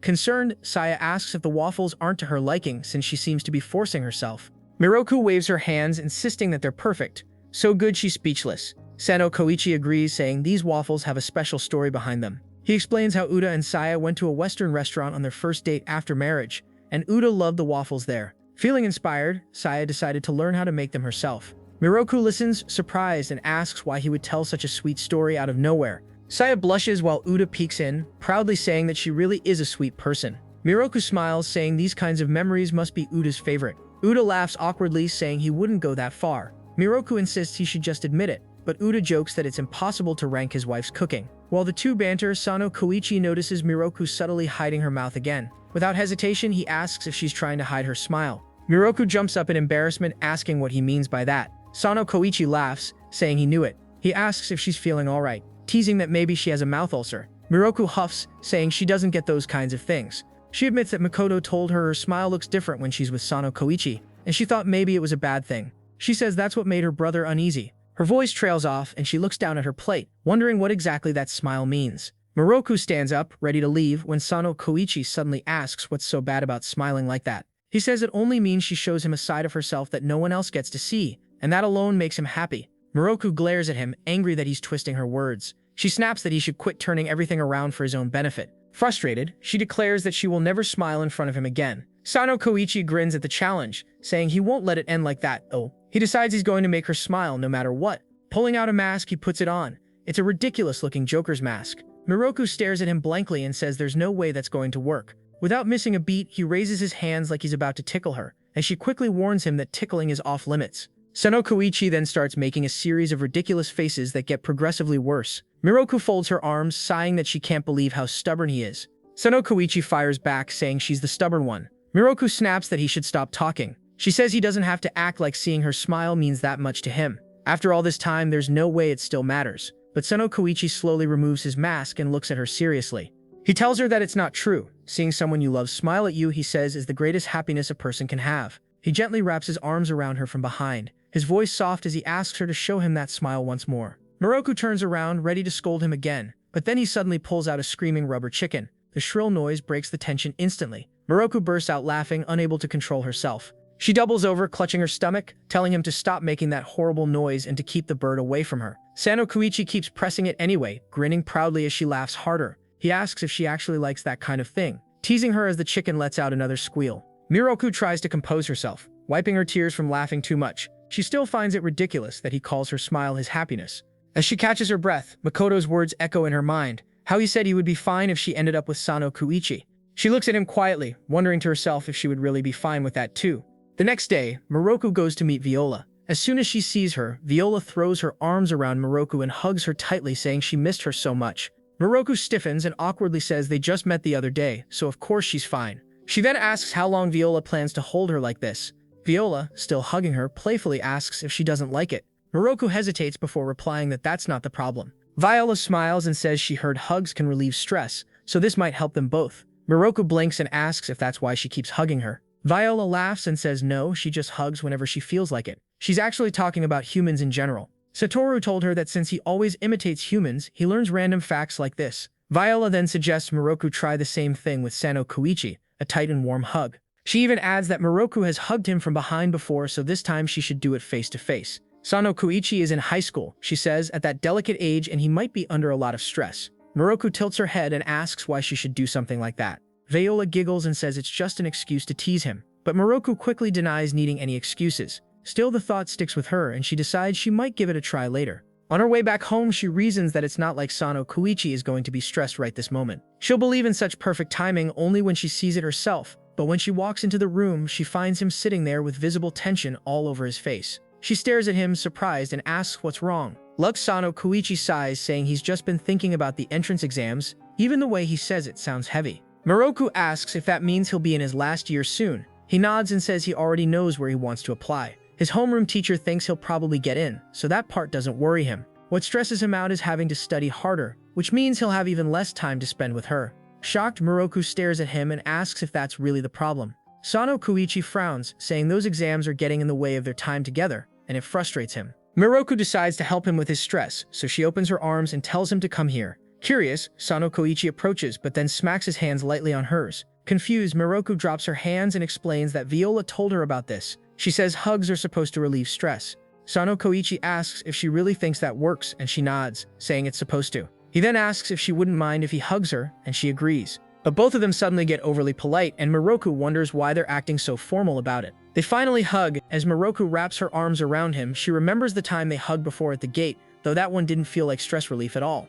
She thinks this feels unexpectedly good. Sono Kouichi's heartbeat is fast, as usual, and she wonders if it's really calming him down or making things worse. His body feels warm, almost like a katatsu, and she finds it oddly comforting. He admits that even though he complains about exams, he knows education is important. He plans to see it through because his future depends on it. Still, he says he's never been fond of studying. Miroku realizes he's thinking seriously about his future now. She remembers that when spring comes, he'll turn 18, which means it will have been a full year since she arrived. She thinks that she'll have to end things before then because she might not even be here anymore. She opens her mouth to tell him that, but he keeps holding her. He says he already knew hugs can relieve stress, but only when it's from family, a lover or someone close. Irritated, Miroku mutters that Viola never told her that part. He teases her, asking if she really thought anyone could say that. Miroku insists that since she's neither his family nor his lover, there's no reason for this. She adds that her arms are getting tired anyway, so they should stop. But Sono Kouichi grins and says it still works if it's your crush. Miroku snaps that he can't just add that to the list. He laughs and asks to stay like this a bit longer. She asks if he's still irritated about the exams, and he says he just can't show her his face right now. Miroku chuckles and says she knows. It must be that tomato red face he's been getting into lately. Sono Kouichi quickly denies it and asks how she knows. He wonders if she has a third eye, and Miroku jokes that she does, but in her mind she thinks of course she doesn't. She's just learned to read him after living together for half a year. She smiles softly, thinking a little longer won't hurt. She decides to let him hold her for now, realizing he's easier to read than he believes. In the quiet room, his heartbeat echoes steadily against her chest as they hold each other close, letting the tension of entrance exams fade for a while. Sono Kouichi remembers a moment between Uda and Saya that stuck with him. He hears Saya softly say that at first she didn't even realize it. Though Uda was different from normal humans, whenever she saw him talking or laughing, she forgot that difference completely. But when he held her close, she finally understood that they truly lived in different worlds. That memory plays in his mind as he now stands in the present, still holding Miroku in his arms. While they stay like that, she quietly asks why he even likes her. She says she has always wondered what made him fall for her. Sono Kouichi answers without hesitation that it was love at first sight. Miroku blinks in confusion and asks what he means. He explains that he didn't even understand his own feelings at the time since he was just a kid. It was right after his grandfather passed away and he had been left feeling empty. He spent most of his days alone, thinking that if losing loved ones hurt this much, then it was better to never love anyone again. When Miroku asks about Uda and Saya, he says he hadn't really warmed up to them yet. Even Mike tried looking after him, but he just found it annoying. He says that around that time, fate stepped in and Miroku appeared before him. His feelings had been sinking into darkness, but seeing her somehow saved him. Miroku stares at him, shocked, and apologizes, saying she doesn't remember any of that. Sono Kouichi smiles and tells her not to worry since it happened over 10 years ago. She realizes that must have been around the time her legends started fading, so she tried to scare as many humans as she could. She guesses she must have frightened about 50 people a day back then. Sono Kouichi says that explains why she wouldn't remember a single one. Curious, Miroku asks if she looked scary to him back then. He shakes his head and says he was already used to seeing supernatural beings. He even met a few at his grandfather's funeral, which explains his tolerance. Still, Miroku can't believe he fell for her after seeing her only once. Sono Kouichi says that isn't true. He saw her a few more times afterward, though only from afar. Shocked, Miroku asks what he means. He explains that each time he saw her, he learned something new. He found out her name, Miroku. He saw that even though people feared her, she was kind, clumsy, and even fun to watch. Embarrassed, Miroku asks what exactly he even saw. Sano Kouichi laughs and says he just couldn't take his eyes off her. From the very first time, it felt like his heart was being squeezed in her hands. Miroku looks at him, touched, and places her hand gently on his chest, asking if he has been in love with her for that long. His heartbeat quickens immediately, and his face turns bright red. Miroku tilts her head, asking what happened. Sano Kouichi stammers that her hand is on his chest. She quickly pulls away and tells him she stopped already, trying to hide her fluster. Then she lowers her eyes and says she isn't human. She reminds him that she's Kuchisake Onna, an urban legend, a supernatural being. Sano Kouichi says he knows that and asks what's wrong with it. Miroku insists he doesn't understand what that really means, but he answers that he doesn't care. He says it doesn't matter what she is. His feelings won't change. He's about to say more when Uda suddenly walks in, unintentionally breaking the moment. He apologizes, saying he was just passing by, and jokes that if they're going to have a moment, they might as well close the door next time. As he turns to leave, Miroku calls after him and asks if he needs help with anything else. Uda says he was about to sweep the front gate but mentions that it's freezing outside. Miroku says she doesn't mind helping, so Uda agrees to let her do half of it. Just then, Sano Kouichi calls her name softly, hoping she won't leave. She turns and asks what he meant when he said his heart felt like it was being clutched tightly. She says she's never felt that, not even once, and probably never will. Then she bursts out angrily, calling him stupid, dumb, numbskull, silly pants, and sweet-nothing spammer bot man. Sano Kouichi stares, completely lost, and asks why she's insulting him all of a sudden. Miroku huffs, turns around, and walks off toward Uda, saying she'll get started outside. She waves goodbye and tells them good night, leaving Sano Kouichi behind in silent confusion. Feeling down, Sano Kouichi turns to Uda and asks if he just got rejected, even though he never actually confessed yet. Uda scratches his head and tells him not to overthink it. He says Miroku has always been a bit of a tsundere anyway, so maybe this was just another one of her moods. But Sano Kouichi shakes his head and says this time felt different. It seemed like she was pushing him away more strongly than usual. Uda looks at him with quiet concern before asking if his winter break starts tomorrow. He suggests that Sano Kouichi spend the day getting some homework done to take his mind off things. Sano Kouichi sighs and tells him he already finished all his homework. When night falls, he lies on his bed staring at the ceiling, unable to fall asleep. Hours pass until the clock hits 5:30 in the morning. Realizing there's no point trying anymore, he sits up and decides to go find Miroku. He quietly walks through the hallway, thinking the floor feels freezing. He regrets not wearing slippers but keeps moving anyway. As he checks every room, he starts to wonder if Miroku is avoiding him. Maybe she felt uncomfortable after finding out how long he's liked her. He rubs his neck, muttering that maybe he really is the relentless type. He even admits to himself that he used to watch her secretly back then, though he always avoided talking about it. Now he can't stop thinking about whether he said something wrong. The more he replays their last conversation, the worse it feels. He finally decides to check outside, thinking he'll apologize properly this time and clear the air. The cold wind bites at his face as he steps out into the quiet yard, hoping to see her near the gate or by the pond where she often stands at night. But when he reaches the pond, his heart nearly stops. Floating on the surface is a figure that looks exactly like Miroku, her body twisted and lifeless in the water. For a split second, he can't breathe, his brain refusing to process what he's seeing. Then panic hits him all at once and he stumbles forward, shouting her name. The reflection of the sunrise glints on the still water as fear crawls down his spine. Whatever is lying there isn't her, it can't be, but the sight feels too real to dismiss. A new crisis has arrived before he can even recover from the last one. Sano Kouichi remembers what his mother once told him about their family. The Sono family acts like doctors for supernatural beings. She had explained that just like people visit a doctor when they have a fever or feel sick, these beings also come to them when their stories start fading away. They ask the Sonos to help spread their legends again so they can continue to exist. Curious, young Sano Kouichi had asked how they do that. His mother told him that their words carry a special power called Kododama. All they have to do is talk about those beings naturally, and the stories spread on their own from person to person. He recalls his mother laughing softly as she explained how that's why she always chatted with her friends for so long. She also told him that in the past, some supernatural creatures even married into their family. Living together gave them countless chances to talk, and through words the creature's existence would be sustained. She believed that such legends were usually on the verge of disappearing, so if he ever met one like that, he should help them on his own without being asked. Sano Kouichi had wondered why he couldn't just revive any fading legend. His mother then told him a story about someone who once tried, and failed. She said that long ago someone attempted to bring back an urban legend who was nearly gone, but in doing so they caused great pain instead. The true mistake was not seeing the creature's heart. What mattered most, she said, was the will of the being they tried to help. He should never act until that person decides to rely on him. That was the promise he made to her as a child. Now standing by the pond, those words echo in his mind as he stares at a horrifying sight, a figure that looks exactly like Miroku, twisted and motionless in the water. His heartbeat spikes as confusion floods his mind. He steps closer, trembling, and whispers that this can't be real. He tries to steady his breathing, telling himself she's fine. She has been stronger lately. She's been living with him, talking, laughing, and rebuilding her story.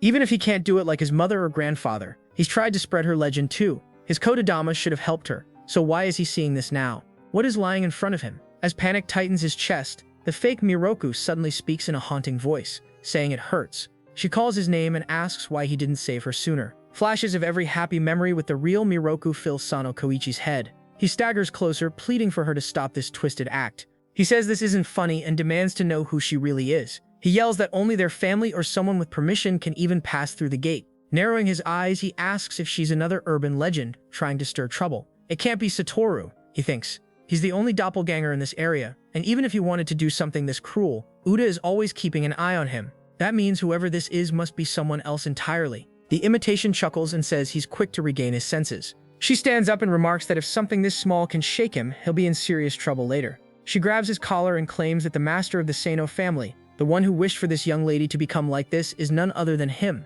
Shocked, Sono Kouichi stares at her and asks what she's talking about. The fake Miroku calls him cruel, saying he spits out words of love without meaning them. Before she can finish, he cuts her off and shouts that he would never do anything to harm Miroku. He demands to know what she wants. The imitation tilts her head and says, of course he wouldn't understand because he's human. Sono Kouichi begs her to stop, but she laughs bitterly and says that's her line. She accuses him of pretending to understand them, the supernatural. She asks if he really thinks it doesn't matter whether they're human or not. If he believes they're similar, then he's lying to himself. She says that's not acceptance, that's denial. He blurs the lines between them only to create a future that suits his wishes. Sono Kouichi looks away, but she grabs his chin, forcing him to look again. She tells him to open his eyes and truly see her. Sono Kouichi shakes his head, trying to cover her mouth as he pleads for her to stop. He says he doesn't want to see it, he doesn't want to see any of this.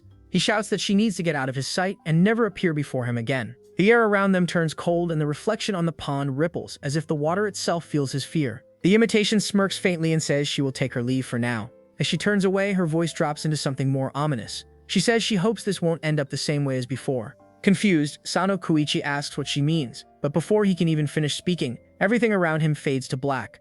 When his eyes open again, he finds himself lying in his bed, staring at the ceiling. The morning light spills through the curtains. He sits up quickly, heart still racing, wondering how he got here. Did he walk back without realizing it? Or was the entire thing a dream? He runs a hand through his hair trying to calm down, but the memory feels too vivid to brush off. Every word that imitation spoke echoes in his head, especially the part where she said, the one who wished for this young lady to turn out like this was him. He grits his teeth trying to figure out what she meant by that. Was she trying to provoke him or just confuse him? Either way, he needs to see Miroku. If she's fine, then maybe all of this really was just a nightmare. He throws on his jacket and steps out of his room. Moving quickly, Sono Kouichi searches every corner of the house. He calls her name in the hall, the kitchen, and even outside by the porch, but there's no answer. His chest tightens as panic builds again. He wonders if that fake somehow did something to the real Miroku. If that's true, then it wasn't a dream at all. Just the thought makes his stomach twist. As he turns a corner, he bumps into Saya, who greets him cheerfully. She blinks at him and asks if he's up early today, then reminds him that winter vacation officially starts this morning. Still catching his breath, Sono Kouichi quickly asks if she's seen Miroku anywhere. He says she's gone and he can't find her anywhere in or around the house. He asks if maybe Miroku went outside early or mentioned anything to her before leaving. Saya tilts her head in confusion and asks who he's talking about. Her tone is so casual that it freezes him in place. When she repeats the question and says she doesn't know anyone named Miroku, Sono Kouichi's blood runs cold. He stares at her, unable to process what he just heard. The silence that follows feels suffocating. He looks around the house again, half expecting to hear Miroku's voice or see one of her usual signs, the small things she leaves behind. But nothing's there, not even a trace. The photos, the rooms, even her favorite cup on the table are gone, as if she never existed at all. Saya just keeps watching him, puzzled by his behavior. Sono Kouichi's thoughts spiral as one realization hits him harder than anything else. If Saya doesn't remember her and the house doesn't either, then maybe Miroku has truly vanished, not just from sight but from everyone's memory. Long ago, Uda once shared tea with Sono Kouichi's grandfather. As they sat together, the old man mentioned that green tea and black tea actually come from the same plant. Uda was surprised to hear it. With little Sono Kouichi asleep on his lap, the grandfather smiled and said it is a simple but fascinating truth. The same leaves can become entirely different things depending on how they are processed. He compared tea leaves to words, saying that depending on how they are used, words can be as gentle as cotton or as sharp as a blade. He reminded Yui to be careful with what he says. Those were words worth remembering. Yui had asked if he was worried about Kouichi, but the grandfather said he would be fine. He explained that he had already sealed the Sono family's Kotodama power tied to love and vanishing long before Kouichi was born. He had done it around the time Kouichi's mother came into the world. Uda admitted he still didn't fully understand how that worked, but the old man brushed it off, saying he could use his imagination. He explained that in the past, if someone from their family said something like vanish or disappear, those words used to make it happen for real. But now, he said, even if they spoke carelessly, it wouldn't have the same power. Still, such words would always hurt both the one who said them and the one who heard them. Uda glanced at the grandfather Kotaro and joked that he was getting too old and overly cautious. Becoming sensitive about every little thing would only tire him out. Kotaro nodded, admitting that might be true, but he didn't want Kouichi to ever speak words he would regret. Back then, Uda didn't realize how much that warning would matter in the future. At present, Sono Kouichi calls every friend he can think of. Mike, Kajiyama, Shikabane, and the others, but each one replies that they don't know anyone named Miroku. Panic rises in his chest. When he tries to reach Uda, the line won't even connect. Cold dread settles in. It isn't just Saya. No one remembers Miroku at all. It's worse than just vanishing. He's checked every place she might go, but she's nowhere to be found. Her clothes, her cup, even her shoes are gone. It's like she never existed. Defeated and heartbroken, he walks back home, hoping Uda might return so he can ask for help. As he walks, his thoughts race. If everyone truly forgot Miroku, the only explanation he can imagine is that her legend stopped being spoken about. But it can't happen this suddenly. She was living with him just yesterday, and his family's words should have protected her. Then a terrifying thought hits him. He remembers shouting at that imitation to get out of his sight. If that was really Miroku, then maybe he made her vanish with his own words. When he reaches the gate, Satoru is standing there, holding a small snake in his hand. He says Gorogos wanted to visit the other snakes, so he brought him along. Without hesitation, Sono Kouichi grabs him and asks if he has seen Miroku. Satoru shakes his head and says no, asking if she wandered off again. Kouichi freezes and demands to know if Satoru even remembers who he's talking about. Satoru nods and says of course he knows Miroku. Relief floods through Kouichi. At least someone still remembers her. He quickly asks if Satoru has copied her recently, but Satoru denies it immediately. Kouichi then asks if any other doppelganger could have done it, but Satoru insists it's impossible. Doppelgangers can only imitate humans, not other legends. He doesn't understand what Kouichi is rambling about and changes the topic, asking about Uda and Saya. The question drains the color from Kouichi's face. Concerned, Satoru asks if he's all right or if he caught a cold. Kouichi sneezes right after, proving him right. Satoru sighs and tells him to stop running around in winter without a jacket. They stand in silence for a moment before Satoru asks to borrow his phone. He says he'll call Mary and ask if she knows anything about Miroku. While Satoru talks, Kouichi sits on the steps, lost in thought. He remembers the imitation again, how she said she wasn't Miroku, and wonders if what he said to her still counted as words toward Miroku. His chest tightens as guilt sinks in. Maybe his words truly made her disappear. If Kotodama reacts to emotions, then his anger could have triggered it. He curses himself, realizing he may have said something he'll regret forever. When Satoru ends the call, he looks at Kouichi, who still seems pale and shaken. His face says everything. Satoru lowers his eyes and tells him quietly that Mary doesn't know anything about Miroku either. Kouichi stares blankly, unable to respond. Regret stabs deeper into him as he realizes how badly he might have messed up. Satoru crouches next to him and says he understands how much Kouichi loves her. He explains that when he copies someone, he gets to see everything. Their memories, their thoughts, even their emotions. He says that when he imitated Kouichi last time, his entire mind was filled with Miroku. Every thought, every feeling, all of it revolved around her. It was almost overwhelming. He admits it made him cringe a little, but it showed how deep Kouichi's feelings ran. He says Kouichi probably hasn't changed at all since then. He even knows what Kouichi was thinking on the day Miroku first stepped into this house, and how he decided to hide that truth from her. Satoru pauses, looking straight at him, and says quietly that he knows it all. Shocked, Sono Kouichi freezes as Satoru's words echo in his head. He suddenly remembers what the imitation said that morning, her voice haunting him all over again. Satoru notices the shift in his expression and quickly raises his hands, asking him not to get mad. He explains that he didn't mean to peek into his head. It just happens sometimes when he copies someone. He says he can't really control it, and that he has zero interest in meddling with anyone's love life anyway. Kouichi stays silent, still lost in his thoughts. As Satoru turns to leave, something on the ground catches his eye. He bends down to pick it up and realizes it's a thin red thread. The sight makes him sigh in frustration. Why do I have to deal with this? He mutters. He admits he even thought about cutting it at first, but instead he tosses the thread toward Kouichi and tells him to return it to Miroku himself. He wishes him good luck, though his tone is half teasing, half serious. Just as the thread lands in Kouichi's hands, something dark stirs beneath him. In an instant, shadowy arms reach out from the pond and grab his legs. Before he can react, the hands pull him downward with terrifying force, dragging him into the freezing water. Satoru's eyes widen, but he doesn't move. He watches as Kouichi's body disappears beneath the surface. The snake around his neck hisses sharply. uneasy from what it senses. Satoru keeps his calm and tells the snake not to worry. He says Kouichi will be fine, though he might end up catching a cold after this. The pond's surface ripples and stills again as if nothing ever happened. For a brief moment, silence covers the area, and Satoru looks up at the gray sky, sighing quietly. Somewhere beneath that calm water, Sono Kouichi slowly opens his eyes. His vision swims, and his lungs ache from the cold. Confused, he looks around, wondering where he is and how he got here. The last thing he remembers is Satoru tossing him the thread.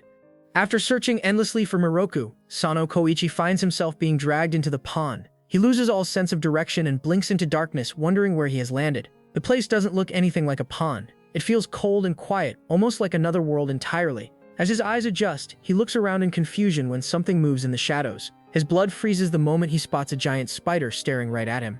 He panics, stepping backward as fear grips him. He's terrified of bugs, and this creature is larger than anything he has ever seen. He can't tell if it's a supernatural being or just some monstrous insect. His mind races, thinking that he's never heard of a spider this massive before. The creature twitches, and he swears it's trying to speak. Anxiety spikes through him, and before he can stop himself, he blurts out that he doesn't consent to whatever it's planning to do. The spider moves closer, raising one of its legs toward him. Just when it seems like it will strike, a familiar voice cuts through the dark. Miroku steps forward, her tone sharp as she declares that Sono Kouichi belongs to her. Shock floods through him as he turns to see her. The relief that rushes over his chest nearly knocks the air out of him. After all this time searching, he's finally found her. Miroku takes his hand and leads him away from the spider. They walk together until they reach what looks like the meeting spot of the urban legends. She sighs softly, saying he arrived earlier than she expected. She seems like she has more to say, but before she can continue, Kouichi hugs her tightly from behind. His voice trembles as he admits that he thought she was gone forever. He says he truly believed he had erased her with his own words.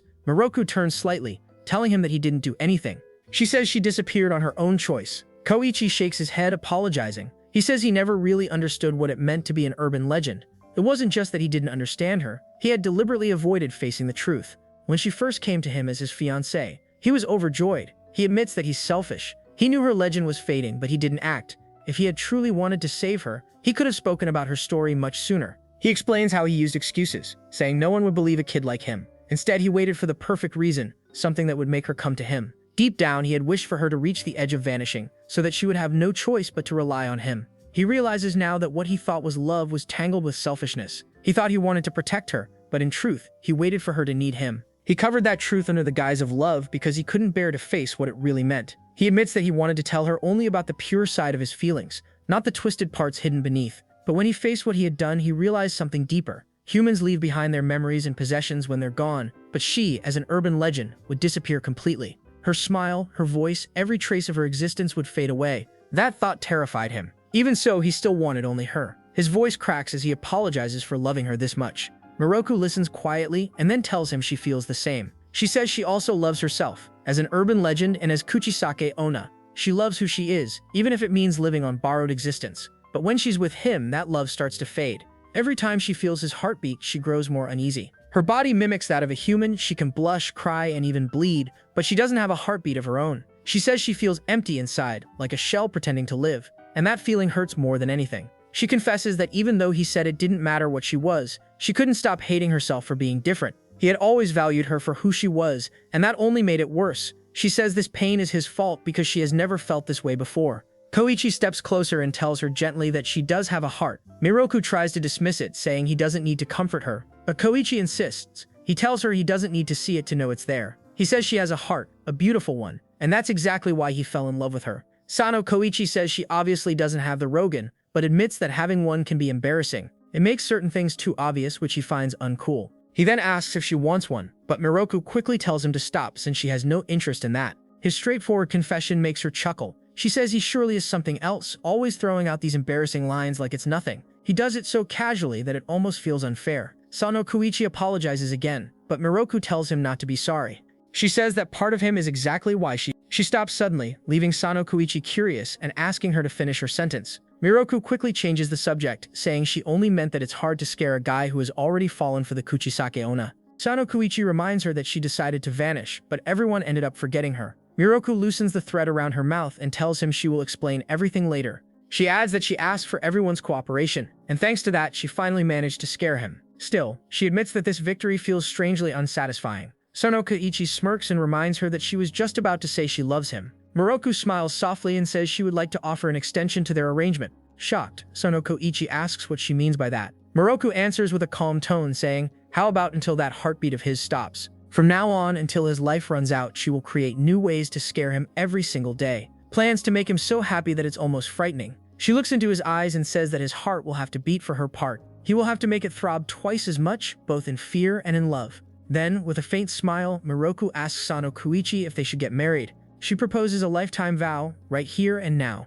Sono Kouichi looks terrified by her words. He says she made it sound like her final statement, as if those were the last words she would ever speak, yet she said them so easily. Miroku answers that it is because she never imagined he would say something like that to her. Nervous, Sono Kouichi blurts out that the Miroku he knows would never say such a thing. Miroku asks him to calm down and questions if he does not want this. Sono Kouichi says that is not what he means at all. He is just scared that he might still be dreaming, or trapped inside an illusion. He asks if she truly wants to marry him. Without replying, Miroku steps closer and makes love to him. Afterwards, she quietly asks for his answer, and he says yes. Around them, all the urban legends watch in shock. Viola screams with excitement while Mary tells her to lower her voice. Storu mutters that he should have stayed at the Sono house because watching people he knows get affectionate is kind of gross. He tells Makoto that his sister is getting married either way, so he should go congratulate her. Filled with emotion, Makoto tries to speak, but his tears turn to blood. Uda asks if Sono Kouichi got frightened when he could not reach anyone. Viola explains that Miroku asked all of them for help so she could disappear for a while.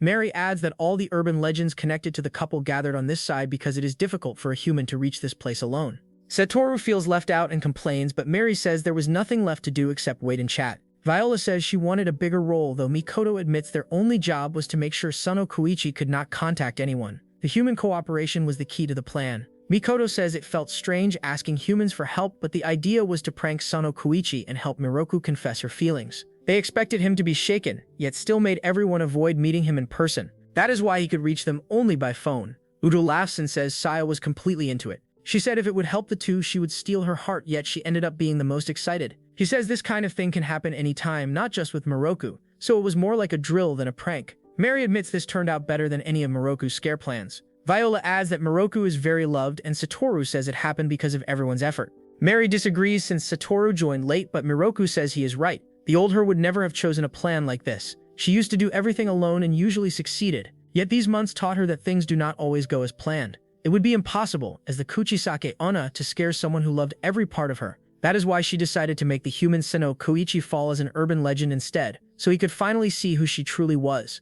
Miroku looks at him and asks if she scared him. Sono Kouichi nods, saying her disappearance and everyone's behavior were terrifying. He adds that the trick she pulled before that was also amazing. When she asks what trick, he explains about the imitation of her corpse floating in the pond. It set such a strong atmosphere that he said things he should not have. Shocked, Miroku says she never arranged that and only the urban legends here helped her. Everyone freezes. Sono Kouichi wonders who the imitation was. Makoto glances at Satoru, but Satoru denies it immediately, saying he cannot copy urban legends. Viola guesses it might have been a ghost, but Miroku says she did not summon any since ghosts come from humans. Uda panics and insists ghosts are not real, saying everything is settled now and they should head home. Sono Kouichi agrees and offers to hold Miroku's hand as they leave. Before going, he gives her the thread she had dropped earlier. Miroku laughs softly, saying she did not notice she had lost it, and thanks him. As they walk away together, a fake Miroku watches them from afar with tears in her eyes. Another woman appears beside her and warns her not to scare the son of the Sono family again. The fake Miroku smiles, saying that is exactly why she did it. She believes precious children need strict lessons.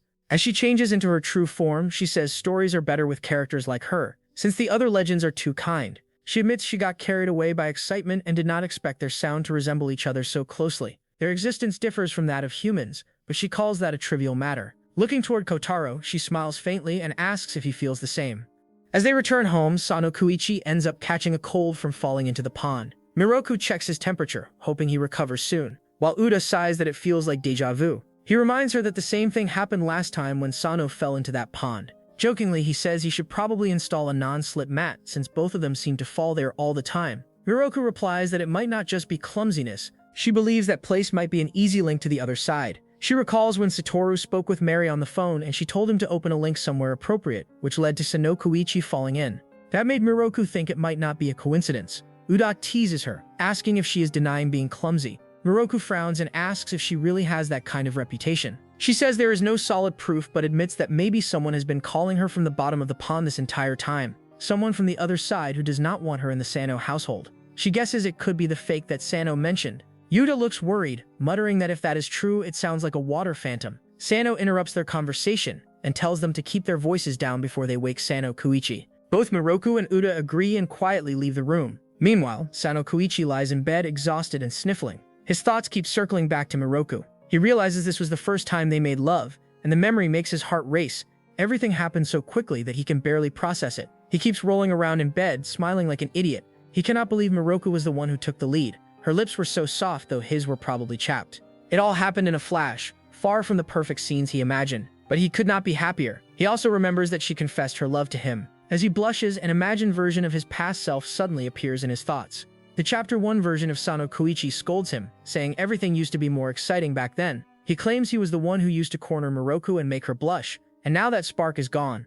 A younger version jumps in, telling him not to say it like that since there is nothing wrong with Miroku taking the lead. The older one argues that he used to be cooler, but the younger version calls that cringe and says it was awkward from the start. He reminds him that back then he pressured a girl who did not even want to marry him. The older Sano Kouichi insists Miroku liked it when he acted confident, but the younger one shakes his head saying Miroku is adorable no matter what. Their argument continues until the current Sano Kouichi gets overwhelmed by his own thoughts. Before he can regain his composure, his father suddenly appears in his imagination too. The three versions of Sano Kouichi glare at him and tell him to leave, but his father pouts and asks why his son is being so cold. He wonders when the rebellious phase will end. Acting dramatic about his heartbroken father Sano Kouichi says he just finds his father's presence overwhelming and a bit annoying. His dad pretends to be hurt and insists that he is only being honest. He pulls his son into an embrace, telling him not to worry so much because he is already cool as he is. He says he understands the feeling of wanting to impress someone you like, but admits he has never been successful at it either. He laughs, saying that even Momoji, who seems all confident around others, becomes shy and cuddly when they are alone together.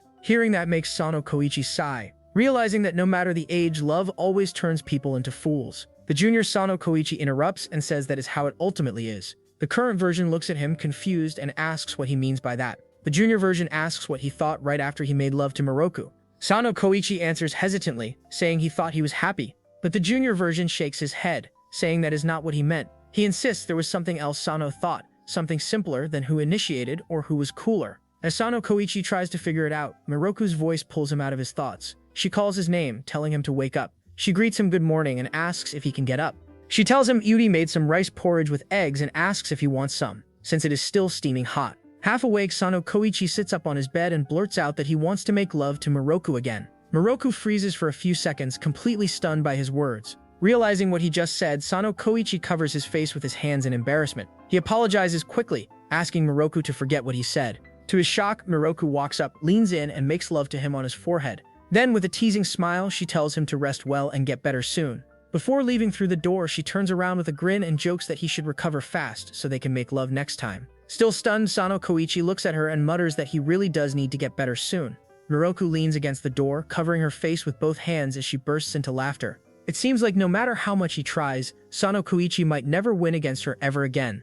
Once someone recognizes their feelings, the world they see will never be the same. This is exactly what happens to Miroku after she confesses her emotions to Sano Kouichi. When Sono finally gets better, he tells Uda that he wants to marry her right away. Uda refuses, reminding him that he can only marry after turning 18, which was already decided with Momiji. Sano Kouichi argues that Miroku finally agreed to marry him, so he must make it official before she changes her mind. Ever since the day they promised marriage, he has been sparkling non-stop in Miroku's eyes. She keeps staring at him as he whines and pouts during his argument with Uda. Sano Kouichi insists that the 18 rule is just a human law. He says they do not even need to register their marriage like humans do. Uda replies that he understands how he feels, but reminds him he is still in high school. He suggests waiting until after college. Sano Kouichi says Mike got married while still in college, but Uda responds that everyone has their own timing. All this time, Miroku keeps gazing at Sano with a dreamy smile, chewing gum and wondering how he can sparkle even when he complains. Uda teases them, saying they could enjoy being sweethearts for a while. After all, they were engaged but barely acted like a couple. He says this phase of youth is special in its own way. Annoyed, Sano Kouichi declares that they will marry in early May after his April birthday. Uda chuckles, asking if he is just making up reasons now. Sano turns to Miroku and asks if she is fine with that. She nods while melting inside at his charm. Uda then asks whether he wants a Japanese or Western ceremony. Sano looks confused, thinking they are discussing toilets, and wonders why that suddenly came up. Uda sighs and clarifies that he is asking about the wedding. Miroku giggles, thinking even when Sano says dumb things, he somehow looks radiant. She walks toward him, reaching her hand out, but somehow she cannot touch him. She wonders if love truly changes how one sees the world this much. Curious, she looks at Uda and asks if he can lift his bangs for her. Uda freezes in confusion and asks why she wants to see his face so suddenly. He says she knows he is shy about things like that. Miroku insists he stop pretending and just do it. Left with no choice, Uda sighs and asks Sono to look away before awkwardly lifting his bangs. Miroku studies his face for a few seconds and bluntly says he is not sparkling at all. Uda is offended, asking if that is really how she reacts to someone's face. He mumbles that he regrets being dragged into this at all. Sono asks Miroku what she is doing, and she explains that she wanted to check if Uda sparkled too. Sono Kouichi laughs and says if she likes sparkly eyes, he can wear colored contacts. But Miroku shakes her head and says it is not about looks or pretty faces. It is love that makes her see him shine. Hearing that, Sono blushes and asks if she likes gold and whether he should get golden lenses. Miroku ignores his suggestion and just keeps staring at him, realizing that falling for a human feels overwhelming. She pokes his cheeks softly, making him flinch. Sano looks at her confused and asks what she is doing, but she keeps poking him. She thinks his face is adorable. It is strange for her since she has never thought anyone but Makoto or herself was cute before. When she continues poking him, Sano finally grabs her hands to stop her, and in the process, both of them fall to the ground. He looks at her and asks why she is so playful today. Miroku denies it, but Sano smiles at her again, his eyes still sparkling. She wonders if that glow will ever stop. He leans closer and makes love to her, leaving her speechless.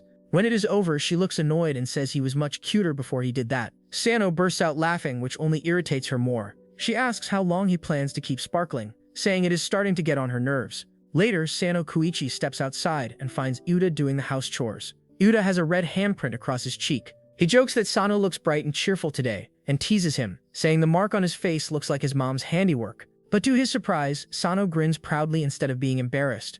Uda frowns and asks why he looks so pleased. Sano laughs and tells him that Miroku said he was sparkling. Unlike Uda, Uda groans in frustration, realizing that Miroku had said the exact same thing to his face earlier. Some time later, Saya is working inside the house when Uda, Miroku, and Sono Kouichi come in. She immediately notices Miroku looking gloomy and asks what happened. Laughing nervously, Uda explains that Miroku accidentally mistook a bottle of sake for water and drank it. He clarifies that he means the one they keep in an unlabeled bottle for cooking. Saya sighs and says they should be more careful next time. She heads off to get some water for Miroku while Uda helps her to bed. As Miroku lies down, Sono Kouichi curiously asks Saya if all urban legends get drunk easily. He remembers how Miroku once got tipsy after eating liquor-filled chocolates and passed out in minutes. He says he has never seen Uda drink either, which makes Saya laugh as an old memory flashes through her mind, one that she never forgot. About 20 years ago, Saya was shopping for fish and other groceries when the shopkeeper noticed her cheerful mood. The woman asked if there was something to celebrate, and Saya replied that it had been exactly 1 year since she and her husband got together. The shopkeeper smiled, saying that called for a celebration, and her husband popped out from the back with a bottle of sake, claiming he got it at a great discount. His wife scolded him for giving such a cheap gift, but he insisted it was an expensive brand he managed to buy cheaply. Saya thanked him and thought it would be nice to take the bottle home for the occasion. When she got back, she and Uda decided to drink together to celebrate their first anniversary. However, after just one sip, Uda completely lost his composure. He started muttering nonsense and slumped over the table. Saya froze, unsure what to do, then panicked when Uda suddenly leaned toward her. He grabbed her cheeks and said she shouldn't ignore him because he would get lonely. Flustered, Saya apologized, realizing she had never seen this side of him before. He brushed a crumb from her face, popped it into his mouth, and told her she was cute. Saya blushed furiously as Uda hugged her and said how happy she made him. He told her that if 1 year with her felt this good, he wondered how happy he would be after 100 years. Saya teased that she would be an old granny by then, but Uda smiled and said he wanted to see her like that. She'd still be the cutest granny ever. The two lay side by side, talking until Saya dozed off. Later, she told Kotaro about it, but he immediately laughed and said Uda couldn't get drunk. He explained that snake-type legends simply swallow alcohol like prey, so they never truly get intoxicated. Kotaro added that he used to envy Uda for this. Shocked, Saya confronted Uda, who tried to quietly walk away. Kotaro called after him, teasing that he must have pretended to be drunk just to act lovey-dovey with Saya. He laughed hysterically, saying Uda was too shy to say those things while sober. Uda turned bright red and told him to shut up, but Kotaro only laughed harder, saying he couldn't hide it anymore. Finally, Uda groaned and asked Kotaro to go home, while Kotaro reminded Saya that every urban legend's alcohol tolerance is different, something she should remember for the future. At present, Saya finishes her story, chuckling to herself. She tells Sono Kouichi that indeed tolerance levels vary among urban legends, but she adds playfully, at least Miroku really did lose consciousness after one sip. Unlike someone else, Sono Kouichi turns to Uda, confused, and asks Saya what she means. Uda immediately panics, flailing his arms and telling them to drop the subject. His noise ends up waking Miroku, who rubs her eyes and asks what's going on. Embarrassed, Uda begs Saya to never bring up that story again, or to at least pretend it never happened. Saya just laughs and says there's no way she could forget something that funny. Sono Kouichi, still confused, looks at the two of them and asks what they're talking about, but neither Uda nor Saya gives him an answer. After that funny moment at home, Sono Kouichi goes to see Makoto and straightforwardly asks for Miroku's hand in marriage. Makoto stares at him in disbelief, his expression twisted into a mix of shock and discomfort. Sono frowns and asks if that look means rejection. Makoto insists he isn't saying no, but Sono replies that his face definitely says otherwise.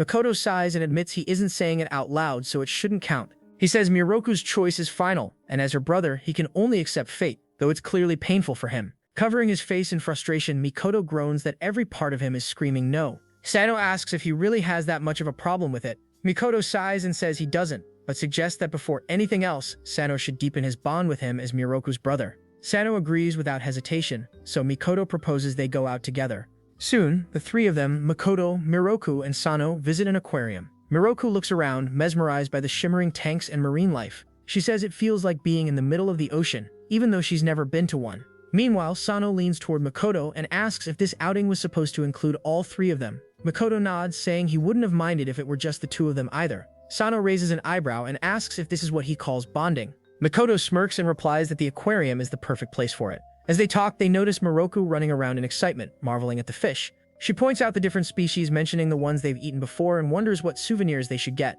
Makoto chuckles, saying she looks adorable when she's happy. Sano smiles and agrees, saying anywhere is fine as long as she's enjoying herself. When Miroku recognizes a fish they had for dinner, she exclaims with joy, while Makoto sighs, wondering why these two can only see food instead of marine beauty. Their chatter doesn't stop, so Makoto slips between them and suddenly hits Sano in the knee, making him stumble. Startled, Sano yells and asks what that was for, but Makoto just says it's payback for annoying him. Before they can argue further, Miroku calls them to look at the jellyfish display. She gazes at them in awe and asks Makoto if he thinks they're beautiful or edible. Makoto stares at her in disbelief, asking if she came here just to find something to eat.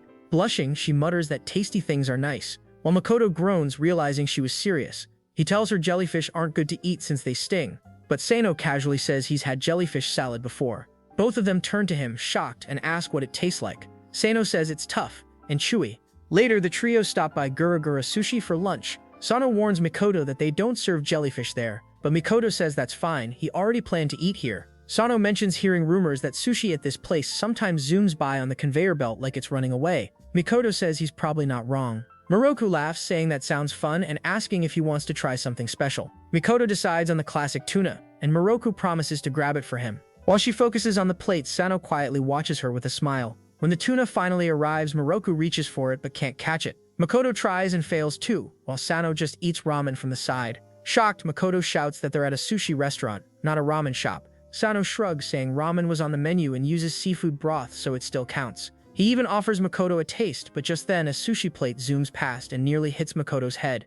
Panicking, Makoto asks if he's allowed to take it with the lid still on. The commotion draws a waitress who asks them to keep their voices down. Embarrassed, they apologize and finish their meal quietly. After eating, Miroku says they should head home soon if they want to make it in time for dinner. Makoto points at the mountain of empty plates beside her and asks if she really plans to eat again. Realizing they're late, Sano offers to pay and tells them to wait by the entrance. As Miroku and Makoto stand near the gift shop, she spots some small marine plush toys. She says they're cute and asks if he wants to pick one before heading back. Makoto shakes his head, apologizing, and says she should go ahead without him. He explains that he still has something important to discuss with Sono Kouichi.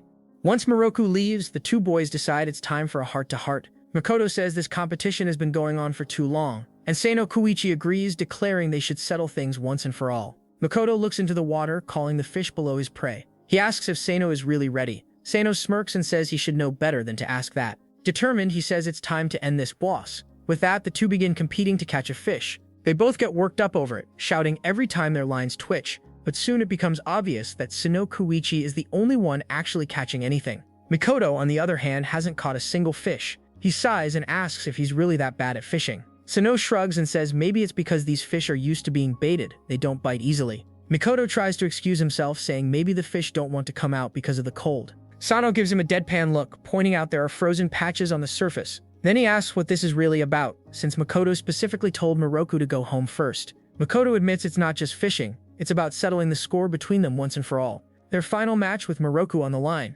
Sono stares at him, baffled, and asks why fishing of all things. Makoto says he lost the last time, so this is his rematch. No one's leaving until he wins. Annoyed, Sono asks if that's what he calls a match, but he lets it go since Makoto clearly isn't good at fishing. Makoto waves him off, saying he's just joking. He changes the topic, asking if Sono has heard that supernatural beings often appear near water. For ages, he explains, urban legends have gathered by lakes and rivers. It's like a rule of nature. That's why he brought them here. He wants to look for clues about the fake Miroku. He says he'd like to see what kind of entity could copy her so perfectly. Sano realizes that explains why all their stops today involved water, except for the sushi place. Makoto grins, saying it's a scouting mission disguised as fun. Sano thanks him for taking it seriously, but says he doesn't plan to go looking for that fake. Makoto's shocked, asking if it isn't his duty to oversee urban legends. Sano shakes his head, explaining they only manage the stories, not the beings themselves. Plus, his mom is already handling it. He admits it was scary, but says that imitation didn't seem evil. Maybe it wasn't good either, but he feels it wasn't random. It said it would see him again, so he'll just wait. That feels more like him. Makoto stares at him and says he can't believe how laid back he is. He warns Sono to call him immediately if the fake reappears, because he'll personally drag any threat to Miroku into the darkest depths. Sono gulps, finding that terrifying. Makoto tells him not to take it literally. It's about having the mindset to protect her. He says he read somewhere that people bound by the thread of fate must guard each other with their lives. The one they treasure most is who they're destined to be tied to. He admits he once thought that sounded stupid. He never imagined he'd end up believing in something like fate himself. Even if such a threat existed, he can't imagine Miroku being bound to someone like Sono. Sano asks why he feels that way. Makoto replies that they were born in different eras, one human and one legend. It's hard to call that destiny. But he adds, Sano kept reaching out to Miroku even after being rejected again and again, and in the end she chose him. That's why he won't interfere anymore. He'll let Sano have her for now. But when Sano eventually vanishes, he plans to take her back. He says their marriage will last only until vanish do them part. Sano's eyes widen as his heartbeat spikes. He nervously asks if Makoto loves Miroku.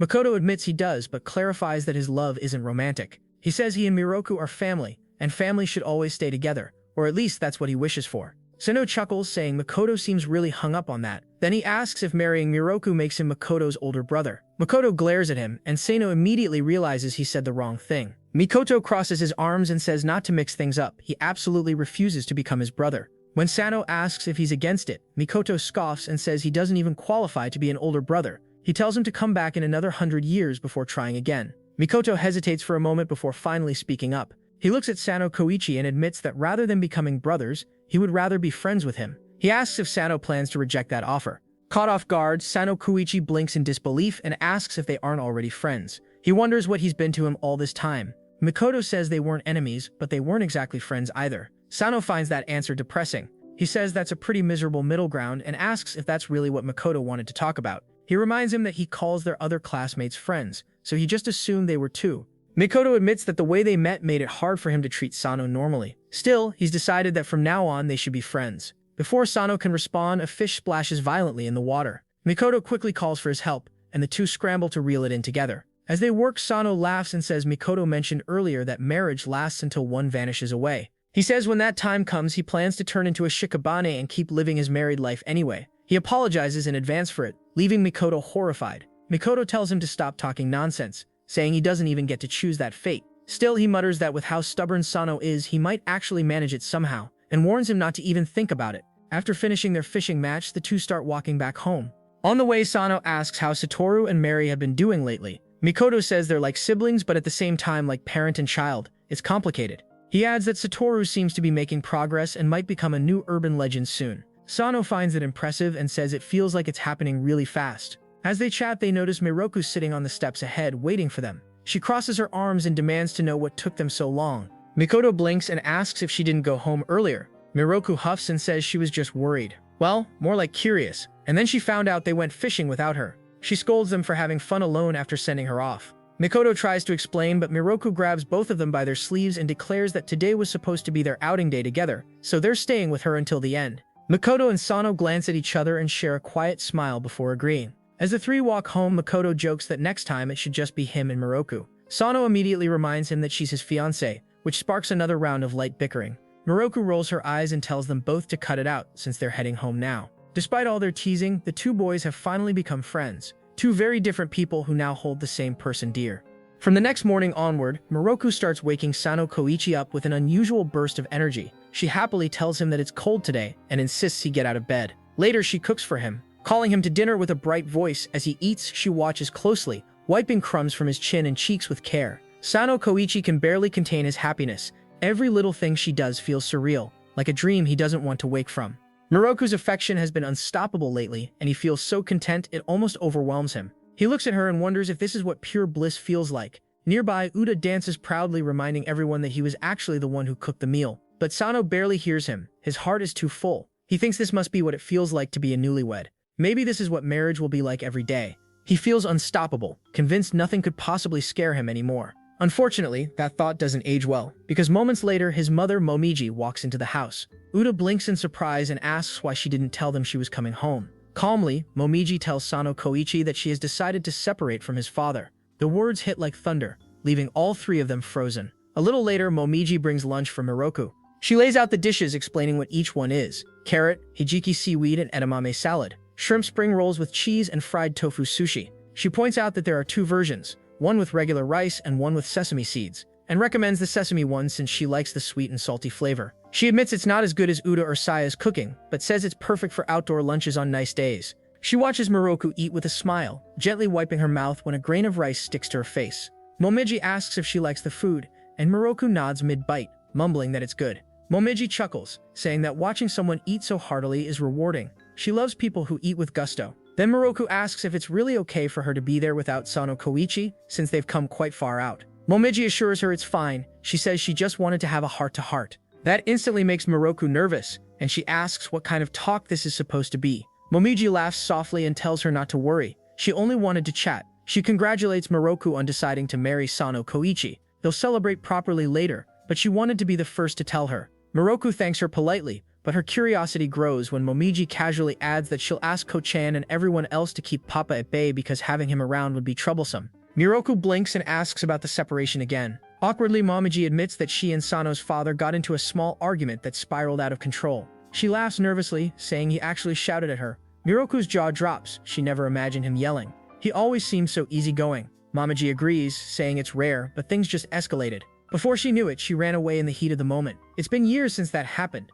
Miroku asks if she's done this before, and Momiji nods. In 1978, she says with a nostalgic sigh. She explains that she ran away and caused such a scene that even the police got involved. Her parents were questioned about her, and one officer said kids shouldn't be out so late. Another policeman, kinder than the rest, offered to take her home himself, telling his superior she looked sorry for what she'd done. The lead officer agreed, noting her father's age and saying maybe that's why she was acting out. Fumiji says she waited for Kotaro, her father, to come, but he never did. Her expression softens as she recalls the past. Her mother had fallen ill and passed away while she was in middle school, and her father was too busy working to even be there at the end. When the officer finally brought her home, Kotaro apologized for the trouble and thanked the policeman. As she tried to sneak inside, he told her to thank the officer properly, but she ignored him. Kotaro apologized again and the officer told him it was fine, but warned that crime had been increasing lately. He asked Kotaro to make sure she didn't stay out so late. Hiding behind the curtains, Momiji overheard everything. When Kotaro came back inside, he told her that most frightening things people saw in town were just urban legends. The burglars probably were too.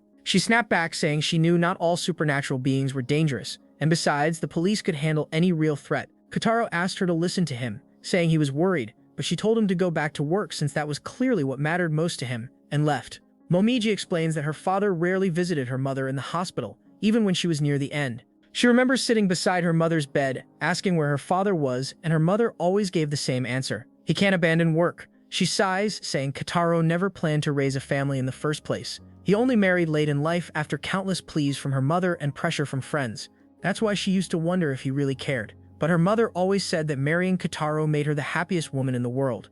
She'd always reassure her that he loved them deeply. He just had his reasons for being distant. Momiji pauses and looks down at her hands. It would be nice if those words were true, she murmurs. That night at home, Momiji feels sleepy, probably because she stayed up late the night before. She thinks about how she has to go to school soon when she notices Kotaro talking to someone on the phone. His voice sounds calm yet uncertain, like he is struggling to decide something. She wonders if it is a call from work, but it feels more like he is talking to a friend. He mentions some old things he has been organizing, and she wonders if he means Mama's belongings. She considers helping him, but then she hears him say that he is throwing them away since he cannot keep them around forever. Shocked, Momiji freezes. where she stands. She wonders if he really means to throw away Mama's things. She listens closely as he says some of the items are already out by the back door. Her heart aches at the thought. She knows Kotaro has never had much time for the family because of work and the urban legends he deals with. Still, she remembers her mother's gentle voice saying that Kotaro loved them. Determined, Momuji decides to hide her mother's belongings before he can throw them out. When she opens the back door, she is startled to see a few men loading things into a truck.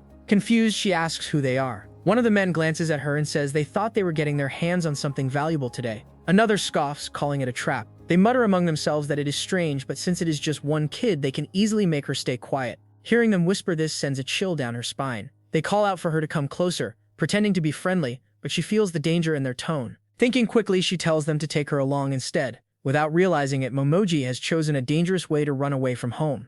After taking her with them, the men stopped a while later to rest and have a drink. They asked Momoji if she wanted something and told her to leave the food to them. One of them said she should behave while they were gone, and another commented that she joined them willingly. As they walked away laughing, one of them whispered that she was his type. Momoji sat quietly staring into space, thinking about her father. She wondered if he even noticed she was missing since he never came to find her when she stayed out late. To her, it seemed like he wouldn't care this time either. Sitting there, she realized her situation wasn't as dangerous as she had imagined, but she still didn't know what to do with her mother's things. She managed to save them from being thrown away, yet these men planned to sell them for money. She looked through the items and saw that most were antiques, paintings, and portraits. She didn't know her mother liked these kinds of things. One portrait caught her attention, showing a beautiful person she didn't recognize. She wondered if it was one of her mother's friends modeling for her. As she leaned closer, ripples moved across the nearby water and an urban legend appeared before her. It was Amabiko, a being from ancient times. Amabiko looked at her gently, saying it had been a while since they last met. She told Momiji that she had grown. Momiji asked why she was there, and Amabiko replied that she saw her asking those men to take her away. Momiji thanked her for worrying about her. Amabiko had cared for her since she was little, and the other urban legends had been kind too. They were the only ones who ever treated her like family, unlike Kotaro. She said she thought of all of them as her real family now. Amabiko asked if she hated her father. With her memories flashing, Momiji said she knew she was wrong but was only running away. She asked if she should go home, but before Amabiko could answer, she ran off when she noticed humans approaching. Momiji called after her, begging her to wait since she didn't know the way back. The burglars returned and asked who she had been talking to. One of them handed her a drink, saying she must be cold, wearing a school uniform. Momiji said she wanted to go home because her father would be angry if she stayed out longer. One of the men laughed and said they would take her home, but as she relaxed, his tone turned dark. He leaned close and mocked her for thinking it would be that easy. He said she must be stupid to have come with them, and told her she didn't seem like a good girl after all. The others grinned and said they might as well have some fun first. Panicking, Momiji screamed for help until a police officer rushed in and beat the men down. She looked at him and recognized him as the same officer who had escorted her home before. Heart racing, she called out to him, but he scolded her instead. He shouted, asking what she was thinking by running away again and if she realized how worried her father was. Moments later, he sighed and apologized for yelling, saying he got carried away. He offered her a milkshake and told her backup was on the way. Sitting beside her, he said he had come alone as soon as he heard from her father, riding his bike all the way until it broke down. He laughed, saying he would probably get in trouble for it. Momoji's tears began to fall. She asked if her father was really worried about her. She cried harder, saying he had always neglected her. The officer said he finally understood. He realized that her staying out late all the time was never random. She wanted her father to care enough to come after her. Hearing this, Momoji broke down completely, remembering how her mother had waited for her father in the hospital and how he never came. She apologized for everything, sobbing under the pale morning light. The sun rose and blinded her eyes, and the officer smiled, offering her his hat to shield her from it. Momoji looked at him softly, realizing that in that moment she had found her sunshine. Momiji thanks the cop for his kindness as backup arrives along with Kotaro. The moment he sees her, Kotaro runs straight toward her. She braces herself, thinking he will scold her, but instead he bursts into tears, relieved that she is safe. Through his shaky voice, he apologizes, admitting that he knows she still hasn't forgiven him for what happened to her mother, Hazuki. He says it's just been getting harder and harder to talk to her lately. Watching him cry, Momiji feels awkward, thinking he sounds lame and wondering if he has always been like this. Kotaro asks if she has been lonely all this time. Her mind flashes with memories of the days they shared. She remembers Kotaro calling himself lucky to be the father of such a precious treasure like her. Back then, he was cheerful, always laughing and crying freely. Amabiko, watching from nearby, reminds Momiji that she said she disliked Kotaro. But now, Momoji can't even pretend that's true. She realizes deep down she could never hate him. Even if someone split her mouth open, she couldn't say it. With tears rolling down, she apologizes to Kotaro sincerely from the bottom of her heart. Later, they return home to find police everywhere investigating the burglary. Officers study the paintings and note their high value. Kotaro tells her that the paintings didn't belong to Hazuki but to the previous head Kararu. who was like an uncle to him. He explains that Kararu collected shady things which took a long time to organize. Kotaro assures her that he would never throw away Hazuki's belongings. Crying, he says he's keeping them for life. Relieved, Momiji feels grateful that her mother's things are safe. She then meets the policeman again to return his hat.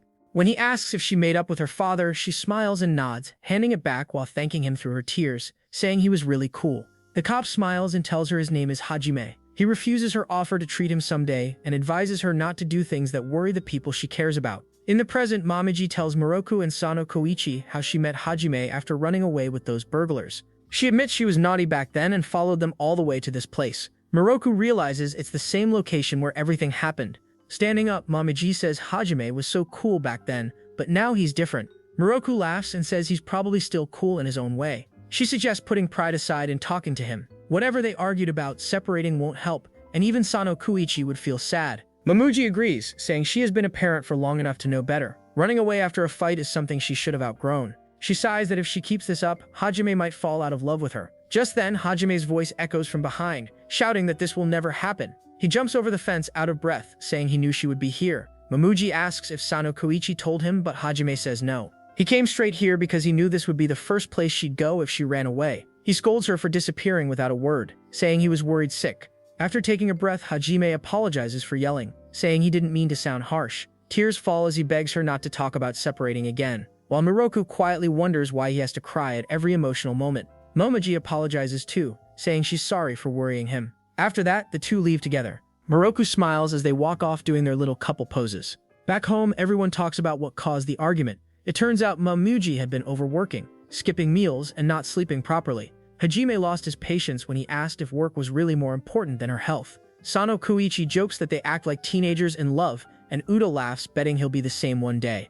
Miroku looks at Sono Kouichi and says she doesn't think he resembles either of his parents. Uda says maybe that will change with time. Miroku looks down, saying she doesn't have parents, so she doesn't know what it's like to resemble them. Then, smiling proudly, she adds that her beauty must be her own. Sono Kouichi laughs, wishing he had her confidence. Uda comments that they were all born from rumors passed down by countless humans, not a single person. Still, every urban legend comes from something real, just like the old saying about smoke and fire. Meanwhile, Momoji remembers when she first asked her father about the old portraits. He told her they were too worn and carried the hopes of the artists, so it was time to let them go. Among them lay one painting of a woman with her mouth slit open.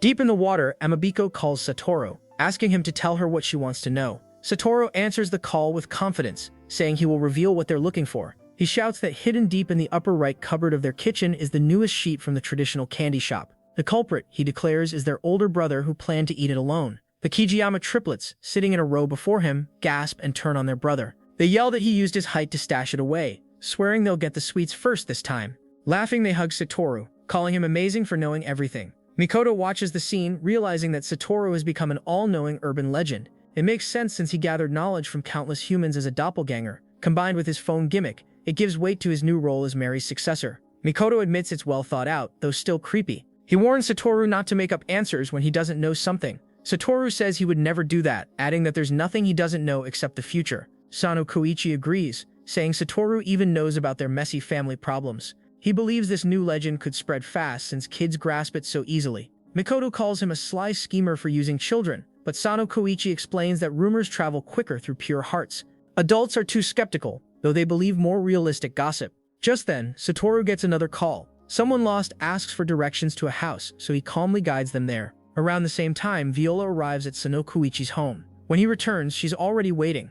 Miroku is out shopping with Uda and Saya, so Sono Kouichi apologizes and asks if she minds waiting. Viola says she doesn't and smiles, saying she only came to give him a present. She wanted to surprise him and congratulate him on his future wedding. Sono Kouichi thanks her, saying the gift looks beautiful. Curious, he asks what it is, and Viola explains it's a kaioka box, a charm that brings harmony to marriage. The gesture surprises him since he didn't expect her to know about such traditions. Before he can take it inside, the triplets arrive and call her Viola. She corrects them, saying her name is Viola. Satoru comments that Shaku stretches a lot and that it would be troublesome if she were always giant-sized. Even so, he warns them not to let their guard down. Makoto says he'll take the kids home and leaves with Satoru. Once they're gone, Viola turns to Sono Kouichi and suggests giving Satoru a new name. Since he's changing his legend, a fresh name would fit better. Sono Kouichi shakes his head, saying he was the one who suggested keeping it.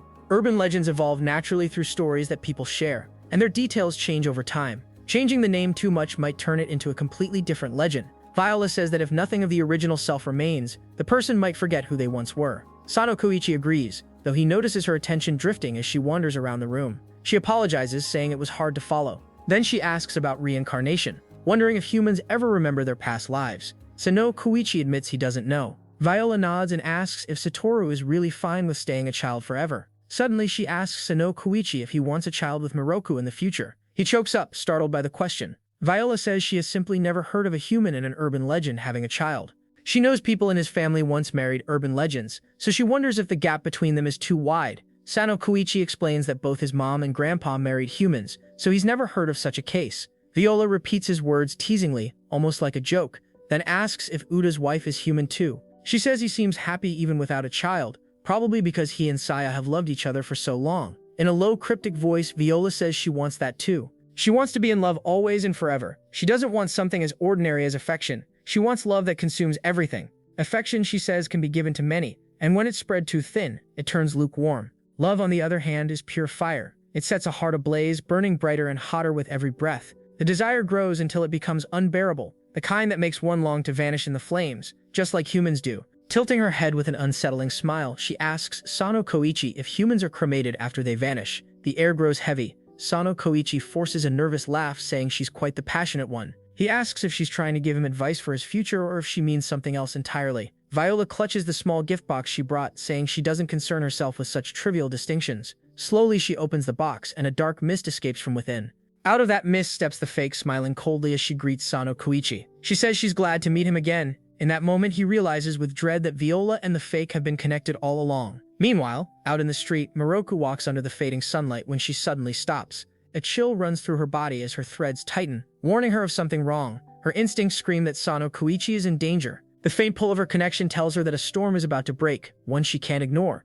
Viola says she prefers love over affection. She explains that affection shared with parents or children can become lukewarm if spread too thin. She would rather have a scorching love that burns only for one person, even if it consumes her in the end. Perhaps, she says with a faint smile, it was all just a little too hot for her. When Miroku comes back home, she freezes in shock. Sono Kouichi is lying motionless on the floor with a strange mask covering his face.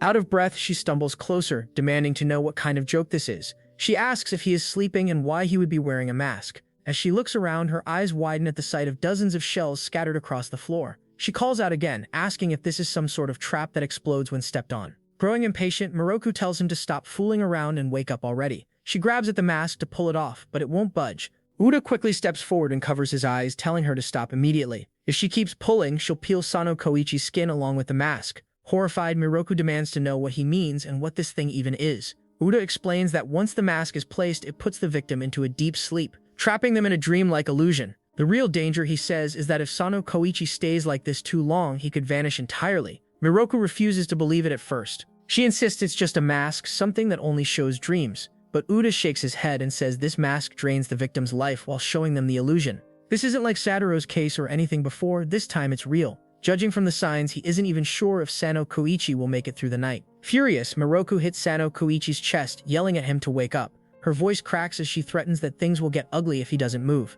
But Uda says it's useless. Nothing will work until Shin is satisfied. Confused, Miroku asks who Shin is. Uda explains that Shin is the owner of the mask. She's probably the same fake version of Miroku that Sono Kouichi mentioned before. Shin is an ancient urban legend who creates illusions. She once married into the Sono family long ago. Nobody ever knew what she was thinking, and she disappeared decades ago without a trace. He has no idea what she's planning now. Looking at a nearby stone, Uda mutters that it seems someone went to great lengths to bring Shin back. Maybe Viola knows something. He unseals the stone, revealing Viola in front of Miroku. Viola gasps for air, complaining that it was hard to breathe, and scolds Uda for turning her into stone without permission. She reminds him he's supposed to be the bodyguard and asks if he did it on purpose last time too. Startled, Miroku asks why Viola is even here. Viola brushes it off, saying it doesn't matter now. Miroku demands to know how to remove the mask. Viola calmly says there's no need to panic. Uda already explained it. To remove it, Miroku only needs to satisfy Shin. All she has to do is play along. Miroku frowns, asking what she means by play. Viola says Shin wants to play Kaiawase, a shell-matching game where the goal is to find two halves that fit together. She tells Miroku to pick one of the shells nearby and give it a try. Miroku does as she says and grabs a shell. It pops open, revealing Uda's clothes instead. Viola explains that they were disguised. Once touched, they turn back to normal. Uda groans in embarrassment while Viola goes on. saying that many of the shells around the house hide other things too. It's part of the illusion. Miroku's task is to find the shell that matches the mask on Sono Kouichi's face. Once she finds it, the game will end, and Shin should be satisfied. Viola calls it a simple treasure hunt. Miroku glares at her and asks if they aren't supposed to be friends. Viola smiles, saying of course they are. She insists she loves Miroku deeply and even helped her with that request back then. Friends always help each other, she adds softly. Shine is like that too. She always gives her the most beautiful dreams whenever asked. Dreams that burn with thrilling, fiery passion. Miroku demands to know what about Sono Kouichi. He might lose his life because of this game. Doesn't Viola care about him at all? Viola's eyes turn cold as she denies it, saying she doesn't care about the human. Enraged, Miroku's power surges, cracking the pond's surface until it freezes solid. Just then, Makoto and Storu rush inside, saying they heard everything. Makoto tells her they just need to wake Sono Kouichi and offers his help. Storu comments that Makoto must have good hearing and glances around the room, shocked to see how the floor has split. The snake on his neck hisses, warning him of the growing danger. Miroku kneels beside Sono Kouichi, brushing her hand against the mask. Fear fills her chest as she realizes she might lose him. She stands and says they have to move fast. If they waste any more time, the night will be gone before they know it. Uda and Makoto nod in agreement and tell Storu to stay behind to watch over Sono Kouichi and Viola. Storu pouts, saying it would be faster if he came too, but they are already gone. Storu sits cross-legged on the floor, deciding to carry out his duty anyway. He glances toward Viola, saying that Miroku sent a chill cold enough to freeze the pond earlier. He adds that their queen was absolutely terrifying. He asks Viola if she saw her face and says she should be like that all the time. The gatekeeper snake slithers beside him and Storu turns toward it, asking how they even allowed Viola inside the house in the first place. He can't decide if their security is too relaxed or too strict. Viola stands quietly nearby, lost in thought about everything she has done. Meanwhile, Miroku, Uda, and Makoto begin their search for the mask. Miroku looks at Uda and asks him to tell her more about the urban legend named Shin.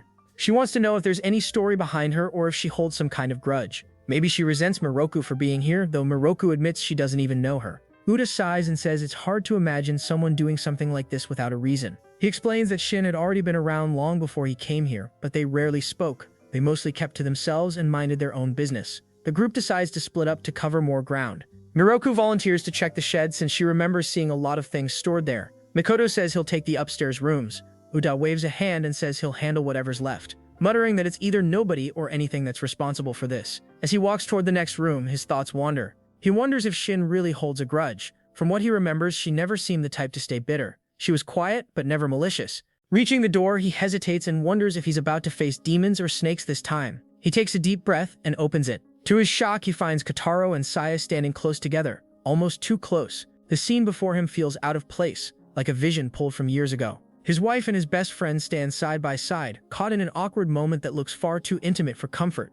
Saya quickly tries to explain that this isn't what Uda thinks, but Kotaro crosses his arms and says there he has it. He boldly declares that he will be taking Saya for himself. Uda's stomach twists in disgust as he slams the door shut. A cold chill runs through his entire body as he steps forward, muttering that he is not into this kind of thing. His mind flashes disturbing illusions of Kotaro and Saya married, raising a family, and living a happy life together. He clenches his jaw, telling himself to stay focused on the shells. This is getting on his nerves. He reminds himself this is supposed to be a Kaiawase treasure hunt, not some twisted drama. He wonders why Shin keeps throwing these illusions at him. He rushes to the next room, bracing himself to see another vision, then decides he'll ignore everything and just focus on finding the mask. When he opens the door, Saya stands before him, turned completely to stone. He doesn't flinch. Behind him, the fake Kotaro's voice echoes, surprised that Uda isn't fazed by any of this. The illusion insists that this should have rattled him, that someone like Uda could never bring himself to turn a human into stone. The fake says he could if he wanted to, but he won't because unlike urban legends, humans have hearts.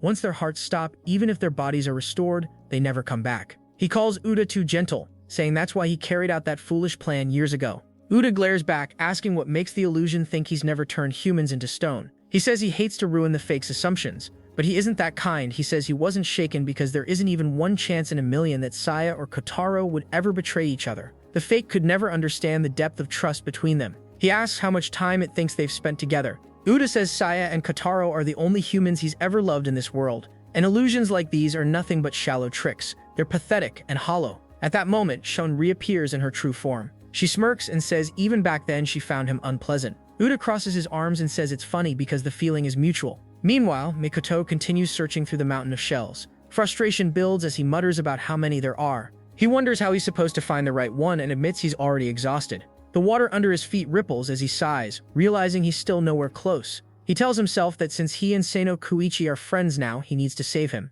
He doesn't want Miroku to suffer either. Determined, he keeps looking until his vision starts to blur. Suddenly, he sees flashes of his own past, the time when he vanished as a human. He forces himself to focus, telling his mind not to wander. But as he lifts another shell, a young boy appears before him, walking closer and asking what he's doing. It's something Makoto thought he'd lost long ago, something he left behind beyond the ringing of the bells.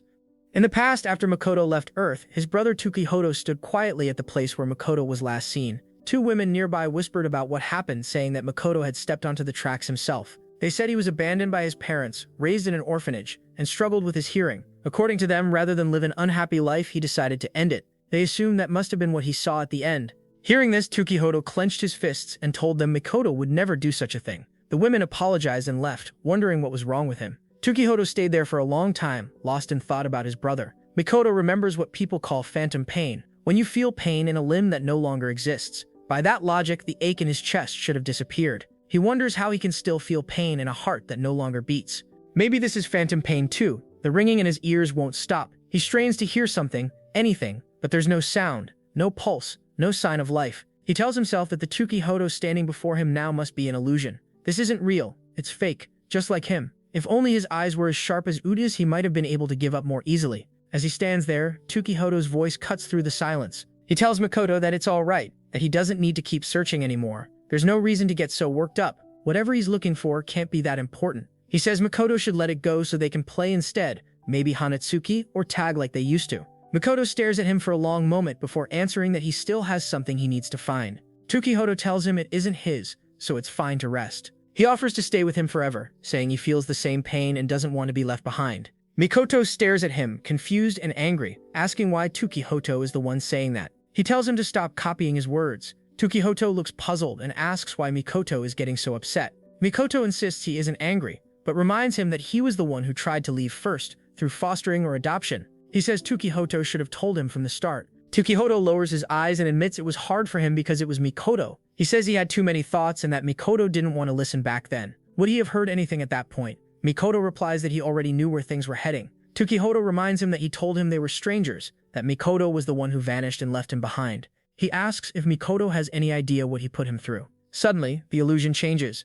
A younger Makoto appears, tears streaming down his face, saying he never wanted to vanish. He just wanted to apologize. The older Makoto watches in shock, realizing Shin is showing him this vision. The younger one cries harder, saying he doesn't want this anymore. To him, Tukihoto was everything. An older brother, a younger brother, his whole world. Even after vanishing, he never once believed that things turned out for the best.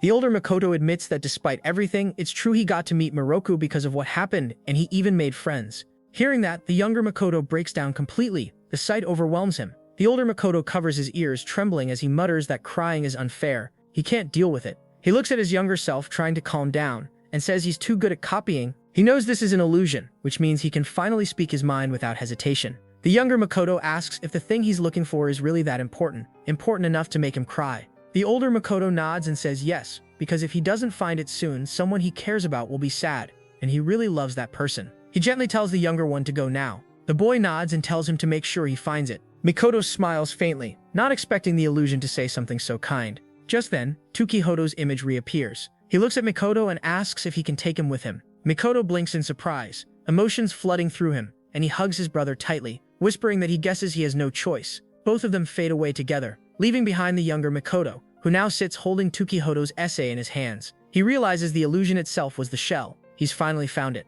Meanwhile, Uda sighs in frustration, muttering about Shin running away. He swears he'll make her pay once Makoto returns. When Makoto appears, his eyes are swollen from crying. Shocked, Uda demands to know what happened and what Shin made him see. Makoto quickly denies that he cried and says an insect bit him in the eye. Uda tells him to stop lying, but Makoto avoids the topic. He says he didn't find the mask and asks if Uda had any luck. Uda shakes his head, saying the same thing. Only Miroku's area remains. The scene shifts to Miroku sliding open the shed door. She steps inside, unaware that the illusion is already waiting for her.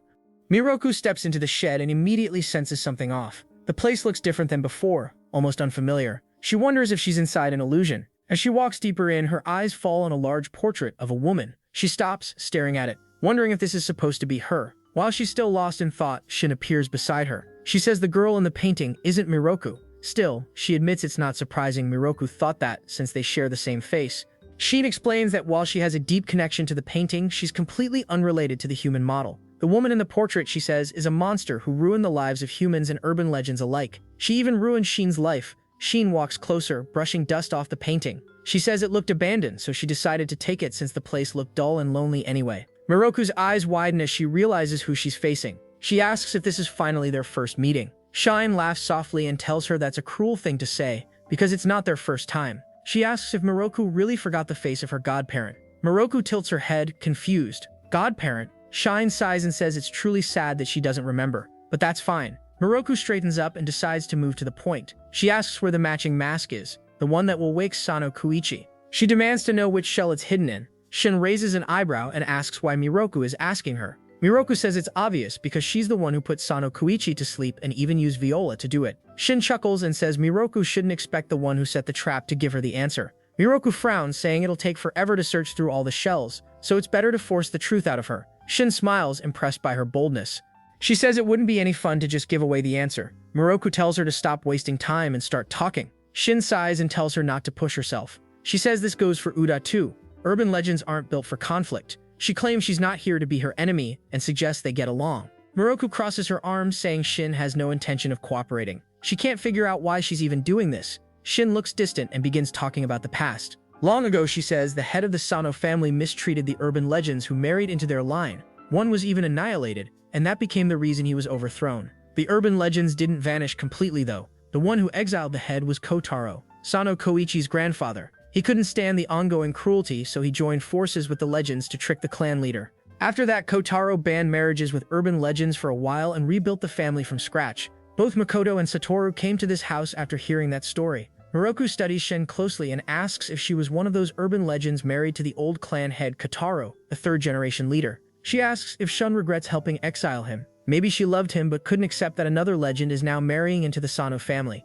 Miroku says it makes sense that Shin would take her resentment out on Sono Kouichi. Shin shakes her head, denying it all. She says Miroku has it wrong. Her story might sound dramatic, but her marriage to that man was just an obligation. She didn't care much for Kotaro's schemes or any of the family politics. Miroku narrows her eyes, trying to understand. She wonders if this is all just a game to Shin. She admits she doesn't understand the older legends. Knowing their reasons doesn't help her solve this. She realizes she'll have to force Shin to tell her. Shin smiles knowingly and says Miroku is adorable for trying so hard to be brave, doing everything for the man she loves. She finds it cute. She says since Miroku put so much effort into figuring out her backstory, she'll give her a hint. She claims she doesn't know where the shell containing the mask is. Miroku's anger flares, but Shin continues calmly. She says she gave the mask to the woman in the portrait. That woman vanished long ago, even before Kotaro's time. Shin reminds her that she and the woman aren't directly related. The same goes for the painting itself. She reveals that she was born from the painting. When humans looked at it, they began creating stories and speculations,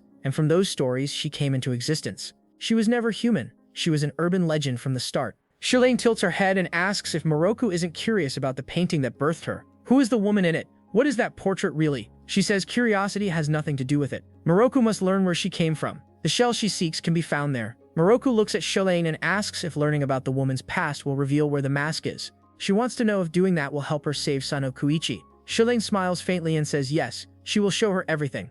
As the two women reach out to take each other's hands, Miroku hesitates. She remembers Shin saying that the woman in the portrait ruined her life. She asks if that's the reason she's doing all this, because Miroku looks like someone she despises. Shin's expression shifts. She grips Miroku's hand tightly and tells her that disliking couldn't be further from the truth. She says she loves that woman. Her voice trembles with emotion as she explains how happy she was when an urban legend like her was born. Before Miroku can respond, the world around her dissolves in a blinding flash, and she feels herself pulled backward through time. When her vision clears, Miroku finds herself lying beside a riverbank. A woman's voice calls out to her, panicked and gentle. The lady rushes over and calls her Madam, relieved that she's awake. She says Miroku wasn't breathing for a moment, and she feared Madame had drowned. Miroku sits up, staring at her own hands. They look different. Her voice quivers as she whispers that this must be Shin's illusion. She's been pulled here to witness the past, but she wonders, where is Shin now? The young lady kneels beside her, still crying in relief. She doesn't look like Shin at all. Miroku thanks her softly, then asks why she keeps calling her Madame when she isn't even married yet.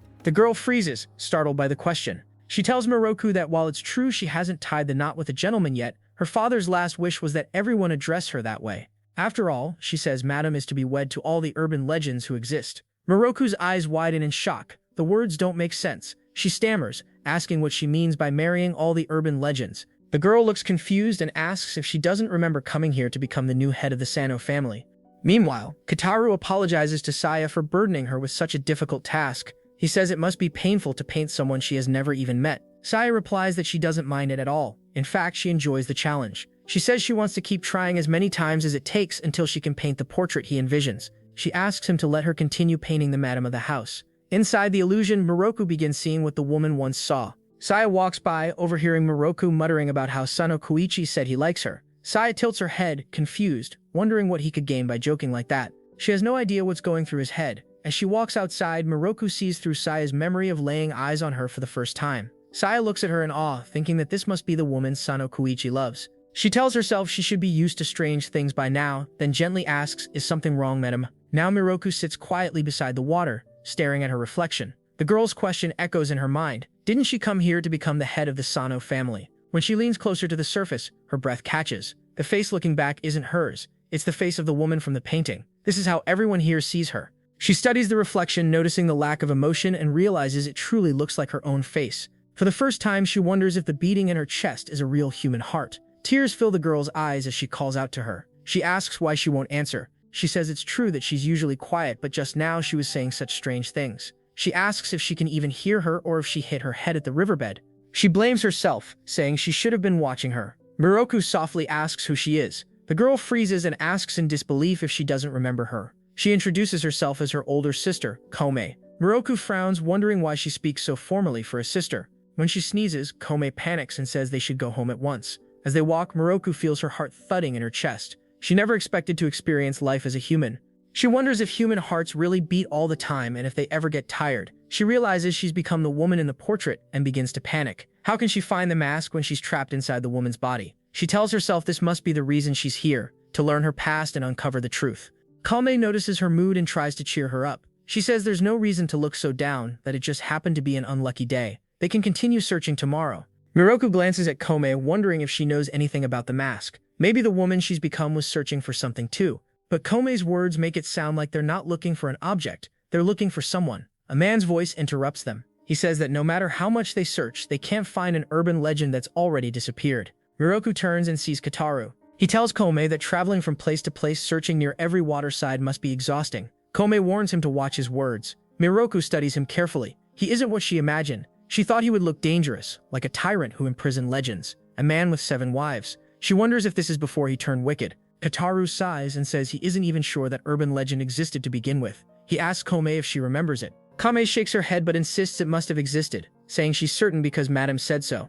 The air grows heavy and Miroku feels lost. She has no idea what they're talking about. Shouldn't Shin be explaining this part? Everything feels confusing. She excuses herself, saying she's going back to her room. On the way, she tells herself she needs to organize her thoughts. She feels like she's losing track of her purpose here. The mask could be right in front of her and she wouldn't even notice. Then she realizes she doesn't even know where her room is. Embarrassed, she returns to Kame to ask for help. With Kame's guidance, she finally reaches her room. Sitting at a desk, she starts sketching a chart to summarize everything she knows. When she's done, she stares at it in surprise. It actually makes sense now. She sees connections forming between Sono Kouichi and Kame, between herself and the painting. But she still doesn't know what to do next. If she doesn't act soon, Sono Kouichi might disappear for good. Miroku starts piecing things together. She thinks about how Storu is searching for a person. Makoto is searching for something he plans to give to Toku. And the girl she has become is searching for an urban legend. It strikes her that everyone is looking for something. Maybe that's the hint she needed. She decides to at least search this room first. If the human version of herself once had the mask, it might still be hidden here somewhere. She begins going through the shelves and drawers, muttering that Sono Kouichi is really putting her through a lot right now.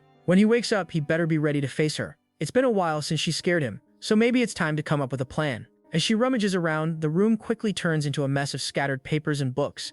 She groans and starts putting things back in place when something catches her eye, an old worn notebook labeled with the Sono family crest. She picks it up, expecting a book of family records, but when she flips it open, she realizes it's a diary. Her heart skips. If this belonged to the human Miroku, maybe it contains clues about the mask. She sits down and begins to read carefully. Inside, the writing feels heavy, personal, and full of secrets. It says there are things she can never say, even if her mouth were slit open. No matter how honest or brave a person might be, everyone has something they can never tell another. But she writes that she has too many of those things. From the moment she was born, every word in this world has felt like poison. The final line sends chills through her.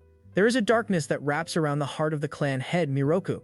Hidden thoughts linger in her mind, words she wants to say and things she dares not speak. Conflicted feelings twist together with unspoken desires. These are the things she can never say, even if her mouth were slit open. Ironically, the very things she cannot voice are words themselves. She remembers being called a monster before her adoption, the girl others warned their children about. People used to whisper that everything she said would come true, so they avoided her like a curse.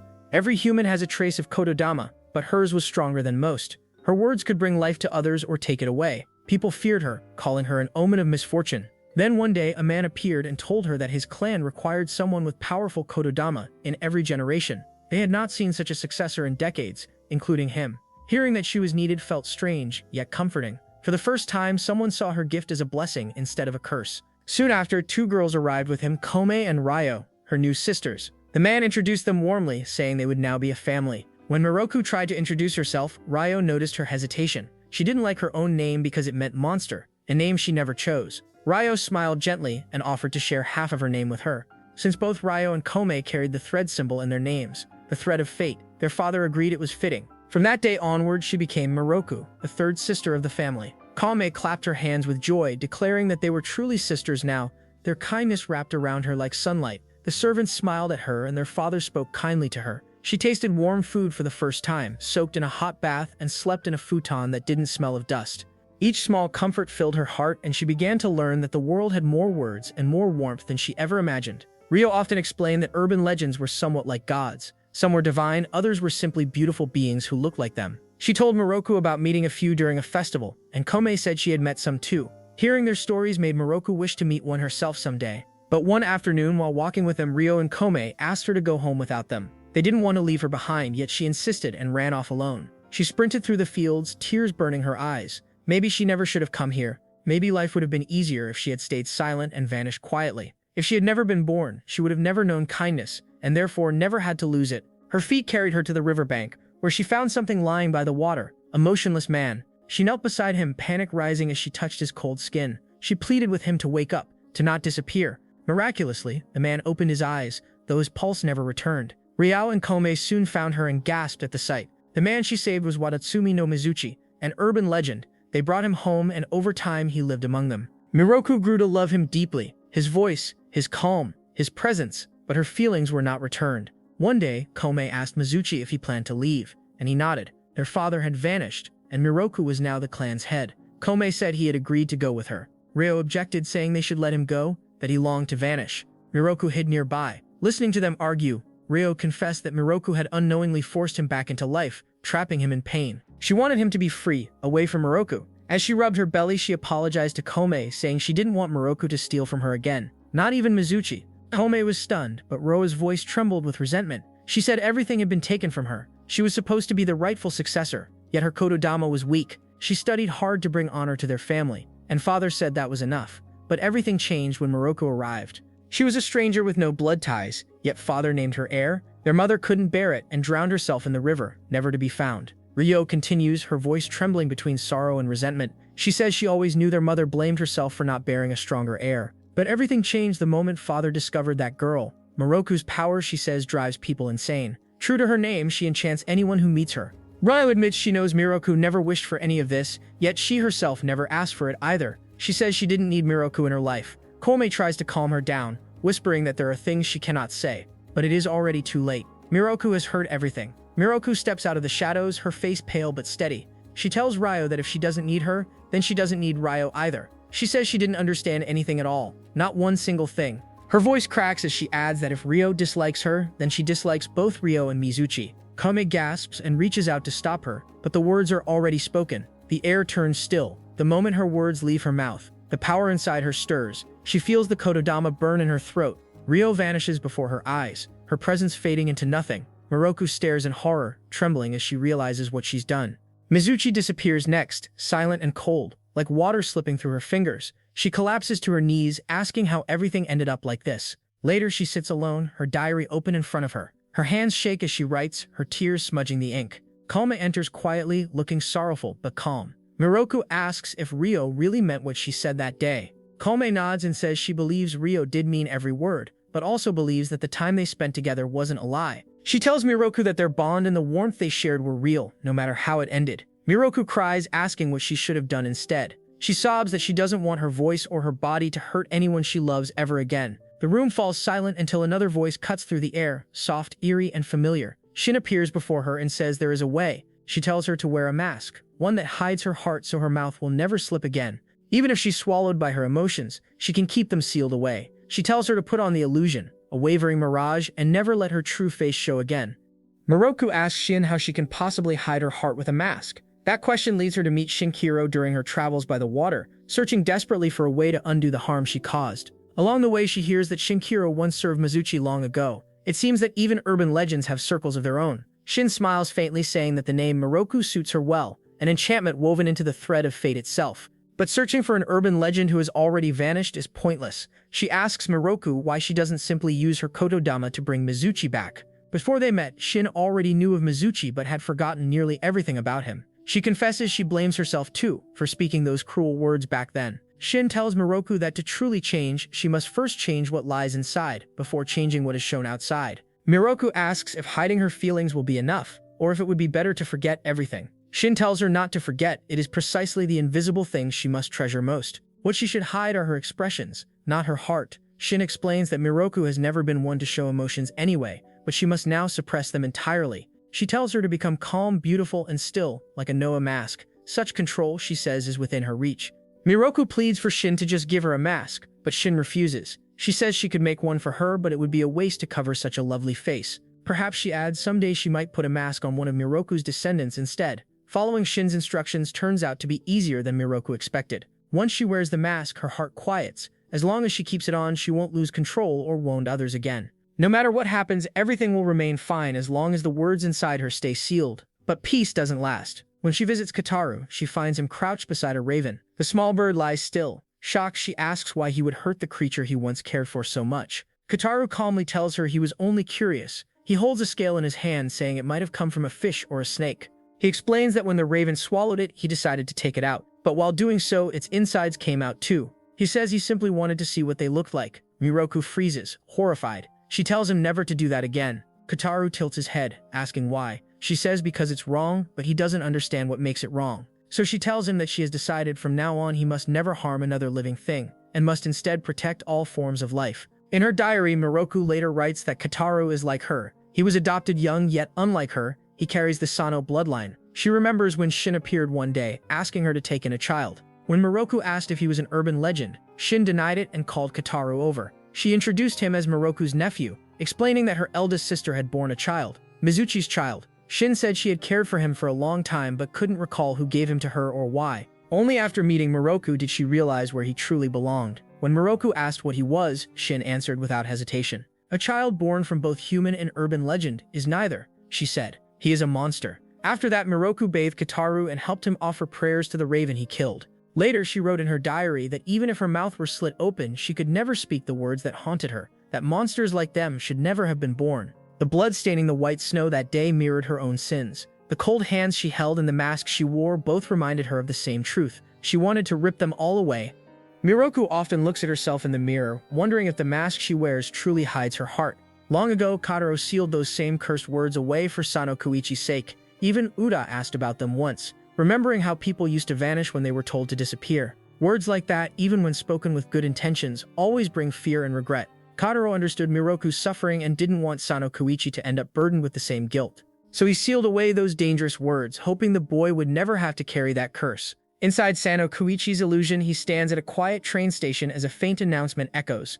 The next train on the 20th line arrives and he steps aboard without thinking. As the doors close, he wonders why he got on and what line this even is. The train car is completely empty, the windows fogged with mist. He leans back, puzzled, asking himself where this ride is supposed to take him. Then a small boy appears beside him, asking what he is doing here. An announcement calls out that the next stop is Katasu. The child pushes him gently toward the door, insisting he get off. They step out together, and the air feels heavy with sea salt. Sano Kouichi looks around and asks where they are. The boy says this place isn't safe for a human child to wander alone. He points toward the tracks, warning that this train only runs one way. He tells Sano Kouichi to turn back now while he still can. Sano Kouichi glances down the endless line of tracks behind them. The distance looks impossible, and his stomach drops. He sighs, asking if he really has to walk all the way back. The boy offers to walk halfway with him, saying it gets lonely being out here by the sea at night. Sono Kouichi asks why he would help him, and the boy simply shrugs, saying it's just better than being alone. They start walking together under the dim station lights.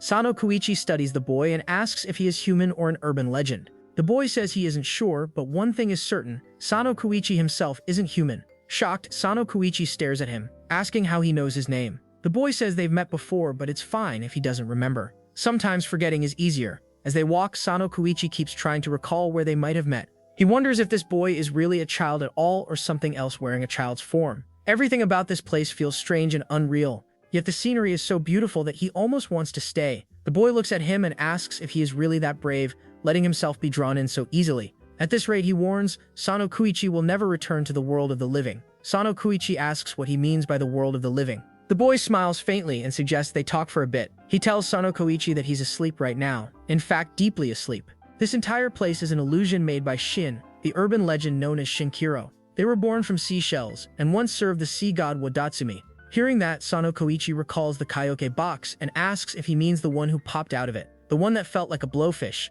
The boy bursts into laughter, his voice echoing oddly across the shore. Sono Kouichi frowns, wondering why he's laughing like that. The boy nods and says he's right. The person he's thinking of is exactly who created this place. He explains that everything Sono Kouichi sees, feels, and hears is part of the illusion. And of course, that includes him too. Just like a dream, Sono Kouichi thinks about Shin and realizes that must be why she appeared earlier than he expected. The child walking beside him looks up and says Sono Kouichi doesn't seem too shaken, even though everyone else is losing their minds over him. He explains that if Sono Kouichi had stayed on that train until the final stop, he never would have found his way back. His destination would have been complete disappearance. Sono Kouichi tilts his head and asks if that was why the kid was sent to him in the first place. He adds that if Shin really wanted him gone, she could have done it already. For some reason, she doesn't seem ill-intentioned. He shrugs and says he will be more careful next time. The kid chuckles, saying they can only hope there will be a next time, then points out that the road ahead is still long. He tells Sono Kouichi that if he has more questions, he can ask them along the way. With that, the two continue walking, their steps echoing softly across the fog-covered ground.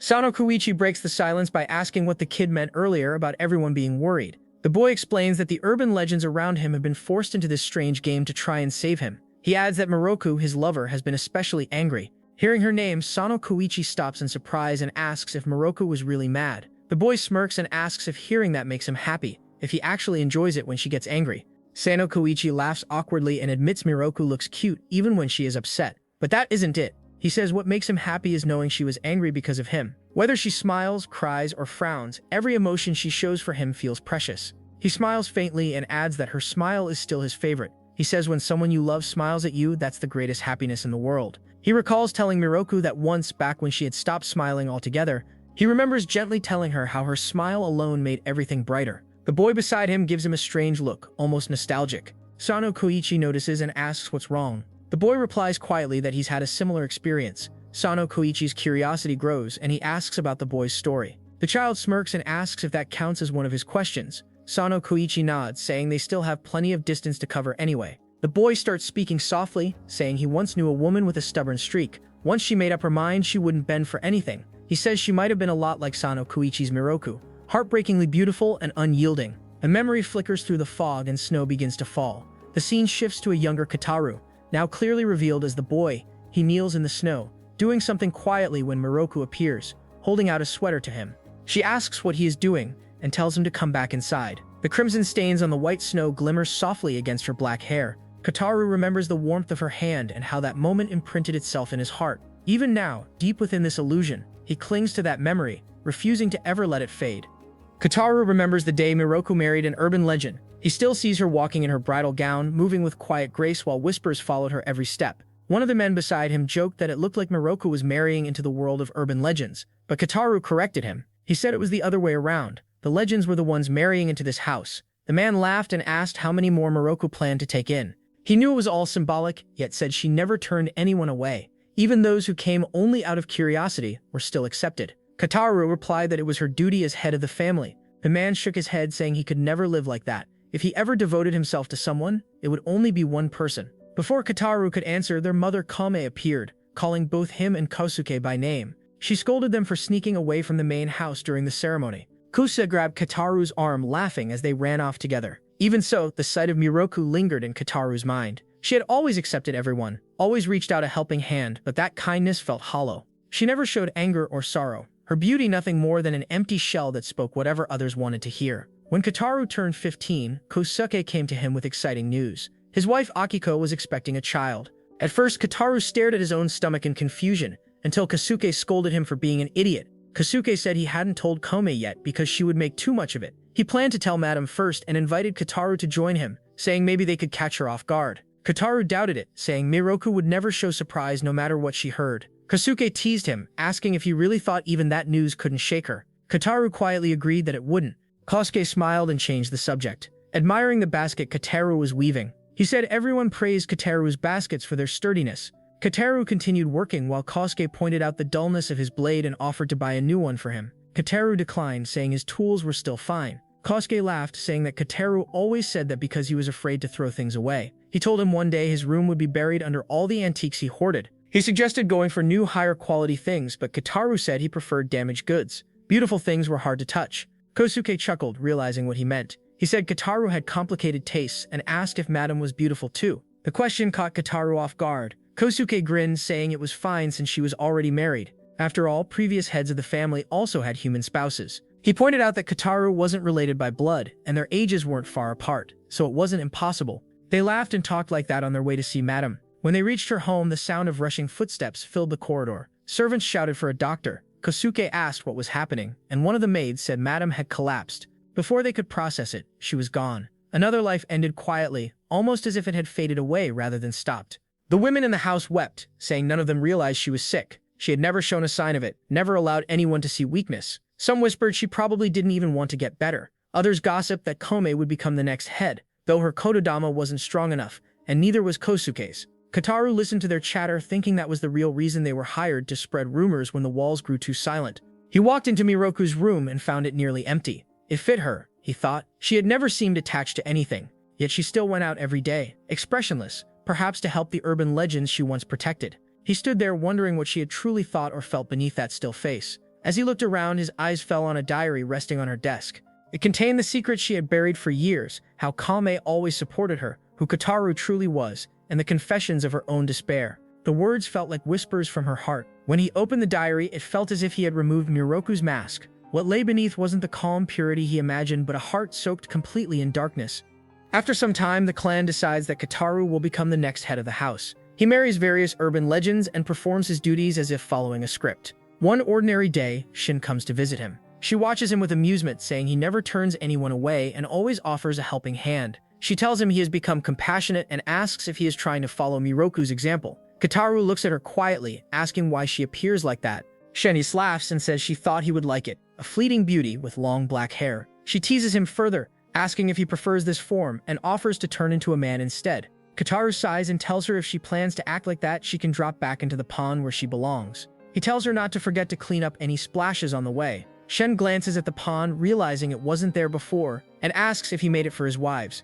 She says he seems to have grown soft, but Kotaro denies it. Shin smirks, saying he is soft almost as if someone commanded him to be. She points out how he keeps marrying waterbound urban legends one after another. She names them Amabiko, Nuri the Wet Woman, and Hashihime the Bridge Maiden. She asks if he plans to inherit what Miroku once sought. Shin recalls that Miroku could twist fate with a single word, able to end the lives of gods and humans alike. She says someone Kotaro once knew vanished suddenly, losing every memory and sense of purpose. That chaos was the first time she had seen anything like it. Then she asks if he would marry her too, saying she was also born of water. She wants to be there to see him vanish one day and asks for that favor. Kotaro agrees immediately, saying she seems useful enough. Shin smiles faintly and says that makes her happy to hear. To him, marriage means nothing. His kindness is only a mask, his life a hollow imitation. Even his role as clan head is an act because, in truth, Kotaro was meant to inherit that position. He visits Kotaro often, pretending to be warm and friendly, using charm to keep people close. He has learned that if he behaves the way they expect, everyone comes to him willingly. One afternoon, he walks through the town searching for another body of water when he sees a man shouting at a young girl. The man hits her, calling her useless for ruining another job. A bystander near Kotaro mutters that the man is always drunk and cruel to his daughter. He wishes she had a better father. The man yells again, saying he doesn't need a daughter like her. Kotaro watches quietly, then steps forward, offering the girl his hand. His kindness looks noble to everyone else, but to him, it is just another move on a chessboard. He asks the girl if she would be alright living with him instead. The girl Saya looks up at him in disbelief. People later praise Kataru for his compassion, gossiping about how he adopted an artist's daughter. But for him it is another performance, another illusion to keep his facade alive. He convinces himself that if he keeps doing what Miroku once did, then everything will stay stable. But deep down he knows nothing about this is real. It is all just a mask. Later, Udo arrives at the Sano house and falls in love with Saya. He quickly notices what Kataru is doing and confronts him about it. Udo says he manipulates urban legends with sweet words, using them for personal gain. He asks if Kataru plans to send them after one of his rivals again. Kataru says it's good for profit, like hitting two birds with one stone. Udo sighs, saying he always ends up cleaning up the mess afterward. Kataru shrugs, saying no one seems to mind except him. Udo glares at him, saying that even though they share the same Sano bloodline, he and Kotaro are complete opposites. Kotaro replies that Kotaro's Kotodama is weak, just like their grandfather's. But Udo shakes his head and says that Kotaro's words have no heart. They're just empty chants tracing the outlines of power, hollow inside. His voice is calm but cold, and the truth in it lands harder than any curse. Kotaro asks Udo why he always finds fault in everything he does. His tone shifts as he grabs Yuri by the collar, demanding to know if he dislikes him. Then, just as suddenly, Kotaro smiles and says he's actually fond of him. He calls Yuri a kind soul and lets go as if nothing happened. Yuri stares in silence, unsettled by the way his moods switch so easily. Kotaro then asks if Yuri is worried about Saya. He says that despite what people think, he truly intends to give her a good life. But Yuri replies that he doesn't see that at all. Uda admits that at first he thought Kotaro was simply a manipulative man who twisted words to control both sides of his will. Yet over time, that belief started to break apart. Sometimes he feels that isn't the full truth. Nothing Kotaro says or does seems to match, and the contradictions scare him. He can't understand what lies behind that emotionless mask or what Kotaro is truly thinking. Every word he speaks sounds layered, hollow, or strange. The mystery of what drives him keeps gnawing at Yuri's mind. Kotaro says nothing. He remembers Miroku, and how she never once let him see what she really felt. He recalls the first time he met her. She had looked down at him and asked what his name was. He replied that he didn't have one, people just called him boy, or sometimes hey. Shin had laughed nervously, saying she wasn't good with names and they could decide later.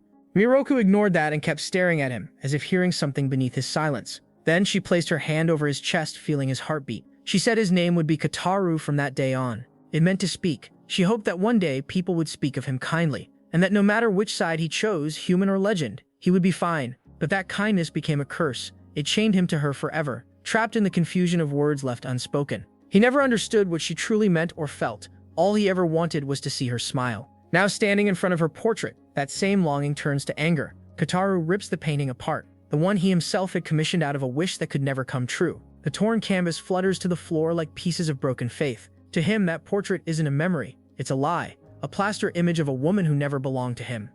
She gave but never thought to teach. Kotaro remembers the day Kotaro was running from Uda, who chased him down angrily, shouting for him to untie his hair. Kotaro laughed, saying it was Uda's fault for lazing around all afternoon. He told him to think of it as high fashion since even the snakes were into the look. As Uda lunged forward to catch him, Kotaro bumped straight into Saya. He apologized quickly, saying he didn't see her coming. Saya smiled and said his hairstyle looked adorable, almost celestial. Kotaro grinned and teased Uda, asking if he realized no one would take him seriously with that hairstyle. Uda finally caught him, declaring it was all Kotaro's doing anyway. Watching from a distance, Kotaro thought about what word could describe this kind of carefree joy. His mind drifts to the memories he's carried, the mistakes, the power he once held, and how he had thought he destroyed Yuta, when in reality, Kotaro had protected him. Yuta still remembered him vividly despite what happened. Those echoes of the past stay with Kotaro like shadows that refuse to fade. Soon after, his wives awaken and confront him. They tell him he never treated them as living beings, yet he still married them all. He once said it was to prolong their lives, but that excuse no longer holds meaning. They tell him the gift he gave them will eventually run out, so he must go on alone now. Shin thanks him for granting her wish, saying that even though she got what she wanted, she finally understands he never knew what his heart truly desired. Kotaro listens quietly, realizing the emptiness of his path. The younger version of Kotaro leads Sono Kouichi toward a tunnel, the one his wives left him in long ago. He says this tunnel connects to the world of the living, lying just beyond its end. When Sono Kouichi freezes, Kotaro asks what's wrong. Sono Kouichi looks at him and asks if he is truly Kotaro. Kotaro nods, saying he has heard a lot about him. Sono Kouichi clarifies that he means stories told by others, urban legends, and even Saya herself. Hearing that name, Kotaro remembers Miroku's voice, her kind wish for him to become someone people would speak of. He explains that even though they stand inside an illusion, the tunnel lies beyond its influence. He warns Sono Kouichi that the darkness will try to lure him into staying, offering comfort that leads only to death. If he feels tired, he can pause, but never for too long. Someone is waiting for him outside, and he must not stop until he reaches them. Sono Kouichi nods, assuring him that he'll be fine on his own. Just then, a swarm of spiders crawls out of the tunnel. Kataru says dawn is close and urges Sono Kouichi to hurry. He begins to turn away, saying this is their farewell, but Sono Kouichi grabs his arm, asking if they can go together. Kataru blinks, asking why. Sono Kouichi trembles and says since he told him so much already, he wants to hear his story until the end. His voice shakes as he looks at the crawling spiders in fear. Kataru tilts his head, asking what's wrong with his voice. When he sees the spiders, he finally understands. Sono Kouichi, who has faced monsters and urban legends without flinching, is terrified of bugs. Kataru sighs, saying he'll never understand humans. He reminds Sono Kouichi that he's a grown man, which only makes Sono Kouichi laugh nervously. He says he's always been scared of bugs since childhood, recalling how his mother told him he once cried as a baby after seeing one. Sono Kouichi continues, saying his cousin used to chase him around with cicadas, waving them in his face until he cried. He laughs awkwardly, saying this tunnel reminds him of that same feeling, dark, cramped, and full of things waiting to crawl on him. He says not long ago he faced a giant spider in a cave, and now it feels like deja vu. Kataru tells him that's enough talk, saying he can't go with him regardless. He says he is not meant to walk this path. Kataru explains that this tunnel reveals one's true nature. Anyone who enters must face themselves, and he wouldn't be able to stay as he is. He can only ever meet people who come from the other side, never those who leave. Until someone calls for him, he'll remain here, waiting. Sono Kouichi laughs nervously again, saying Kataru just doesn't want to admit he's scared of bugs too. Kataru gives him a flat look and says he's never feared anything. But then he adds that if Sono Kouichi were willing to give up something valuable, maybe things would be different. Sono Kouichi frowns and asks what he wants. Kataru points to his chest and says he wants his heart, the same thing he asked for the last time they met. He says he once lived without one and always wondered if life would have been different had he possessed it. He tells Sono Kouichi that he can take his heart as payment for guiding him. His words echo softly through the tunnel as the spiders crawl closer and dawn begins to break. Sono Kouichi lowers his gaze and apologizes softly, saying he can't give Kataru his heart. It's already been claimed by someone else, a long time ago. He adds that he doesn't believe Kataru lacks a heart either, saying it's just hard to see. Kataru stares at him silently before shoving him backward, making him stumble. Turning away, he tells him to hurry up and go if he's not paying. He warns him not to keep a woman waiting, especially not one with a temper. Sono Kouichi steadies himself and asks if he loves her, the person he mentioned before. He asks if that's why he wanted to see her smile so badly. His tone softens as he says it's hard to believe someone who longs so deeply for another's happiness could truly be heartless. He's sure others must have seen that same warmth in him too. Then he asks why she mattered so much. Was it because she gave him his name? Kataru's eyes lower as he quietly answers, saying it wasn't her name that stayed with him. It was her hand, the gentle warmth from her hand. Those are the last words Kataru says before walking away. He had guided Sono Kouichi this far, led him through the darkness, and even shared his story. But he never asked for thanks. Maybe it wasn't a story at all. Maybe he was just recalling memories of a life already gone. Sono Kouichi thinks he seemed emotionally lost, unable to express what he truly felt. Even his wish for a heart felt like confusion rather than desire. He wonders if clinging to life that way would have really made things any better. As Sono Kouichi steps deeper into the tunnel, he starts thinking about Miroku. He saw her just this morning, yet somehow it feels like it's been years. The emptiness hits him, and he realizes how much he misses her. While walking, he suddenly hears a faint voice. It sounds like a child crying somewhere nearby. Looking around, he moves aside some debris and spots a small girl sitting alone, wearing a mask that hides her face. He crouches down and asks gently who she is and whether she's lost. Between sobs, the girl says she's been looking for her sister everywhere but can't find her. Sono Kouichi freezes for a moment, remembering Kataru's warning. The tunnel creates illusions to mislead travelers. But even knowing that, he can't bring himself to leave a child alone in the dark. He tells her he's heading to the other side and asks if she wants to come with him. She nods shyly and he promises they'll look for her sister together. As they start walking, Sono Kouichi keeps glancing at her, realizing she might not be human. She feels different, almost like an urban legend. Still, he recalls that Kataru wasn't exactly human either. The girl suddenly speaks up, asking how he got this far. She says this part of the tunnel belongs to the vanished and the station itself never stops moving. She wonders if he walked back somehow because if he had come alone, he'd have already lost his sense of direction. Sono Kouichi blinks, realizing she's right. Without turning back when he did, he'd probably still be trapped. The girl smiles and claps her hands, saying that must mean an urban legend guided him here. She claims to know many who live in this place. When he asks if she's one too, she shakes her head and says she's been here ever since she vanished, though most of her memories are gone. Then she slowly reaches up, removes her mask, and smiles faintly. Sono Kouichi's eyes widen in shock as the girl introduces herself. Her name is Sudama. She remembers the moment she asked Ryo to disappear. Ryo obeyed and vanished right before her eyes. After that, she was completely shattered. She never imagined things would end that way. Crying, she called Ryo's name again and again, begging her to come back, but it was already too late. Ryo had lost everything: the position of heir, their father's affection, and the mother who had always been her greatest support. Miroku had taken it all without realizing the pain she caused. Ryo always tried her best, but the memories only filled her with envy. Everything she had wanted but could never reach, Miroku possessed it all effortlessly. As Ryo quietly cuts leaves, she mutters about how Miroku uses her Kotodama powers freely to take what she wants. She finds it disgusting, thinking Miroku must be as ugly on the inside as she is beautiful on the outside. She claims to hate her, yet her voice carries a hint of hurt. But when they first met, it was Miroku who approached her. They used to share meals and even sleep side by side. Whenever Miroku couldn't sleep because of fear, Ryo would comfort her. Back then, Ryo saw her as a fragile girl with nothing, not even a proper name, and yet she pushed those thoughts away. When Miroku fell, Ryo always rushed to help her up, asking if she was hurt. Deep down, she knew she was the one who didn't belong. They couldn't even truly oppose each other as sisters. Despite claiming to hate her, Ryo never let those words escape her mouth because affection still held her back.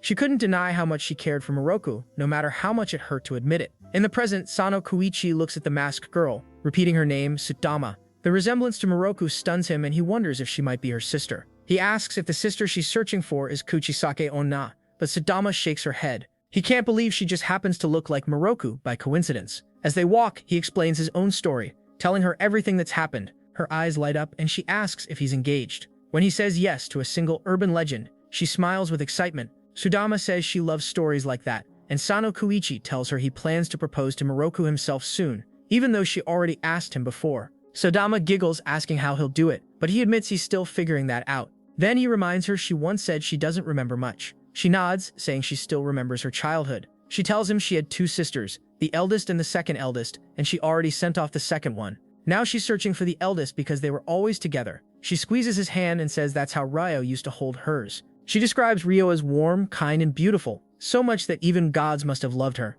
When Sono Kouichi asks if she truly loves her sister, she nods without hesitation. Putting her mask back on, she says she fears that Ryo might dislike her now. He asks why she thinks that, wondering if Ryo ever said something cruel to her. Sudama shakes her head, saying Ryo never would. Even when angry, she never spoke harshly. Still, Sudama can't remember much from when they were older. Maybe she said something awful herself, something that drove Ryo away. She looks ahead, saying she feels like her sister is nearby, or maybe she just wants to believe that. She says there's someone who's been waiting for her all this time. Now that she's like this, she says she doesn't have to rush anymore. She can talk about anything freely. She smiles softly, saying she's not going to chase after anyone now, and won't be reborn either. There's nothing to worry about. Then she looks at Sono Kouichi and asks if the one waiting for her isn't actually her sister. Sono Kouichi recalls she came from the land of the vanished and says she's been here this whole time instead of moving on. He asks if she stays here because she's still looking for her sister, or because she doesn't want to be reborn. He asks why she's afraid of it, saying she looks like any normal girl. Before he can finish, Sudama hands him a flower. She says this flower holds two meanings, love and curse, both given by humans. She explains that the flower itself only existed to bloom. She fears that if she's reborn, humans will label her with meaning again, and that terrifies her. She whispers that monsters should never be born into the world again. Meanwhile, inside Sharon's illusion of the past, Miroku is panicking. She keeps asking what she should do now and how she's supposed to return. She holds up a mask identical to Sono Kouichi's, the same one Shin once gave to the first human Miroku, the clan's founder, shouting she begs for someone to take her back. She looks into the mirror, realizing her reflection doesn't match her emotions. All anyone sees is a blank-faced girl making a scene. She wonders if she looks terrifying. Her heart races painfully as she grips her chest and mutters that she just wants to eat something sweet to calm down. She wonders if she found the wrong mask because nothing is happening. She looks at the reflection again, saying there's nothing else in her diary that resembles a mask. Maybe she's supposed to destroy it instead. Just then, Shine appears behind her, confirming that her thought is correct. She smiles faintly, telling Miroku that Sono Kouichi will wake up soon. When Miroku pleads for help, Shine calmly tells her there's a small problem.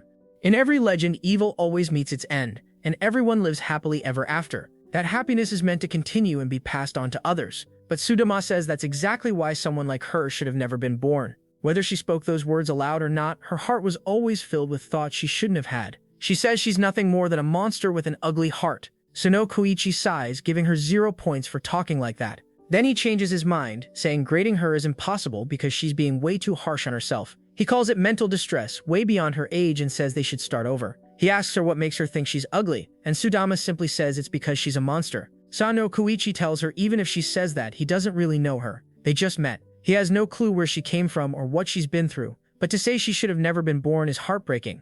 He tells her she's the last person he wants to hear those words from, even if someone slits her mouth. Sudama tilts her head and asks why he doesn't want that. Sono Kouichi smiles faintly and says it's because she looks just like the girl he loves. She blinks, asking if he means his fiancée, and he nods, saying they really do look alike, though their personalities couldn't be more different. Sudama admits she's hurt people with her words. Sono Kouichi says she's not alone. Everyone does that sometimes, but Sudama insists he doesn't understand because her words can make people vanish. Sono Kouichi nods and says that's true even in today's world. People can send words anywhere and crush someone's heart without ever seeing their face. He recalls what his grandfather used to say, that words can be soft like cotton or sharp like blades, so people must handle them carefully. Everyone slips up when emotions run high. It's human nature, but when regret sets in, all they can do is try not to repeat it again. They seal away their mistakes and move forward. Sudama stares at him quietly before asking if being born itself isn't a mistake. Sono Kouichi shakes his head, saying there's no child in the world who should have never been born. He tells her not to fear being born, but if she truly regrets living, that's another story. Sudama shakes her head, saying she never thought her life was miserable. Sure, it had pain and sadness, but there was joy too, and she was happy. That happiness has never faded from her heart. She says she's glad she was born, but she also hurt many people, so she's afraid she doesn't deserve to feel that way. She still believes she's a monster. Sono Kouichi reaches out and holds her hand, saying he doesn't know who she was before, but to him she's just a little girl. That's all he sees, a small, adorable girl who loves her sister deeply. Sudama's eyes widen and she remembers Reo saying the same thing to her long ago. Tears fall as she realizes her sister truly loved her. Meanwhile, Sono Kouichi blushes, embarrassed for making a child cry. He doesn't even know her well and still lectured her, but somehow it felt like she needed to hear it. He's not the kind of guy who gives emotional speeches, yet it just came out naturally. Then he remembers Kataru's words, that the tunnel reveals one's true nature. That thought lingers in his mind. He wonders what his true nature is, and whether this entire situation is Shin's way of preventing something from happening. Even if that's true, he's only heard Kataru's side of the story. What really went down back then? He remembers how Kataru married and used urban legends for his own gain, and how Shin was one of them. His mind swirls with questions he can't yet answer. Just then, Sudama quietly says maybe her sister already went ahead and was reborn. Sono Kouichi smiles, saying that's possible. Maybe she's even searching for her right now. Sono Kouichi suggests that if Sono Kouichi's being born as a human, she could become an urban legend instead. He says he'll tell stories about her enough to make her a legend one day. That way she could exist without worry. But Sono smiles and says it's okay. She wants to work things out on her own. She says she'll leave this tunnel and reach the other side herself. Sono Kouichi laughs, remembering how Miroku once said the exact same thing. He tells her they really are alike. Sudama says she'd love to meet this girl he loves so much one day, and asks what her name is. Sono Kouichi is about to answer, but they finally reach the other side of the tunnel, the entrance to life. Sudama looks ahead and says softly, "That's where the world begins." Sono Kouichi glances at Sudama and smiles, saying it looks like she somehow ended up accompanying him all this way. He thanks her for keeping him company. Then he suddenly remembers Kataru and tells her there's a boy waiting on the other side of the tunnel, one who laughs awkwardly, just like she does. He says the boy looks lonely, like he doesn't have anyone to talk to. He asks Sudama if she'd be willing to become his friend. Hearing that, Sudama's face lights up with excitement and she nods eagerly, promising she'll be friends with the boy named Kataru. Before heading out, she looks back and says she has one small favor to ask. She tells Sono Kouichi to sit down so she can whisper it in his ear. Curious, he follows her instructions, leaning closer as she cups her hands and whispers her request softly. Whatever she says, he listens carefully and nods in agreement. Smiling warmly, Sudama thanks him and begins walking toward the tunnel's exit. Before leaving, she turns around and says she's looking forward to the day they meet again. Sono Kouichi waves and reminds her that she forgot her mask, but before he can hand it to her, she vanishes right before his eyes. Sudama runs forward, her heart racing with hope. She tells herself she has to hurry. Her sister might already be searching for her. And there's that boy Sono Kouichi mentioned, the one who needs a friend. She turns around mid-run to ask if he could come with her too,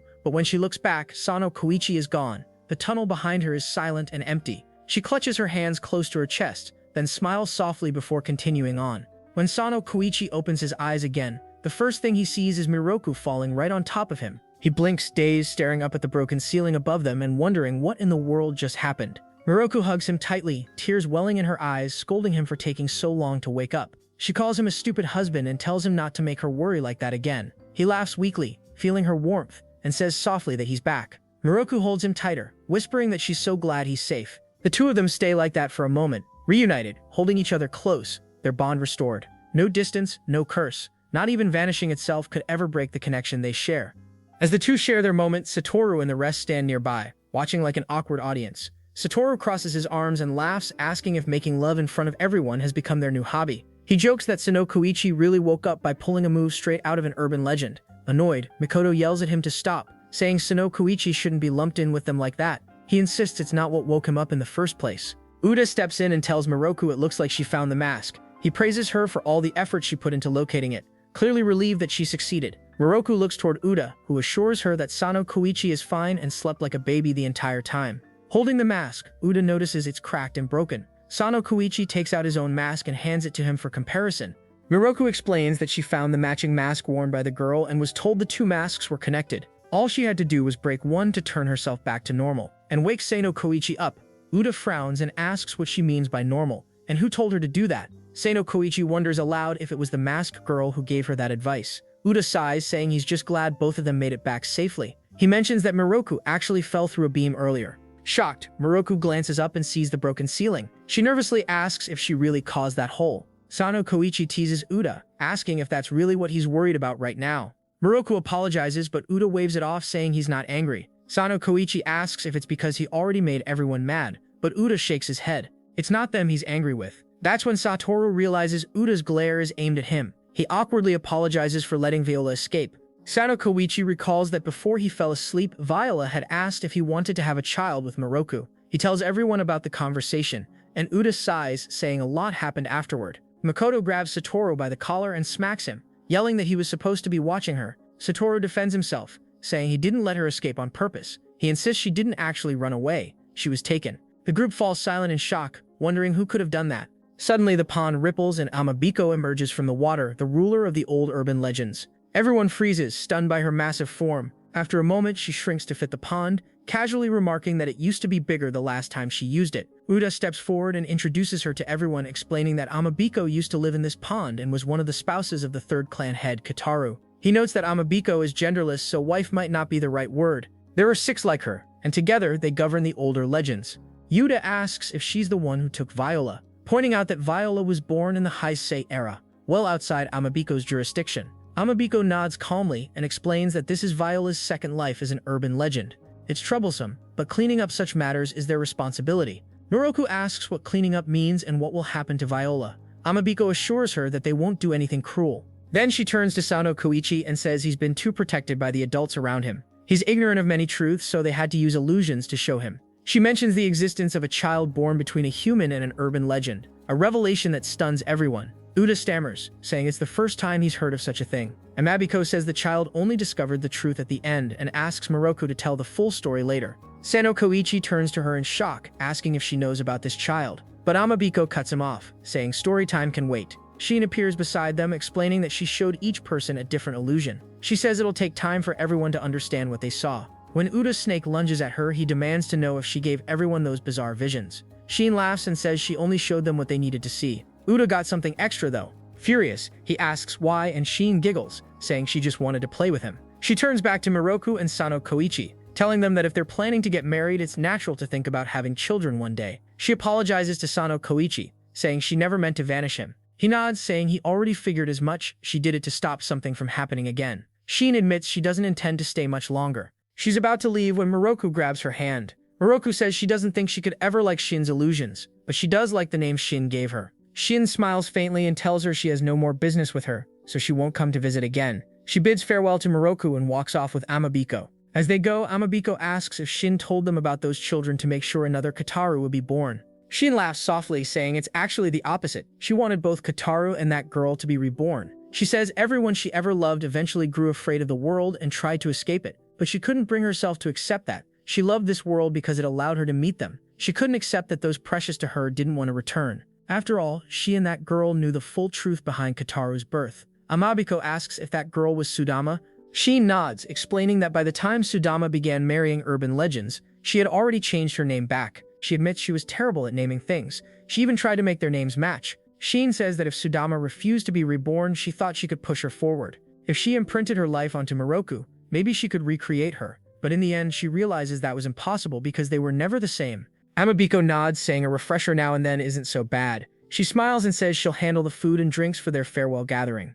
Later that day, Sono Kouichi carefully hangs the damaged mask on the wall as a keepsake, a reminder of everything they went through. He glances at Miroku, who sits quietly lost in thought. He asks if she's still worried about Viola. Miroku nods, saying Viola was her friend, yet she realizes now how little she actually knew about her. She never knew this was Viola's second life as an urban legend. They never really talked about her past, her views on humans, or even what she wanted for herself. Miroku wonders if things would have turned out differently had they shared those feelings sooner. She admits she used to think words left unsaid were a mistake, but now she understands that sometimes taking those words to the grave can also be a form of love, especially when they're for someone you truly care about. She turns to Sono Kouichi and asks if he agrees, but he just looks at her, unsure what to say. Seeing his reaction, Miroku smiles softly and says he's also holding back something. She reminds him of the time when she confessed her feelings, saying she could tell there was something he didn't say back then. Realizing what she means, Sono Kouichi panics and pleads with her not to ask about it. Miroku looks at him kindly, saying it's all right. She doesn't need to know because if she did ask, she knows he would tell her anyway.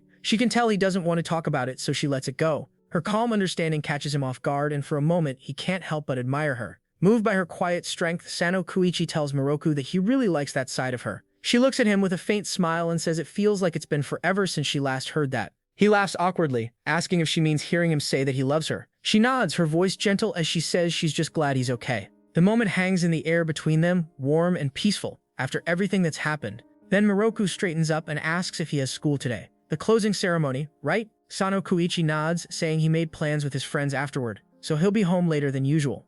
As she's about to leave the room, Miroku pauses at the door and tells him that in that case he should come straight back to his room afterward. She says there's something they need to talk about, the issue of children born between humans and urban legends. She wants to discuss that child from the past and tells him to prepare himself, because she'll be waiting for him. Sono Kouichi freezes, completely speechless as the door closes behind her. His mind goes blank for a moment before the reality of what she said hits him. Now there's no doubt about it, he's definitely going to be distracted during the entire closing ceremony. Sono Kouichi spends the entire day distracted, replaying Miroku's words in his head about coming straight to his room. When classes end, he heads home, still overthinking what she meant. He slides open his door and finds Miroku lying on his bed, surrounded by scattered papers. She looks up and apologizes for the mess, saying she tried putting everything together, drawings, notes, everything she could remember from the illusions and that girl's diary. Stunned, Sono Kouichi asks what she means by that. Miroku explains that she's talking about the child born between a human and an urban legend. Shin told them each illusion revealed different fragments, so she thought it was best to share what they've learned right away. She notices him awkwardly standing by the door and tells him to sit down already. Confused but flustered, Sono Kouichi blurts out that he got too excited, startling her. When she asks what he's talking about, he doesn't explain and instead walks over, sits beside her, and joins in. As they start comparing what they saw, both of them realize the shocking truth. The child born between an urban legend and a human was none other than Kataru. Miroku is stunned to hear that Sono Kouichi met a girl who admired her, and she admits that the girl was the first Sono clan head. Sono Kouichi says he had no idea that Kataru was half human or that Sudama was even connected to their family. He's shocked to learn everything that happened to her and wonders what made her so afraid of being born again. He remembers hearing once about a child with incredible Kotodama power adopted into the family to lead the clan. That must have been Kataru, and when his portrait was torn, it became the foundation of Miroku's own legend. Thinking about it, he tells her that she can't actually be Sudama reborn. It's probably just a coincidence that they look alike. Miroku explains that she was simply born from that same painting, though the woman in the portrait and she are completely separate. She guesses that Sudama's face inspired her own, but she insists that her beauty is original. Annoyed, she pouts and tells him to look closely, claiming they don't look that similar anyway. Sono Kouichi chuckles at how cute she gets when she's sulking, trying to cheer her up. He says he doesn't feel like he contributed much, but Miroku quickly disagrees. She reminds him that he actually met both Kataru and Sudama face to face, while she only read about them through someone else's diary. Sono Kouichi mentions that Kataru told him the diary's pages were blacked out with ink, and he wonders who did it. Miroku quietly admits that she was the one who poured the ink. In the illusion of the Sano residence, Shin had appeared before her in the form of a scroll, explaining that she couldn't return to her original body because she was showing illusions to 4 people at once. It was taking a toll on her, and this was all she could manage for now. Worried, Miroku asked if they could still return to the real world, and Shin confirmed that they could, once Miroku broke the mask. Breaking that mask in the illusion would also shatter the real one, freeing them both. Miroku looked down at the mask in her hands and asked if Shin meant she had to destroy Sudama's face. Shocked, Shin clarified that wasn't what she meant. Miroku panicked, saying she couldn't possibly hurt her, but Shin calmly replied that Sudama's body was already fading away. Her heart had been failing for some time, and no one ever noticed because she always hid her pain. Hearing that, Miroku realized that Sudama's fast heartbeat wasn't normal. It was a sign of her illness. Shin confessed she once told Sudama to cherish what's invisible, but she never intended for her to hide her sickness too. Miroku asked if breaking didn't have to mean physically destroying the mask, and Shin agreed that anything symbolic would do. With that, Moroku took an ink pot and poured its contents over the diary's pages. Shin panicked and told her that was Sudama's diary, not her mask, but Moroku said that was exactly why she needed to do it. Those words, "we should never have been born," were too heavy to be seen by anyone. They were words that would only cause sorrow if read. She didn't want Kame or even Kataru to find them. Shin told her it was pointless since the illusion couldn't change reality, but Moroku didn't care. Even if it changed nothing, she believed Kataru loved that woman deeply, and he would have wanted to see her true heart. Determined, Moroku ran through the halls looking for him. She believed Sudama must have had moments of happiness, even if she buried them beneath guilt. She wished that if Sudama were ever reborn, she could live without feeling that happiness was a sin. As Moroku hurried through the house, Kosuke tried to stop her, saying he had something to ask, but she brushed past him. He sighed, realizing all he wanted was to ask for her opinion on the baby's name. She then found Kame and asked if she had seen Kataru. Kame said he was in his room on the second floor, right above the main hall. Hearing Moroku call her big sister again after so long brought tears to Kame's eyes. Moroku sprinted up the stairs, thinking that even if this illusion couldn't affect reality, she had to try. When she opened the door, Kataru stood there, startled by her sudden appearance. He said he was just about to leave for the fields with Kosuke and asked if she needed something important. Moroku froze, thinking about how to break the mask. The mask that hid her emotions was really her expressionless face. She remembered what Sono Kouichi said, that seeing the person you love smile at you is the greatest happiness there is. Standing before Kataru, she hesitated until he noticed something black on her cheek. He gently wiped it off and laughed, teasing that she must have splattered ink on herself again. At that moment, Moroku realized that even Kataru could smile like a human. That warmth, that gentleness, was proof that neither of them were monsters. That single moment shattered the illusion. The mask broke and she collapsed right back onto Sono Kouichi in the real world, waking him up at last. Now in the present, she looks at Sono Kouichi and insists he didn't wake up because of her falling on him. She says she's heard he calls her heavy, but he's the one who brought out her true feelings. It seems that Sudama never truly regretted being born after all. Moroku thinks the diary probably didn't hold her deepest emotions anyway. She believes Sudama herself must have poured the ink before she died, sealing away those thoughts. As Shin said, their actions inside the illusion shouldn't affect reality, which means everything that happened was always destined to be minor. In the end, the exchange between Sudama and Kataru may not have changed anything, but it still mattered to her. Kataru had his daughter paint that portrait because he couldn't see what he wanted to. He later tore it apart, but that very painting gave Moroku life. She smiles softly, saying she just wishes she could have shown him her real smile instead of the one hidden behind guilt. Her words come from pure kindness, and that's exactly what makes Sono Kouichi lose composure. He pulls her close, unable to hold back his emotions anymore. Startled, Moroku pushes him away, her face burning red as she scolds him and asks where he even learned to act like that. Catching his breath, Sono Kouichi says he learned it through imagination. Moroku freezes, her cheeks turning red as she blurts out if he even imagined the licky licks part. Confused, he asks what in the world that even means, but when she glares, he quickly agrees that yes, it was probably imagination too. Disgusted, Moroku wipes her lips, while Sono Kouichi laughs awkwardly and mutters that there must have been some after effect. He says that even if everything they experienced was just an illusion, he believes Kataru really saw Sudame's smile. Since Moroku hid that diary, neither of them got hurt by the words written in it. He thanks her sincerely, saying it's all because of her that they were both saved. Moroku pinches his nose with a playful scowl, saying that thanking her shouldn't come as an afterthought. Sono Kouichi promises that he's fine now and tells her he made a promise to Sudame. Curious, she asks what kind of promise he made, but he only smiles and says it's a secret. He assures her she'll find out someday, though he's certain the two of them will meet again in that illusion. Later, as his thoughts drift, the scene shifts back to Sudame. She finds herself standing in the illusion once more, where a young boy named Kataru waits. She asks if he's the one Sono Kouichi told her about. Kataru stares in disbelief, thinking she's his Madame Sudame. She smiles gently and asks if he wants to go to the other side together, saying she'd rather not go alone. Kataru hesitates, then softly says he's always wanted to talk to her. He's been waiting all this time just to know more about her. Hearing that, Sudame smiles warmly, realizing that he truly was the one waiting for her. She tells him they can take their time and talk as much as they want about anything and everything until they run out of words. Meanwhile, Sono Kouichi remembers the favor Sudame asked him before she left. She wanted to be reborn into his family the next time around. As Moroku sleeps peacefully beside him, he quietly reads about spider lilies, the flowers said to guide souls back together. He smiles faintly, thinking he'll be waiting for the day they meet again, both in this world and the next. Both in this world and the next.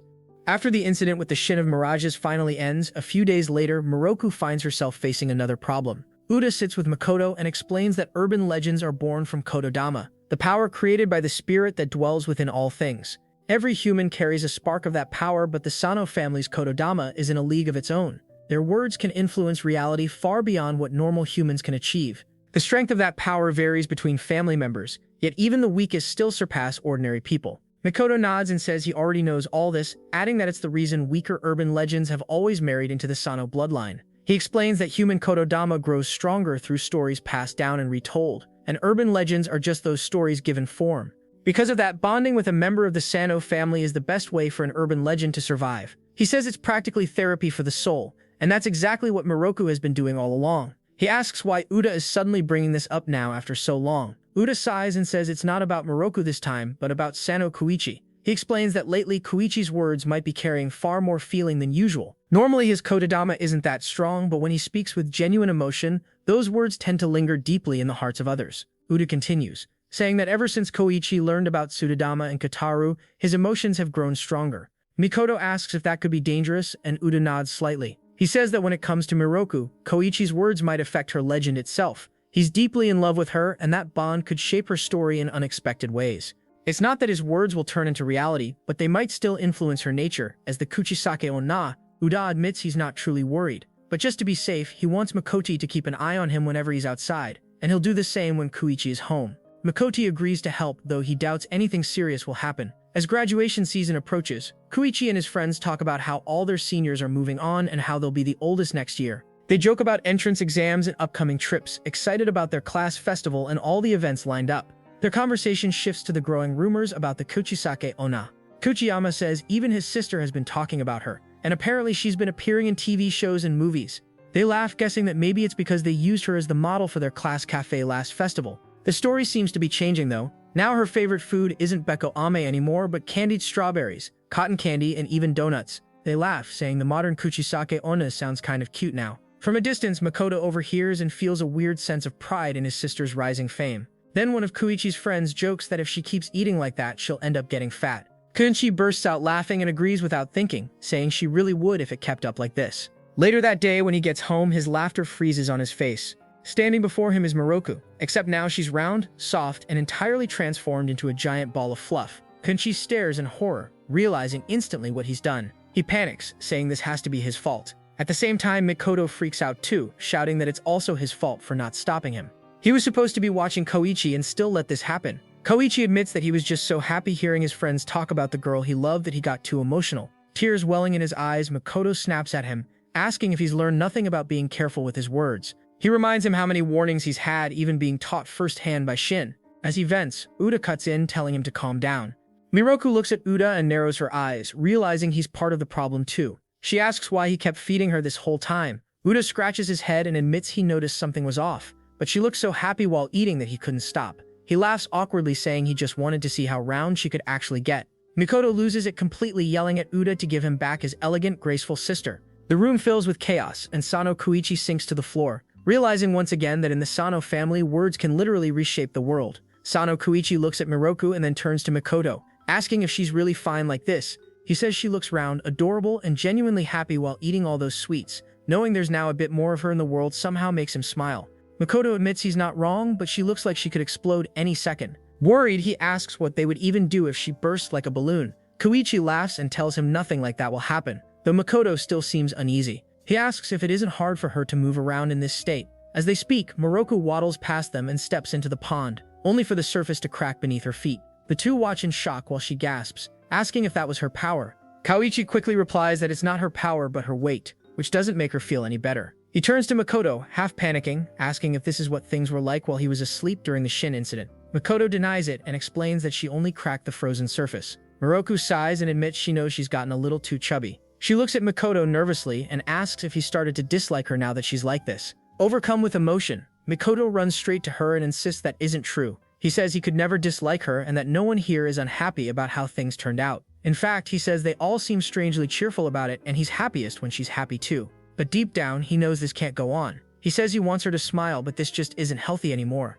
Determined, Makoto calls Mike and asks for a favor. After a short talk, he returns holding something behind his back, grinning as he tells Kouichi they're going to change her legend and bring her back to normal. Kouichi blinks and asks what he's holding. Makoto proudly reveals a girls' school uniform, saying an upperclassman let him borrow her spare. He says this is the perfect way to fix everything, and that Kouichi probably wants to see Miroku wearing it too. He teases that it's his one chance to know what school life with her would be like, though they can't exactly try that while she's in her current state. Realizing Makoto's plan, Kouichi nods with a grin and agrees to help. He hypes himself up, imagining what it would be like to enjoy a sweet, squeal-worthy school day with Miroku. He offers the uniform to Miroku, but she immediately refuses. She says she doesn't want to wear something meant for much younger girls. Makoto calmly tells her that with her current round shape, it's already hard for her to move, and soon she won't even be able to leave the house. He adds that personally, he'd love to see her in a matching uniform with him, saying the school has been really fun lately and he wants to share that joy with her. Miroku stares at him for a moment, then sighs, finally giving in. She decides to return to her original self, though the process takes 3 full days. When she finally returns to normal, Uda bursts into laughter and says that this kind of Kotodama misfire can actually be pretty fun sometimes. Sayaka crosses her arms and looks at him sharply, saying he clearly had a little too much fun with it. She tells him to reflect on what he's done, while Makoto and Kouichi just sigh in relief, both silently vowing to think twice before speaking next time.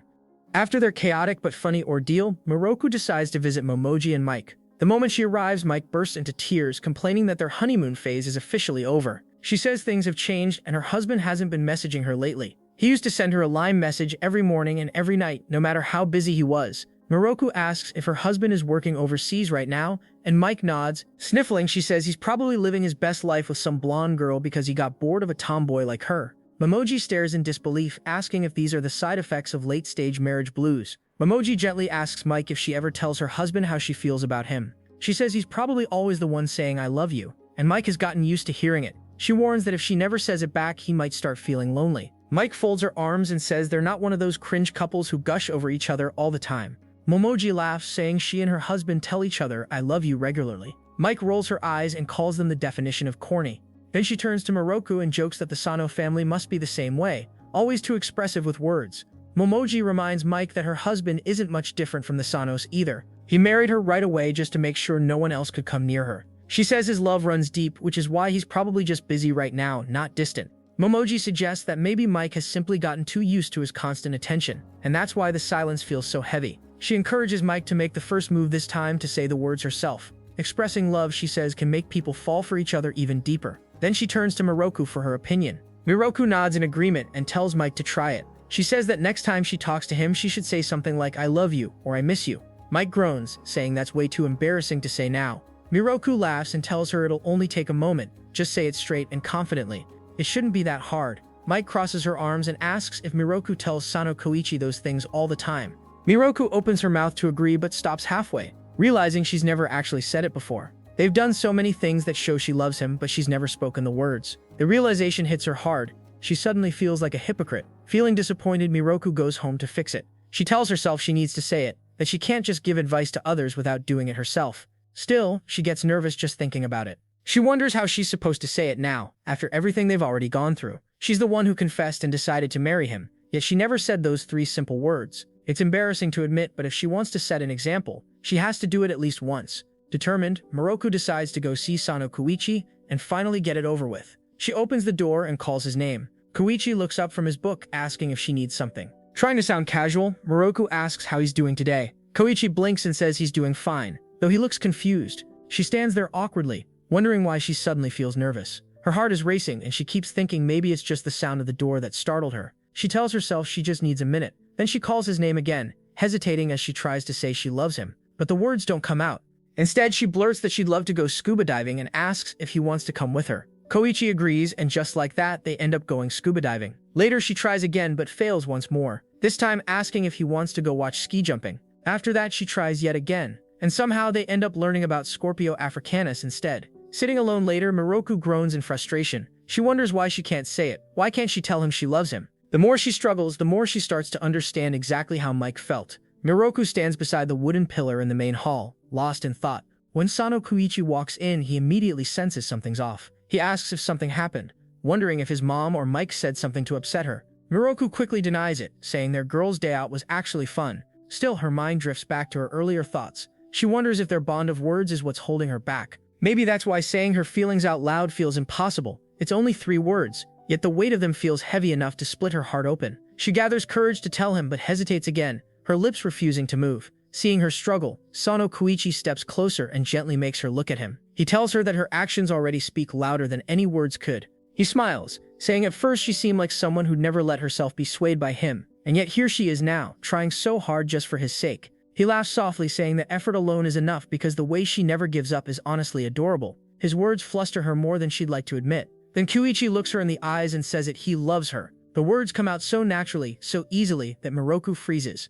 She wonders how he can say it like that without even blinking. He's truly infuriating. Irritated, she blurts that with a little practice she can say those words too. She crosses her arms and declares that once she gets the hang of it, she'll shower him with so many sweet words of love that he'll get tired of hearing them. Kouichi laughs and teases her, saying that her actions and the way she looks at him already say the same thing anyway. That makes her pout, and she asks if he doesn't want to hear the real words from her mouth anymore. Kouichi shakes his head quickly and tells her that he wants to hear them very, very much, but he also says she doesn't need to rush it. They've got all the time in the world. He can wait until she's ready. The warmth in his voice makes her chest tighten, but before she can respond, the front door slides open. Uda and Saya walk in, completely oblivious to the tension in the air. Udi cheerfully says they brought sweets for Miroku, instantly catching her attention. Her eyes light up like a child's as she happily thanks them and blurts, "I love sweets." She takes the bag with excitement while Udi warns her not to eat too much. Kouichi's jaw drops. Once again, Udi's terrible timing has completely ruined the mood. He glares at him in frustration while Miroku munches on a piece of candy, oblivious to his sulking. Kouichi groans, saying he wanted to hear her say she loved him at that exact moment, not sweets. Jealous, he mutters that she says "I love" so easily when it comes to snacks but can't say it once for him. The next day, Sono Kouichi practices how he's going to ask Miroku to marry him. Saya helps him rehearse lines, playing along with his plan. Right then, Makoto walks in and freezes mid-step. He sees Kouichi standing close to Saya and immediately jumps to conclusions. His face twists with rage as he shouts, asking if Kouichi is cheating on Miroku. He even threatens to turn him into a corpse for betrayal. Kouichi panics and waves his hands, explaining that Makoto completely misunderstood the situation. He says he was just practicing how to confess properly. He admits he tried doing it alone but didn't feel confident, so he asks Saya to help him rehearse. Makoto crosses his arms and tells him not to use Saya for something like that. He reminds Kouichi that Miroku already confessed first, so there's no reason to overthink it. Kouichi nods but says it doesn't feel right unless he confesses too. He says it shouldn't matter who confesses first, but this is something he wants to say from his own heart. Makoto asks what's stopping him and tells him to go ahead already. He says there's no way it could end badly as long as Kouichi does a halfway decent job. Kouichi frowns and asks if he's seriously fine with Miroku getting a passable confession. Makoto scratches his head and says that's not what he meant. He tells him to come up with a proper plan if he's going to do this seriously. Kouichi says that once he turns 18 next month, they'll get officially married, so he needs to prepare properly. He asks Makoto for advice, but Makoto looks startled. He tells Kouichi not to ask him and to talk to someone with actual experience instead. Kouichi thinks for a moment and decides to call his father Hajime. Hajime picks up the video call, thrilled to see his son calling for once. He says he can even visit if needed, but Kouichi tells him to stay at work and not make it a big deal. He explains that he needs advice on how to confess to Miroku and ask for her hand in marriage. Hajime smiles, saying he'll tell him how he asked Momoji to marry him. He recalls wearing an ugly sweater back then, which made Momoji stop him and ask what on earth he was wearing. He said he thought it looked funny, but she told him that outfit was not suitable for going out. She came to fetch him for a date and told him that since he was already good looking, all he had to do was wear normal clothes. When she asked to check his closet, Hajime let her, only for her to find nothing decent inside. Momoji said that was fine for homeware but told him to put in more effort when they went out together. Hajime admitted he didn't care about fashion, but when she got annoyed, he quickly suggested she choose their outfits next time. He said he would love to match her tastes since he was getting new clothes anyway. Laughing, he asked if there was anything specific she wanted to see him wear. Without hesitation, Momoji replied that she wanted to see him in a wedding tuxedo, and that was how she caught him off guard and made him propose. Hearing the story, Sono Kouichi stares blankly at the screen, unimpressed. Hajime grows teary-eyed, asking why his son always acts so cold toward him. He whines, asking if Kouichi secretly dislikes his own father. Kouichi sighs and says he doesn't dislike him, then quickly ends the call. Makoto, who's been listening the whole time, says Momoji really pulled off a clean transition from scolding to proposal. Saya laughs softly, saying that kind of sudden confession adds an element of surprise, even if it feels a little desperate. Kouichi turns to Saya and Uda next, asking about their story. Uda blushes and says they've already heard it once, so he's too shy to repeat it. This makes Kouichi drop to one knee dramatically and mimic Uda's words, asking Saya if she'd like to vanish with him. Uda yells and scolds him for making fun of one of his most important memories. Kouichi apologizes and insists he didn't mean it badly. He says it's actually amazing that Uda asked such a deep question before even saying "I love you." Uda puffs his cheeks, saying Kouichi has no right to call anyone else's confession heavy. Saya explains that Uda's words back then made her realize how sincere his feelings were, and that moment made her truly happy. Uda blushes bright red and pulls her into an embrace while everyone watches. Kouichi chuckles but says that wasn't the story he wanted. He says he wants to know about Grandpa's confession instead. Uda apologizes and says he has no idea how it happened since his grandfather's wife was the one who fell for him first. Makoto sighs and asks if their whole family is cursed because it seems like every woman in their bloodline confesses first. Uda laughs and says maybe Kotaro did confess and they just don't know the details. Saya reminds Kouichi that words are important but the place matters too. She asks if he has anywhere in mind. Kouichi says he's thinking of Kisaragi Station since the scenery there is beautiful. Hearing this, Uda recalls teasing Kotaro once, asking if it was time for him to give in to his admirer. Kotaro had laughed and told him she should find someone younger instead of an old man like him. Uda smacked him and said he'd been fooling around with women his whole life. He told Kotaro that this was the perfect time to settle down and finally get married so his dear mother could stop worrying. Everyone laughs at the memory, while Kouichi sits there quietly, planning how to make his own confession perfect this time. Kotaro sits with Uda one evening, speaking about his past. He admits that he was serious about all the women he met before, but never reached the point where he wanted to start a family. Uda reminds him that it wasn't his fault Kotaro vanished. He says the wives might have brought him to the underworld, but it was Kotaro who chose to keep walking on his own. Kotaro sighs and says he was the one who opened up that path. Uda insists that Kotaro was part of the story too, so he shouldn't act like it was all someone else's burden. But Kotaro looks distant, saying that it's the very existence of the Sono family that keeps causing these problems with urban legends. He wonders what would happen if the clan gave birth to another child with strong Kotodama power and says this should all end with him. Uda grows angry at those words and asks if Kotaro doesn't want to start a family. He reminds him that his mother would never allow him to vanish, no matter how old he gets, not until he gives her a grandchild. Uda points out that Kotaro clearly likes that girl and looks lonely every time he comes home after seeing her. Kotaro stays quiet for a long moment while Uda keeps pushing him to be honest. Their voices eventually wake Seiya, who rubs her eyes and asks what's going on. Kotaro gets flustered and says it's nothing serious, deciding to leave for home. Before he walks out, he tells them that as long as he has the two of them in his life, that's all he ever needed. His words make Uda realize that Kotaro is just afraid of what comes next. Later, Uda looks at Sono Kouichi and tells him his words will definitely reach Miroku. He says their family has always been good with saying things that hit the heart. Uda laughs, asking if Miroku wasn't the one who confessed first and even asked for marriage. As they talk, Miroku happens to walk by and overhears everything. She listens as Sono Kouichi admits that a lot happened back then, and things got confusing, so he ended up saying yes on the spur of the moment. He adds that in that sense he feels a bit dissatisfied with how it turned out, which is why he wants to redo the confession properly this time. His words echo across the hallway and hit Miroku like a slap. Angry and hurt, she storms into the room, demanding to know if he's dissatisfied with her confession and proposal. She clenches her fists, her voice trembling, and before Kouichi can even explain, she turns and walks out. Everyone freezes as the door slams behind her. Kouichi stumbles to his feet, panicking, and runs after her, calling her name and asking her to wait. She ignores him completely, refusing to turn around. Uda and Makoto rush out from the other room, looking alarmed. Uda mutters that this is bad, while Makoto snaps at Kouichi, asking why he's still standing there. He yells at him to stop staring into space and go after her, before things get worse. But Kouichi just stands frozen, guilt written all over his face. The school trip finally begins with a 4-day, 3-night stay in Kyushu. Makoto stands beside Kijiyama, looking through the itinerary. On the first day, the entire class will pray at the shrine, then stroll around the area in their groups. After lunch, they'll have an immersion tour of the city before exploring again. While the two of them read, Inukawa and Saruta get hyped about the trip and all the time they'll spend together. It's one of the biggest events before graduation, and Saruta says they better make the most of it and create some unforgettable memories. Makoto turns around to check on Sono Kouichi, who still looks miserable. It's been 2 days since Miroku overheard him talking about being dissatisfied with her confession. She told him it seemed like they both had issues with how things were, so they might as well call off the wedding for now. Now his friends know what happened, and they can't stop laughing at him. Sono Kouichi says this all started because he couldn't keep his mouth shut, and now their engagement is off. Kijiyama tells him that sounds rough but admits he can't really relate. They glance at him worried until Makoto cuts in, saying there's no need to give Sono Kouichi any attention. He reminds them that it's almost time to pray. Saruta pats Sono Kouichi on the shoulder and says he gets what he's feeling, but maybe it's best to deal with it later. The class lines up at the shrine, joining hands and closing their eyes. Everyone prays for good grades, future universities, and passing their entrance exams. Just then, Sono Kouichi drops a coin and mumbles something about falling in love or falling into fear. Makoto sighs and tells him he knows he's already fallen into darkness, but maybe don't talk about falling while surrounded by students praying for exams.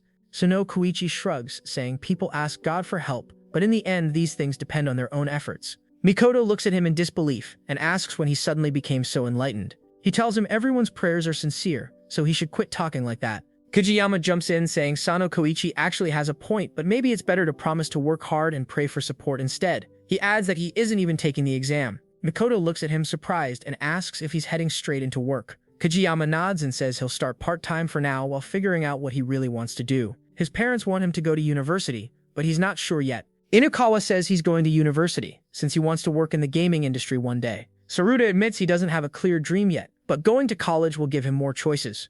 Mikoto smiles and says high school students nowadays think a lot about their future. Saruta laughs and teases him, asking why he's talking like he isn't one himself. Then Mikoto turns to Sono Kouichi and asks about his own plans. Sono Kouichi says he's applying to schools that offer education degrees.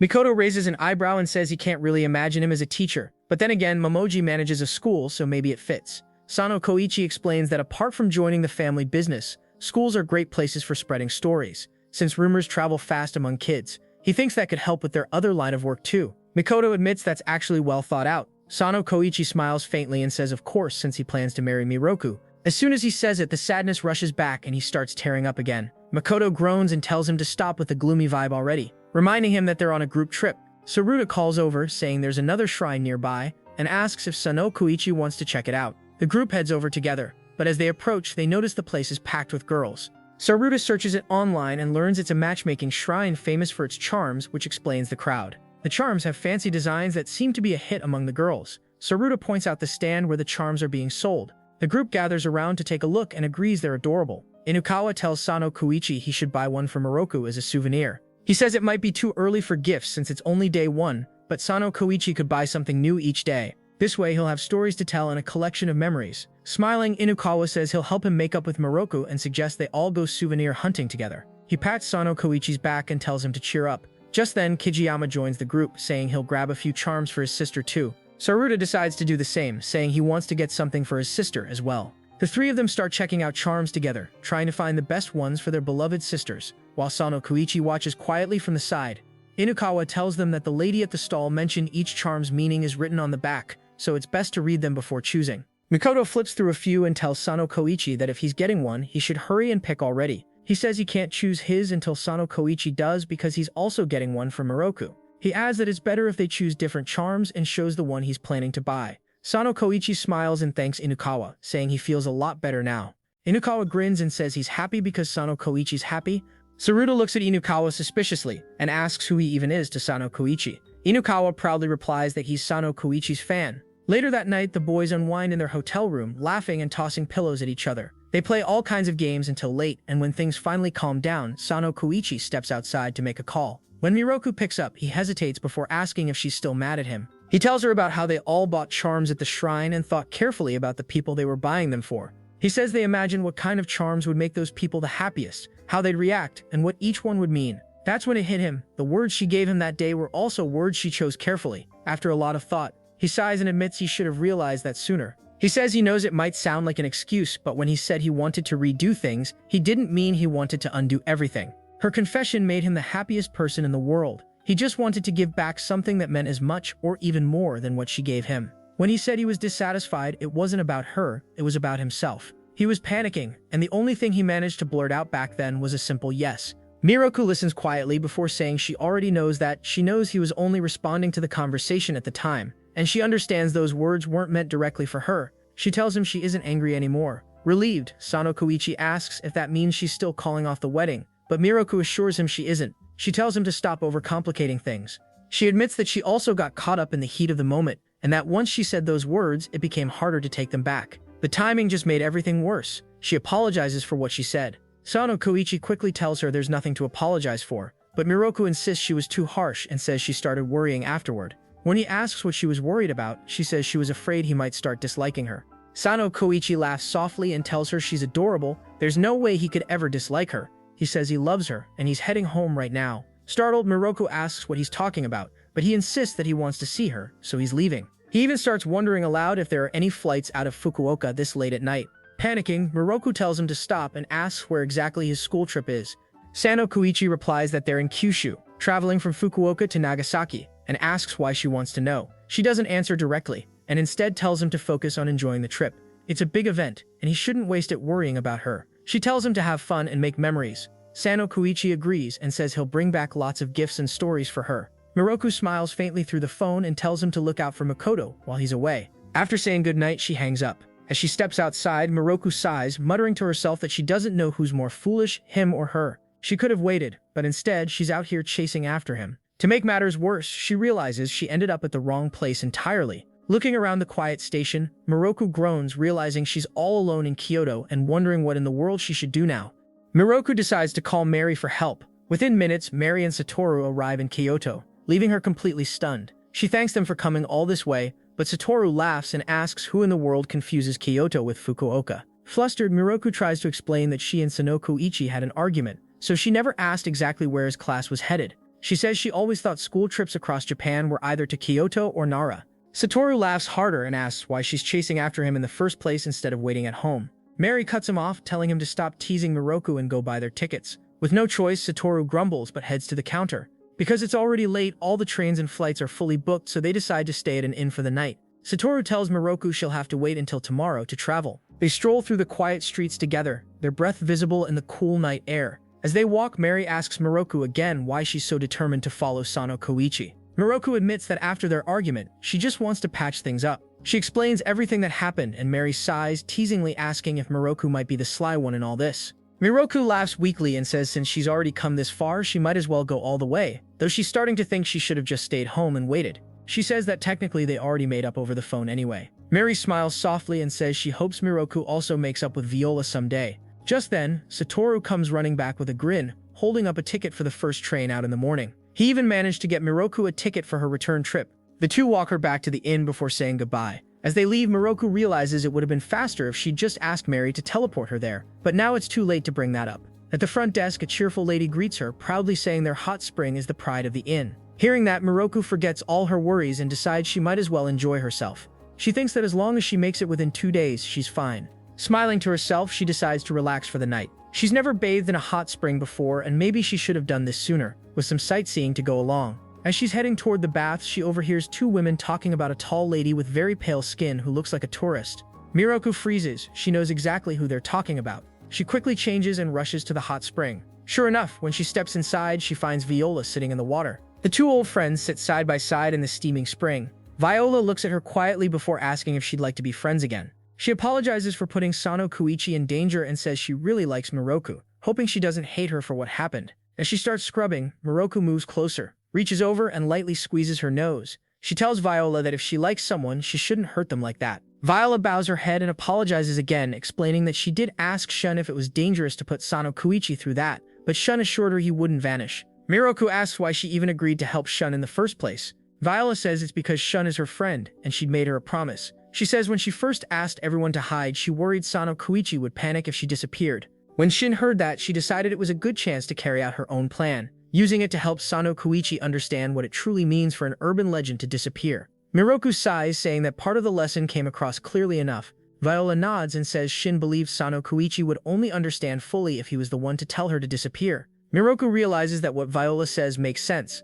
Viola adds that even someone with strong kotodama can't truly vanish from words alone, but Shun tends to overthink and go too far, which is what happened this time. She says Shun told her that because Sono Kouichi grew up around Uda and Saya, he developed a very one-sided understanding of urban legends. Shun thought it would help him to learn about other legends and humans who still chose to stay together. Viola says she couldn't refuse when Shun asked her to deliver that message to Miroku, though honestly she would have preferred to just give it to her directly. Miroku asks if Viola came here to make up with her. Viola smiles and says yes, and asks why she's even asking that. Miroku stands up from the water, making Viola look up nervously, and ask if she's still angry. Miroku says it's not that. She says she has faith that Viola would be fine even if she had sent it herself, but from now on she hopes Viola checks with her before doing anything. She admits she got quite the lecture from Amabiko herself, and says she's been reflecting deeply since then. She asks Miroku again not to dislike her. Miroku shakes her head and smiles, telling her that she could never dislike her because they're friends. She reaches for her towel and offers Viola a small gift,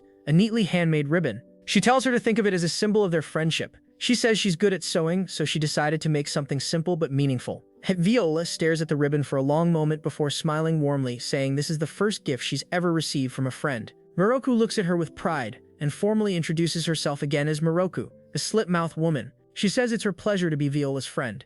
She explains that she actually dropped the ribbon in the pond before but didn't know when they would meet again, so she carried it everywhere just in case. Viola holds the ribbon in her hands and smiles, saying this will be her treasure. Miroku chuckles and tells her not to lose it then. Viola laughs softly and reminds her that she was the one who tore it in the first place. She asks Miroku for a favor, to sew the ribbon onto her hat so that she'll never lose it again. Miroku nods with a warm smile and agrees. After that, the two spend time together, talking comfortably like they used to.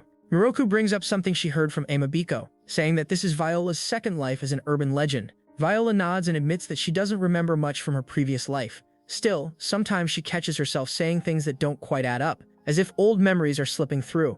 She says Amabiko told her that she might be getting pulled back toward her past, though normally, no one remembers anything from a previous life. That's why she doesn't dwell on it. Viola explains that she's now a completely different legend, born from a new story, and she's quite fond of it. She says her tale began on the internet, which means it comes up more often in people's conversations, and that helps her gather Kodadama more easily. Smiling, she says Heisei-era legends like her are already strong, but the ones born in Reiwa are even stronger. With how connected the world is now, she says more urban legends will probably keep appearing as long as people keep sharing stories online. The next morning, Makoto walks alongside Sano Kouichi as they follow the mountain path she picked for their stroll.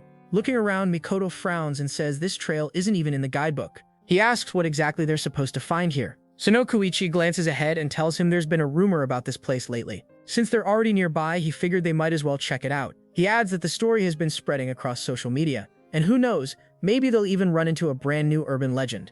A boy and a girl stroll through the quiet path, trying to convince themselves the rumors aren't real. The boy looks around and says it should be somewhere around here, yet nothing strange has happened so far. He doesn't feel any cold air brushing against his neck, doesn't hear any eerie sobbing, and doesn't see any ghostly children wandering nearby. He shrugs, saying it must all be fake. The girl admits the place does feel creepy, but it's probably just a made-up story that spread online. The boy laughs, telling her she shouldn't believe everything she reads on the internet. Before she can reply, the girl suddenly freezes. The boy asks what's wrong, but she just stares at him, saying she felt something cold on her neck. He jokes nervously, asking if someone's standing behind him. The girl tells him to stop fooling around because this isn't funny anymore. Right then, a small boy wearing a cape jumps out of the shadows, scaring both of them half to death. The child glares and demands to know how they dared to trespass on his land. He says they've angered the spirits and must offer something before an even greater tragedy strikes. Sano Kouichi, standing nearby with his classmates, explains that this is exactly how the story goes at this haunted spot. Inukawa, Kijiyama, and Saruta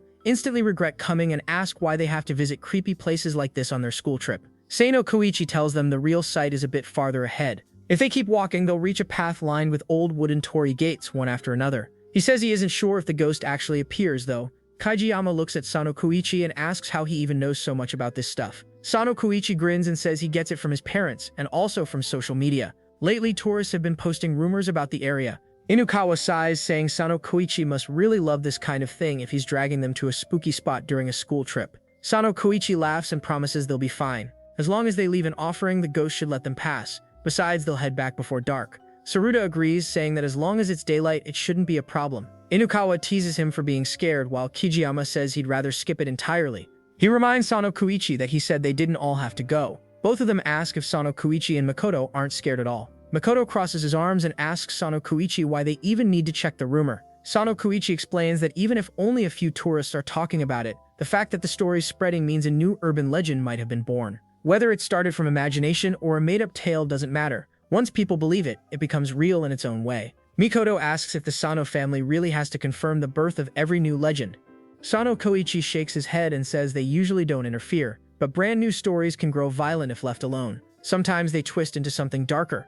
Makoto asks what kind of change he means, and Sano Kouichi explains that in this story, if someone fails to bring a proper offering, the ghost might take their life instead. He says that's the kind of evolution they want to prevent. Makoto nods in agreement, understanding the danger. Sano Kouichi adds that his mom usually handles matters like this, but since he'll inherit the role someday, he wants to practice managing it himself. Just then, Inukawa points ahead and asks if those are torii gates in the distance. Sano Kouichi squints and says they definitely look like them. Inukawa notices a small figure standing near the gates and asks if it's a child. Hoping to ask for directions, he walks closer, only to find a little girl crying by herself. He kneels down and gently asks what's wrong. The girl sobs that her brother went deeper into the forest to send away the haint, but hasn't come back since morning. Kijiyama asks if she means he went further into the path. She nods and says she's scared the haint might have gotten him. Hearing that, Sano Kouichi and Makoto exchange looks and decide to go after the boy, leaving the others to watch over the little girl. Makoto mutters that a kid lost for hours in a rumored haunted area sounds bad. Sano Kouichi agrees, hoping the boy simply lost track of time while playing.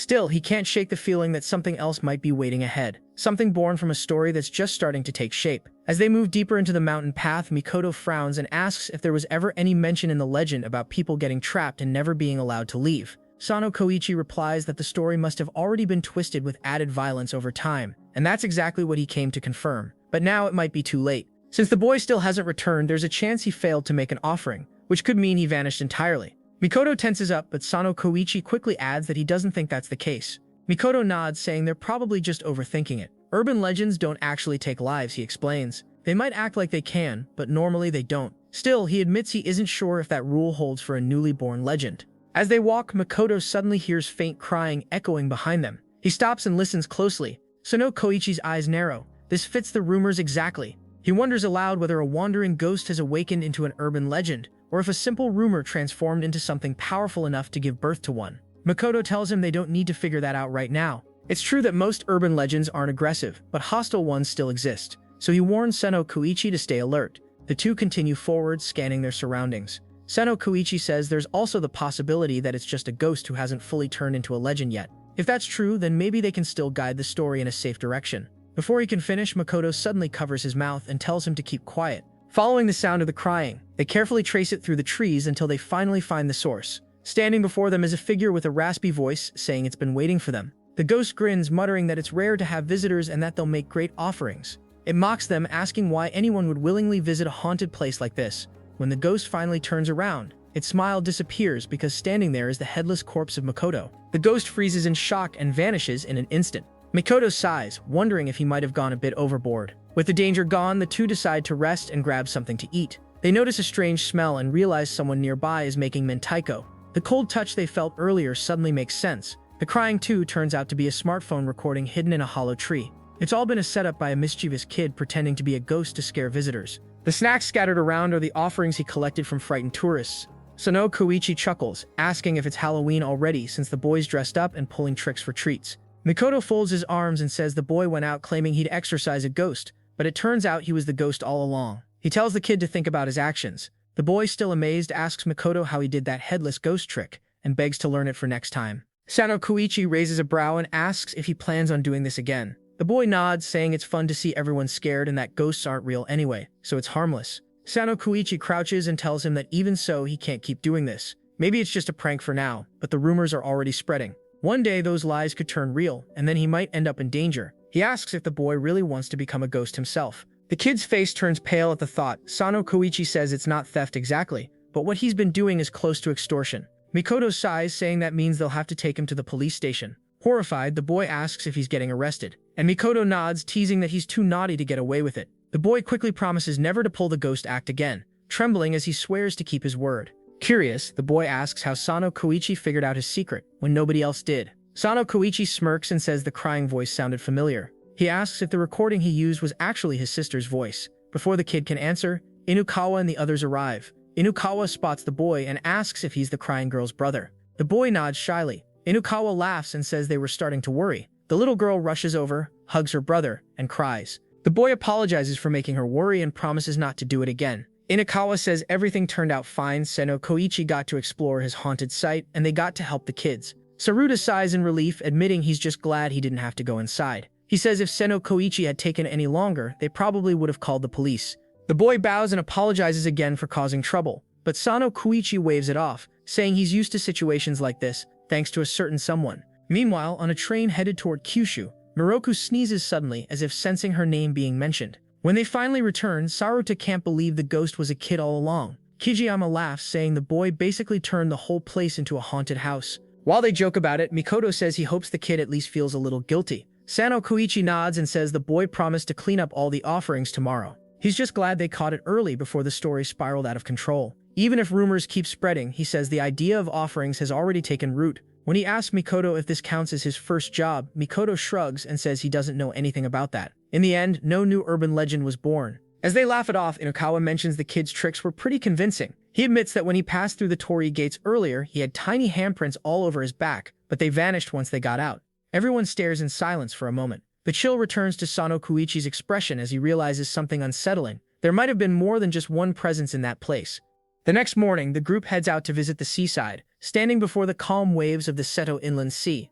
Saruta proudly says it's the Ariake, sparking a playful argument with Inukawa over who's right. While they bicker, Kouichi gazes at the glittering water, lost in thought. He remembers visiting the beach with his family as a child. The sun was shining, the water sparkled just like this, and everything felt peaceful. He smiles faintly, thinking how nice it would be to come again someday, this time with Miroku by his side. The group decides to rent a boat, but the moment they see the prices, everyone starts complaining. Makoto sighs and reminds them to watch their spending, or they might not have enough left for souvenirs. Inukawa points at Makoto and laughs, saying he's the one who's been buying too many gifts. Kajiyama joins in, saying they agreed to pick up a few keepsakes from each stop, not to clean out every shop they pass.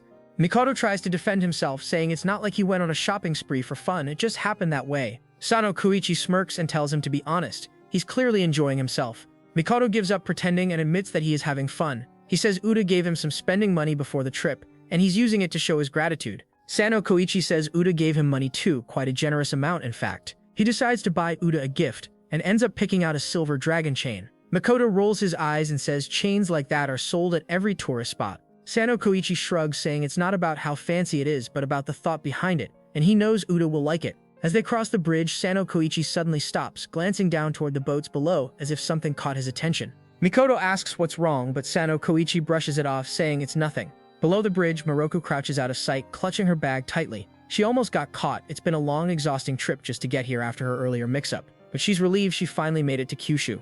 The money Uda gave her saved her from disaster more than once. After arriving, she realized she didn't know exactly where Kouichi's group was staying and spent an entire day searching for him. Now that she's found him, her relief quickly turns into panic. She wants to see him, but she can't just walk up and greet him casually. He's on his school trip surrounded by classmates and teachers. On top of that, Makoto is there too. The thought of him seeing her like this makes her anxious. She doesn't want him to think she's being clingy. As she debates what to do, Makoto suddenly turns around, feeling like he heard his sister's voice. Miroku freezes, hiding herself quickly in a corner, her heart racing. Her imagination runs wild as she panics over what Makoto might think if he realized she came all this way just to see Kouichi. Inukawa laughs and teases Makoto, asking if he's getting homesick. Kijiyama chuckles and tells him not to worry. It's their last day tomorrow anyway.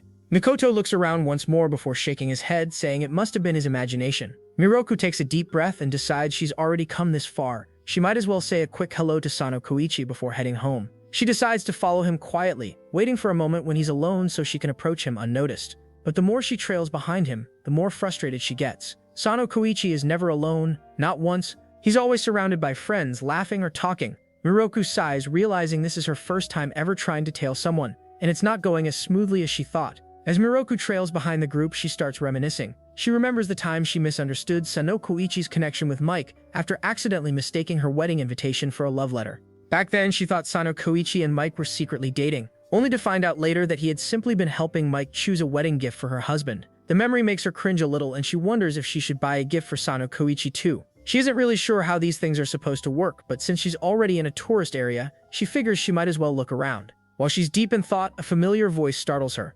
Kouichi suddenly appears beside her and casually says he prefers the red souvenir over there. Miroku freezes like she's seen an actual ghost. Her eyes widen as Kouichi smirks, asking what she's doing here. He tilts his head, pretending to think, then teases her. Did she really come all this way just to see him? Miroku's face flushes and she quickly denies it, insisting she came to meet Makoto. Without missing a beat, Kouichi calls out Makoto's name, making Miroku panic. She waves her hands frantically and tells him to stop before Makoto hears. Kouichi points out that she just said she came to see her brother. So what's the problem? Miroku begs him to keep quiet, saying she doesn't want Makoto to think she's some overbearing big sister who can't let him enjoy his school trip in peace. Kouichi laughs softly and reassures her that they're far enough away. He says Makoto usually lowers his hearing to normal human levels when he's in student mode. But before he can finish, Miroku's eyes widen. Makoto is already walking toward them. She panics and hisses that if her brother ends up hating her, it'll be entirely Kouichi's fault. Thinking fast, Kouichi gently covers her face with his hand as Makoto approaches. Makoto stops in front of him and says the bus will be leaving soon. If they miss it, they'll be late for the class meeting. Kouichi plays it cool and asks if it's already that time. Makoto nods, saying they've stayed out longer than planned. As soon as Makoto walks off, Kouichi grabs Miroku's wrist and guides her toward the bus. He tells his friends that it's a little crowded up front, so he'll sit in the back. Makoto reminds him their stop is quite far and warns him not to miss it. Once they're seated in the back where no one can see them, Kouichi finally asks why she came all the way here. He tells her she could have just waited, after all, they're going home tomorrow. Miroku shakes her head and says she couldn't wait that long. She explains that they had an argument before and she was harsh with him. She wanted to apologize properly in person, which is why she came all the way here. Sono Kouichi blinks, reminding her that they already made up over the phone. Miroku sighs, saying she had already left before that call, and when he suddenly called her, their fight ended right then, but that also ruined her reason for coming. Sono Kouichi grins and says that means she traveled all the way just to see him anyway. She folds her arms and mutters that maybe she did, then stares out the window. He chuckles and says that makes her cute. Miroku turns to him, clearly irritated, and says he always says that. Every time she's serious, he just calls her cute like it's a cheat code. Sono Kouichi apologizes but adds softly that he really means it, and that her coming here makes him happy. Hearing that, Miroku's expression softens. She leans her head against his shoulder and says that if that's how he feels, then this trip wasn't a waste after all. Sono Kouichi smiles, telling her that nothing she does could ever be a waste. Outside the window, the scenery rolls by under the dim golden light of dusk. Meanwhile, at the next stop, Makoto and the others hurriedly step off the bus. They nearly missed it and rush to make it to roll call. As they head toward the hotel, Inukawa suddenly realizes something. Sono Kouichi isn't with them. Makoto stops in his tracks, his expression tightening. Far behind them, Sono Kouichi and Miroku remain on the bus, the city lights fading in the distance as it drives onward into the quiet moonlit night.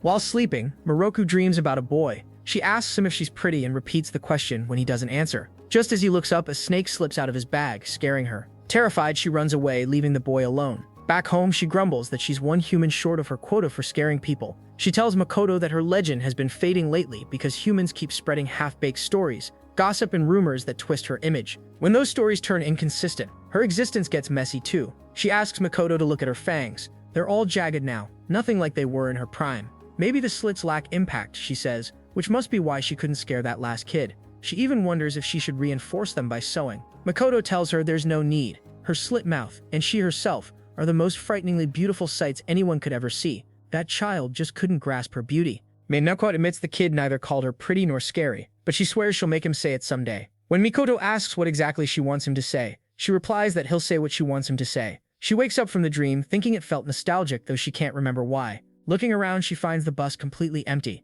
Outside, the sea glitters. Excited, Miroku wakes Sono Kouichi, and they get off. They've gone far past their hotel. Sono Kouichi calls Makoto and the others, asking them to come pick them up. When he hangs up, Miroku asks if he managed to reach them. He says yes, they'll keep their teachers from finding out. She asks why he's even scared of his teacher. The man seemed pretty understanding. Sono Kouichi explains that his homeroom teacher is scarier than a demon when angry. His friends are probably covering for him right now. He figures they can still catch the last bus as long as they don't get caught. But that bus only comes once every hour and one just left, so they'll have to pass the time until the next one. The two sit by the sea under the moonlight. Sono Kouichi says it's already April, yet the night air still feels cold.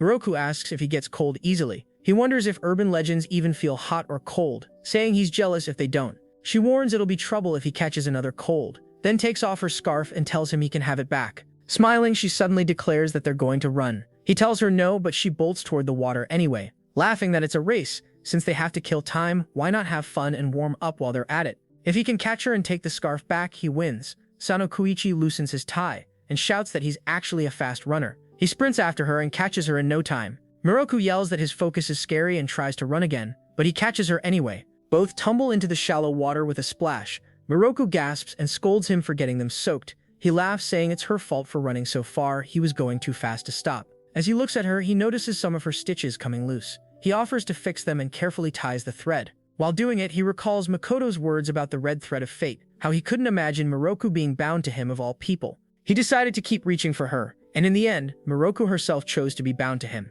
He thinks that whatever tied them together, whether a red thread or something else, he doesn't care, as long as it's something they can tie again and again without it ever coming undone, something that always keeps them by each other's side. They stare at each other. Then Miroku gently grabs Sono Kouichi and makes love to him. When it's over, he looks at her in surprise. They stare at each other. Then Miroku gently grabs Sono Kouichi and makes love to him. When it's over, he looks at her in surprise. Blushing, she says he was looking at her that way, so she thought that's what he wanted. She hides her face behind the scarf, embarrassed. Sono Kouichi asks her not to hide because her face is wonderful. He says he wants to make love to her too. He pulls the scarf away and makes love to her again. Miroku smiles, saying it feels like a wedding. Sono Kouichi asks if she means embracing each other. She nods, recalling how during Mike's wedding, a white cloth was lifted over her face just like this. He tells her the scarf suits her like a veil and calls it their own private wedding ceremony. Then he asks softly if he should fix the rest of her stitches. Miroku removes the thread from one side of her face and decides to finish the rest of the ceremony. She tries to recall the script and softly asks herself if she would like this man to be her husband.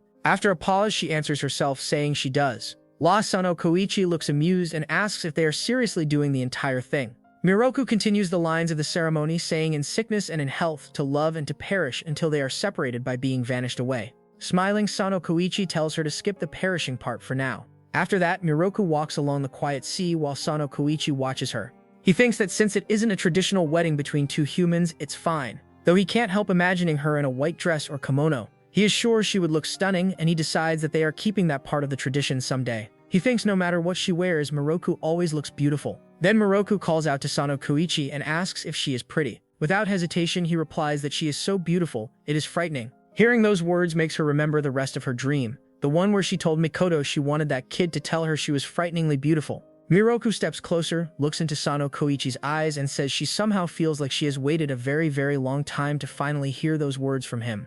The two share a quiet embrace before Miroku decides to explore the beach. While wandering, she spots a conch shell and asks Sono Kouichi if it's true that when you bring it to your ear, you can hear the ocean. Excited, she presses it against her ear, but there's nothing, only silence. Annoyed, she throws the shell back into the sea. A moment later, she picks up a smaller one and wonders what Shin might be doing right now. Shin had told her she wouldn't come to visit, but maybe Miroku should go see her one of these days. Yahello once said Shin is the kind who longs for company. Miroku smiles and tells Sono Kouichi she and Yahello made up, they're friends again. Sono Kouichi is glad to hear that and notes how cheerful Miroku seems today. She was running earlier, then suddenly held their wedding ceremony on the spot. He wonders if that spontaneous wedding was really okay.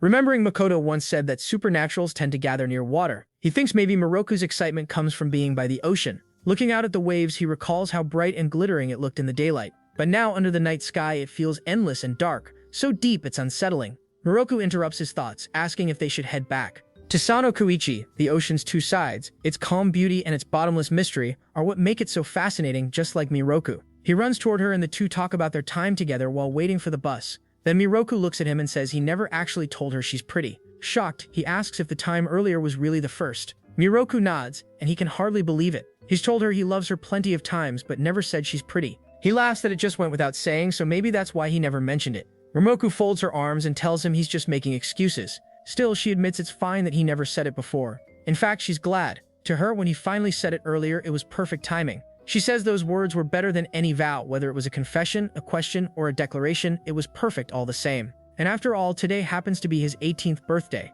Startled, Sono Kouichi asks what date it is. Miroku stares at him in disbelief, wondering how anyone could forget their own birthday. He explains that after their argument, he couldn't think about anything else. Smiling softly, Miroku wishes him a happy birthday. Sono Kouichi asks if, when she said she came here not only to make up with him, she meant she also wanted to celebrate his birthday. Miroku agrees and laughs that getting here was a real ordeal. She couldn't ask anyone where he went, so she ended up in the wrong place, got lost, and somehow wound up here after missing her stop. Sono Kouichi teases her, calling her a pro at getting lost. Miroku pouts and says she doesn't travel much, so it's only natural. She asks if he's happy she got lost. He nods and tells her she should be happy too. She should rejoice with all her heart, because he's happy he got a wife as his birthday present, and they even held their own wedding ceremony. Then it hits him that he actually got married to Miroku, and the thought fills him with relief and joy. Miroku stares at him, takes off the scarf, and helps him wear it. She says now that they've both fallen in love and fear, she wants to know how he'd rate the past year. Was it thrilling enough for his standards? Sono Kouichi looks at her, lost in memories of the year they shared. He remembers all the little moments, the first time she entered his house as his fiancée, their awkward first talk, Uda and Saya's teasing, Makoto's affection for her, the triplets, Storu, Mary, and Makoto's first school festival. Every memory flashes in his mind. He tells Miroku it was a happy, thrilling year because he spent it with her, and he's sure the next one will be too, and every year after that, always. Miroku tilts her head and asks if he's confessing his feelings now. She laughs that he's doing everything out of order again. Sono Kouichi smiles and says that's fine, it's more their style anyway. Miroku agrees, smiling back at him as the waves shimmer quietly behind them. Years pass, and time paints new stories. The once feared woman with long black hair and snow-white skin becomes a picture of elegance. But anyone who looks closely still sees the scar splitting her mouth from ear to ear. This woman is Miroku, and now she is a mother. Sono Kouichi fulfills his dream. He marries the love of his life and works at a school where he teaches and spreads tales of urban legends. Even his students are urban legends themselves. One day, he praises two of them for perfect scores and announces that their spring remedial lessons are over. Then Taka bursts in, calling out to Shin for being late. Sono Kouichi reminds them that the school is closing early and asks them to head straight home. As he prepares to leave, Taka and Shin stop him. Taka invites him to a cherry blossom viewing party, and Shin adds that Miroku is welcome too since Kijiyama and his friends will be there. But Sono Kouichi smiles and declines. He tells them he already has something important planned. They're celebrating his kid's birthday tonight. Elsewhere, a little girl walks up to a boy named Akane and asks what he's doing. Akane says a baby bird fell out of its nest, so he caught it and wants to put it back. The girl offers to help, and together they climb the tree. Just then, Satoru rushes over, telling them it's time to go home. He panics when he sees them high up in the branches and tells them to get down immediately. Akane carefully places the baby bird back in its nest, and Satoru helps him down. Back at the house, the little girl's eyes light up when she sees a freshly baked quiche on the table. She excitedly asks if there are strawberries on the cake. Satoru laughs and tells her there's even a chocolate plaque. Akane teases her, saying her nose looks like a strawberry, which makes her stomp off in protest. She runs straight to her mother, Miroku, and throws her arms around her. Miroku hugs her back warmly. The girl waves at her father, Sono Kouichi, welcoming him home too. As they head inside, Sono Kouichi jokes that she seems to care more about the food than about him. Satoru laughs, saying he's starting to sound just like his own father, Hajime. Everyone gathers to celebrate the twins, Midori and Akane, as they blow out the candles on their birthday cake. When they ask to eat it, Miroku tells them to have dinner first, then dessert. The kids agree and dig in, making Sono Kouichi proud. He smiles, watching how much they love food, more than the rides when they visited the theme park. He's sure they'll grow big and strong soon. Makoto asks about the trip, and Sono Kouichi says it was an early present. Makoto grins and pulls out his own gift, a big fluffy teddy bear for Midori. She squeals with joy, hugging it tight. Sono Kouichi compliments Makoto's choice, teasing that he didn't expect such a cute gift from an aquarium guy. Mikoto asks if it's not to his liking, but Sono Kouichi assures him it's perfect. Midori thanks Mikoto, saying he's really cool. Uda leans over, teasing her about liking her uncle so much. Before the teasing goes further, Akane tugs on Uda's sleeve, asking for help opening a gift. When Uda sees it's from Shin, he quickly tells Akane to hold off. It might cause trouble. Akane laughs and asks if he can open the one from Amabiko instead. Uda sighs and agrees, letting the kids unwrap the rest. Saya watches and smiles, saying she can't believe Akane is already 5. Time really flies. That makes Akane turn to her and ask how old she is. Saya bursts out laughing, but Akane doesn't drop the question. Sono Kouichi and Miroku also look curious, but Uda swoops in to save her, offering Akane a handmade meat pie and stuffing his mouth to change the topic.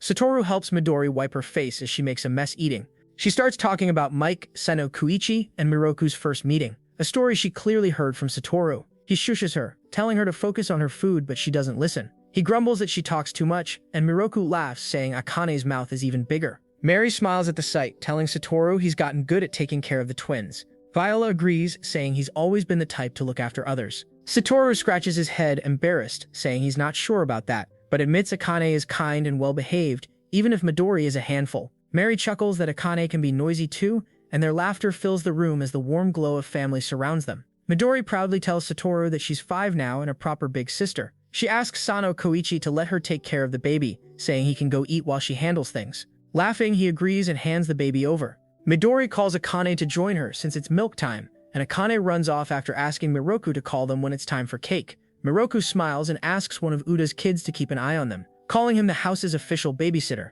She watches the children fondly and tells Sono Kouichi that they've been married for 10 years now, and it's already been 5 since the twins were born. Saya said the same thing earlier. Time really does fly. Sono Kouichi wishes Miroku a happy 5 years of being a mom. She grins and replies that the same goes for him, since he's been a dad for 5 years too. Miroku says she's so glad she got married because if she hadn't, she never would have met their children. She thanks Sono Kouichi for falling in love with her. The way she looks at him with those soft eyes makes him realize something's off. He immediately asks who gave her a drink. Miroku gets emotional, saying their kids have grown up so fast and it won't be long before they're brides themselves. Mikoto bursts out laughing and asks what she means by that. Sono Kouichi turns to Uda and demands to know if he brought the drinks. Uda awkwardly admits it and apologizes. Miroku blinks at Sono Kouichi, asking what all the fuss is about. Blushing, Sono Kouichi admits she's adorable when she's like this, but insists she shouldn't show that side in front of everyone. Mamaji comments that Miroku stayed composed in front of the kids, and since it's their beloved grandchildren's birthday, there's no harm in letting loose once in a while.